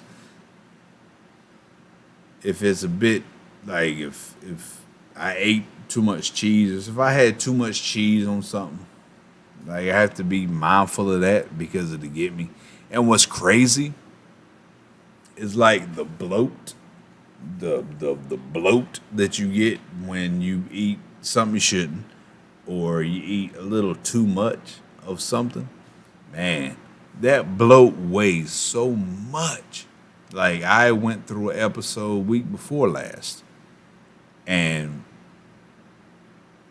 the bloat alone pushed me up to 227 pounds. It was almost 10 pounds of pure bloat, pure reaction, pure my body being like, nope, we ain't having this. And that is crazy. And like previous to last year, to me finally figuring out there's something going on. There's a reaction, there's an allergy to something. Previous to that, like I lived in a perpetual state of bloat and didn't know it, didn't realize it, couldn't understand it. And it's hard to understand it because I just thought I was getting fat. You know, I just thought I was fat and lazy, but it wasn't. What really helped me to understand something wasn't right is when I was like, all right, I'm getting back to working out. And I hit it with the full force that I always do. And after 2 months, nothing. I think I lost 2 pounds. I was like, yeah, this is not right. Something ain't right. And then, you know, come to find out, I knew something it couldn't be. And, you know, with something like that, there's a lot of, the whole wide range of issues can be, you know, thyroid, hypothyroidism, where you just can't lose weight, hyperthyroidism, where you lose too much weight. And then when you add in the IBS stuff, the GI stuff, and it's crazy because they share so many similarities that it's hard to track down. And that was really the issue with me when the doctor was like, oh, you got Crohn's. I mean, boom, first diagnosis off top. Up, you got Crohn's. And then after my initial diagnosis,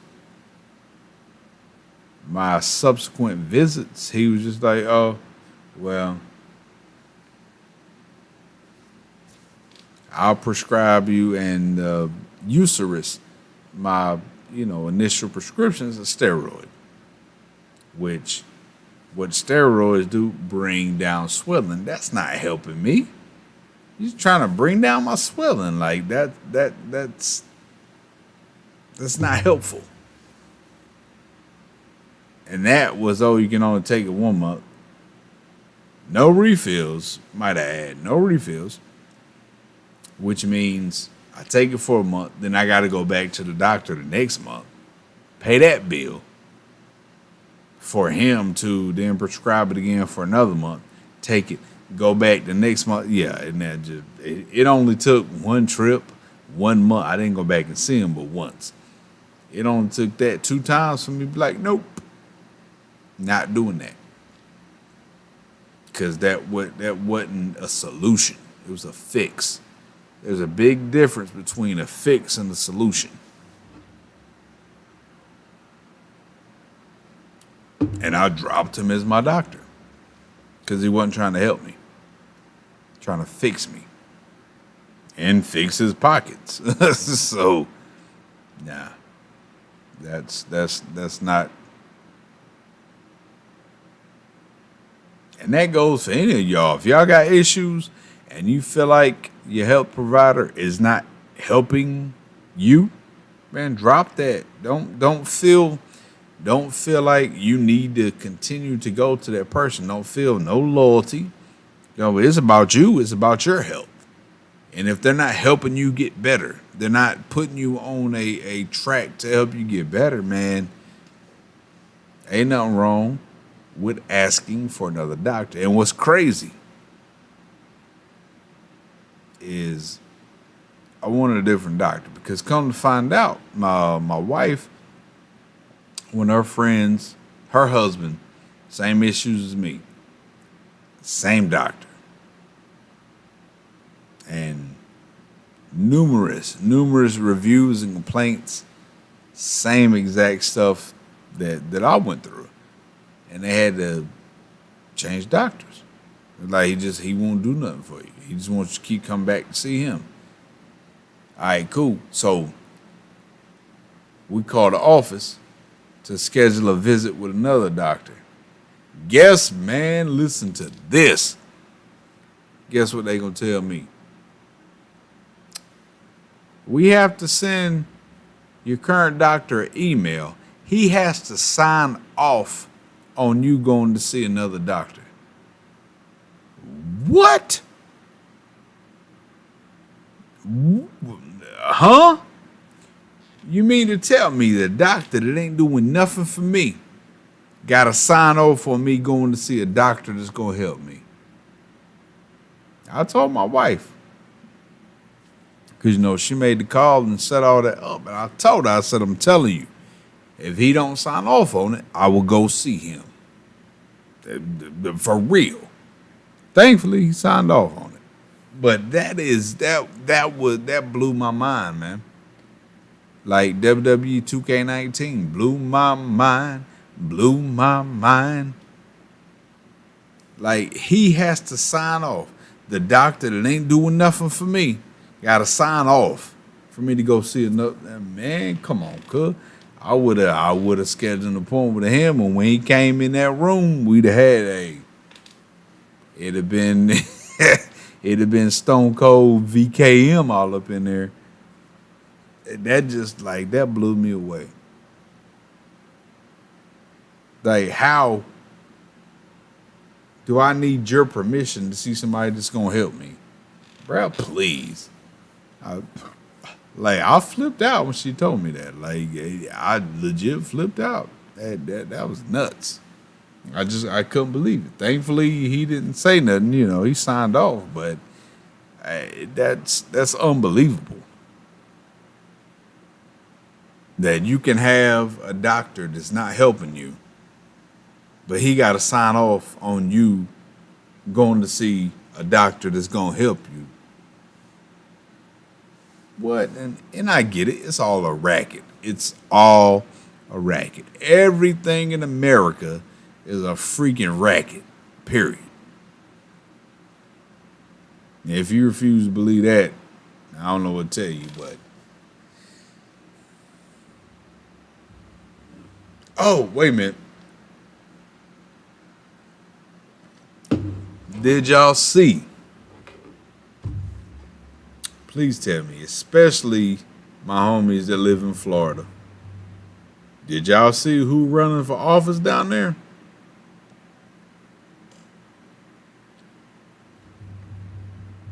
Drake Words.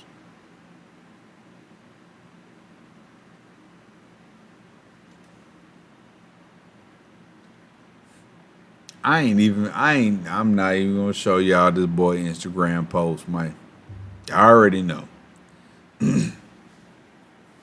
This dude Instagram post had.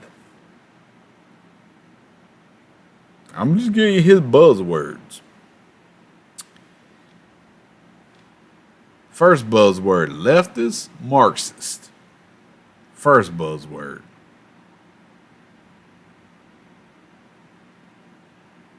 Like, really.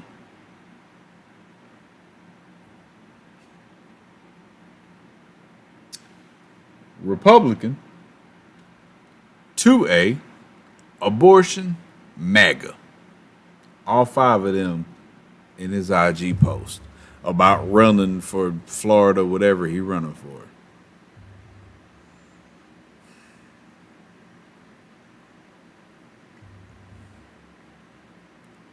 I'm still mad at the fact. I'm still mad that they fired the judge. Number one, have y'all seen him? Good Lord have mercy. That brother is jacked. He is big. Now, you would look at him and you would originally think, oh, that's the type of guy Vince loves. I mean, if he was white, yeah. Then you would look at him and look at Drake Works and think,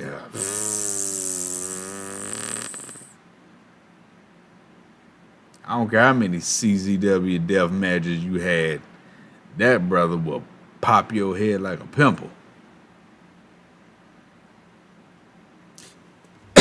Then you would look at the entirety of the situation of what Drake said.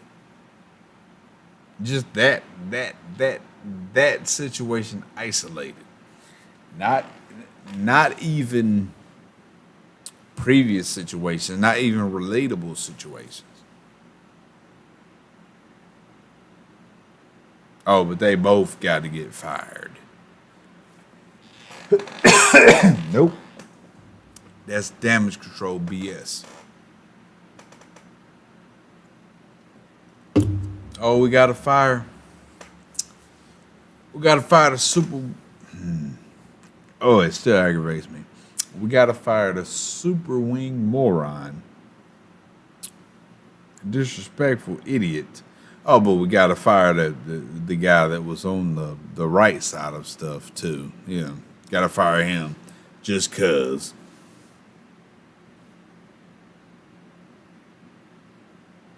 Sorry, though. The judge doing good, MLW. Shouts to him. He's a big dude, too. I didn't realize he was that big, but he big. You see him in a match compared to other individuals. That's a big guy. My girlfriend has Crohn's. Oof.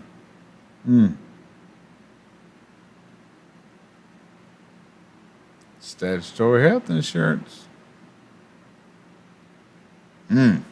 Huh. Oh, please. Don't let these Americans read that, brother. No, that don't, no, not universal health care, not health care that helps all of us. Crohn's sucks, brother. I'm telling you. You know how much money that it costs for me, not just for the food that helps me, but for the healthier food.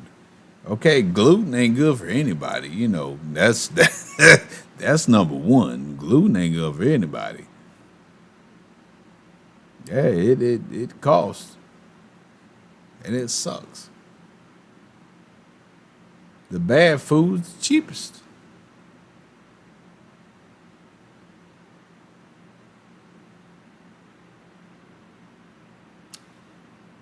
But the good food is the cheapest and easiest to grow. And I know that personally. I can tell you that personally from somebody that comes from a family full of farm workers, plantation workers. Man, my fam past my grandparents come from farms, cuz they ate what they grew. They took to market what they grew. They traded. Like, my family comes from dirt. Like, the term dirt poor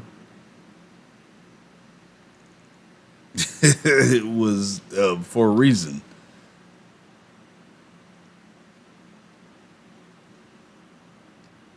But that was before the government got involved in your food. That was before they deemed it necessary to fly their planes over it and spray with their pesticides and all that.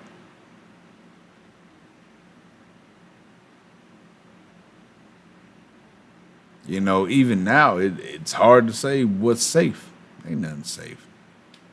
Oh, well, I grow my own fruits. I grow my own vegetables. Cool. Has that land been sprayed? You know, who cultivated, who aerated, who, it's just, especially here in America. I can't speak for bro, but over here, bro, you know how they do us. Everything contaminated.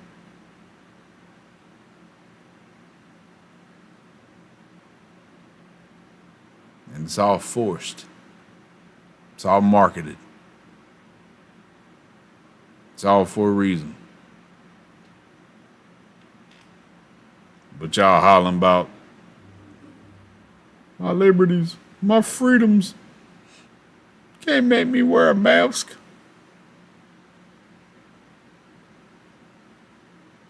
But you came on the internet to complain about wearing a mask. Cheers.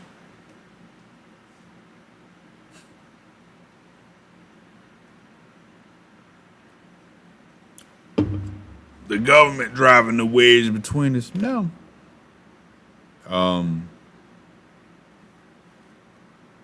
There was really no government when y'all brought them boats over here full of slaves. Wasn't too much of a government then. You did that by choice. But keep believing that. Keep believing that. So I won't get political on y'all, bro, because I know people believe different things, and that's fine. As long as what you believe doesn't lead you to be a bad person. That's my line. You understand? You believe what you want, think what you want, feel what you want, be what you want. But when any of those outside forces leads you to be a bad person, you got to go.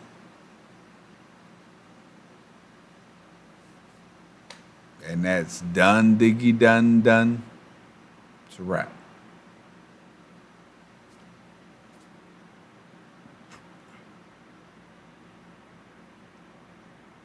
Don't be a dick. I mean, we've been saying that since the 90s. That was a slogan in the 90s. Don't be a dick.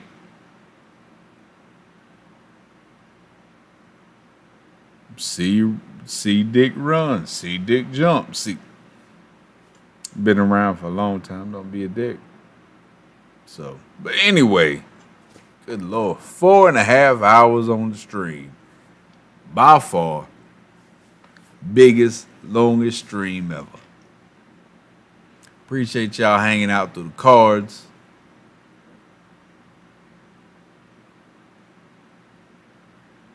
Fun. And I know it's a lot of creators. Well, that too. A lot of collectors, but I enjoy that, man. It brings back part of my childhood that got murdered and taken away from me. You know, collecting really kind of fills that void. You know, I lost a lot in life. Lost a whole lot. And being in a position to where, you know, not only can I somewhat get a little piece of that back, but I get to share it. You know what I mean? That's like a bonus. And I know a lot of y'all collectors. So that's more fun. So, number one, y'all finna make me spend some money. So if I get in trouble, y'all getting in trouble. Look, you gotta remember, Malibu Most Wanted. Mom gets home, y'all getting the punishment. So, but number one, the focus is I'm already there. I'm already 95% there. I got to get the hologram sting, and I got to finish out this collection. I'm already there. So I'm going to sit down tomorrow and run through the checklist and see where we at. And we'll talk about it. And y'all can probably help me find certain cards. So we're going to do that. So once we finish that collection, 91, WCW. God, that card collection sucked. Period. Jeez. Really? I'm still mad. But anyway, we'll get through that. And then we'll do another live stream and we'll all hang out. We'll talk about, hey, what'll be the next move? Because I know there's like this collection was easy to come by and cheap, very cheap. You know, we're talking a 70-cent pack of cards. Yes, I paid $2 for it. Kanye shrug. Okay. You know, I ain't even spend $40 on the whole situation. So, but sit down with y'all. Sit down with my collectors, my aficionados, and we'll talk about it. Cause I enjoy it. Like this, like I said, bro, this is what the internet was made for. Collectors and stuff hanging out and just talking about wrestling and maybe you got to escape from something in these few hours with me. And that's what it's about. My wife and kids went to hang out. I'm home alone. A million different things I could have been doing, but I'd rather be online talking about wrestling. You know what I mean? So to me, it means a lot to have the ability to escape like this and to have the access to people who are like-minded. You know what I mean? It's the internet, when used correctly, is a beautiful thing. And I really enjoyed it. Shoot, we did a watch along. We got to watch SmackDown together, man. And it's real cool. Hopefully, I got to figure out what's going on with this laptop. Factory reset. God, I hate to do that. That means I got to go back through and add and do everything. But it might be necessary because I don't like stuff not working correctly. First off, big, gigantic shouts to Catch-O-Mania, Simon Wealth, the greatest, flat out greatest belt designer ever. Name me one better. I'll wait. Oh, you can't. He's the greatest. Can't name one better. Just like you can't name a moveset man better than me. Glad he came through, man. That was I fanboyed out seeing him come through, man. It's huge. Like, even though I know a lot of y'all look up to me and y'all think it's cool when I converse with y'all and things like that, respond to y'all, hey, bruh, just like y'all a big fan of me, is dudes I'm a big fan of too. And to see them come through with me, it's the same feeling, We all fanboys for certain people to a certain extent, and it's always fun. You know what I mean? So I appreciate that. You ain't following that man on Twitter? Do it. You ain't, man, I'm telling you, dude is an artiste. Awesome stuff. I do good. I do good in Photoshop to make funny thumbnails. This dude is an artist, man. It's amazing. So I appreciate everybody coming through. Y'all know me. I love every last one of y'all. I'm always accessible. Always holler at me. Anything we'll talk about. I'm a very, very open dude, bruh.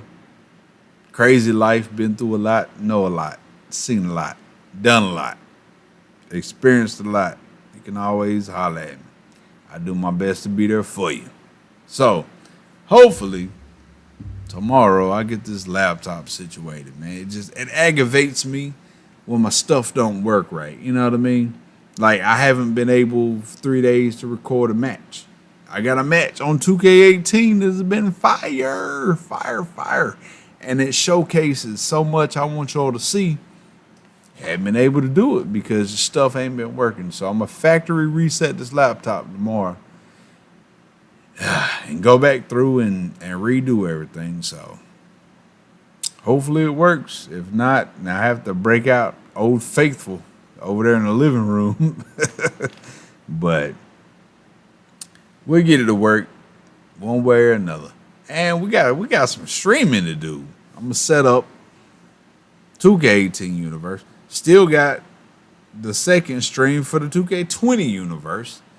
And now 2K19 universe, grappling, wrestling.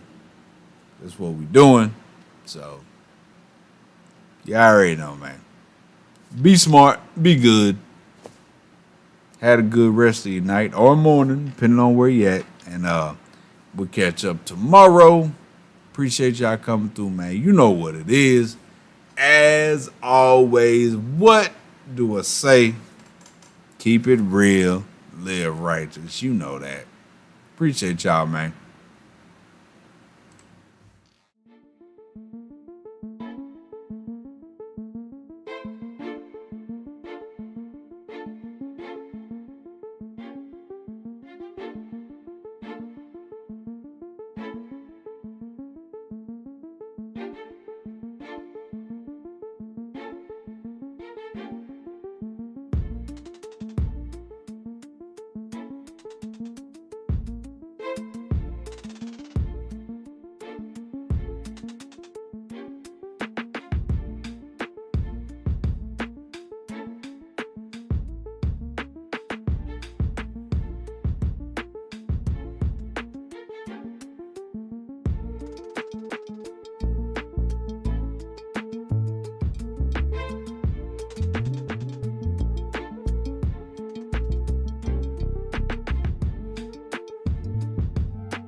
Peace.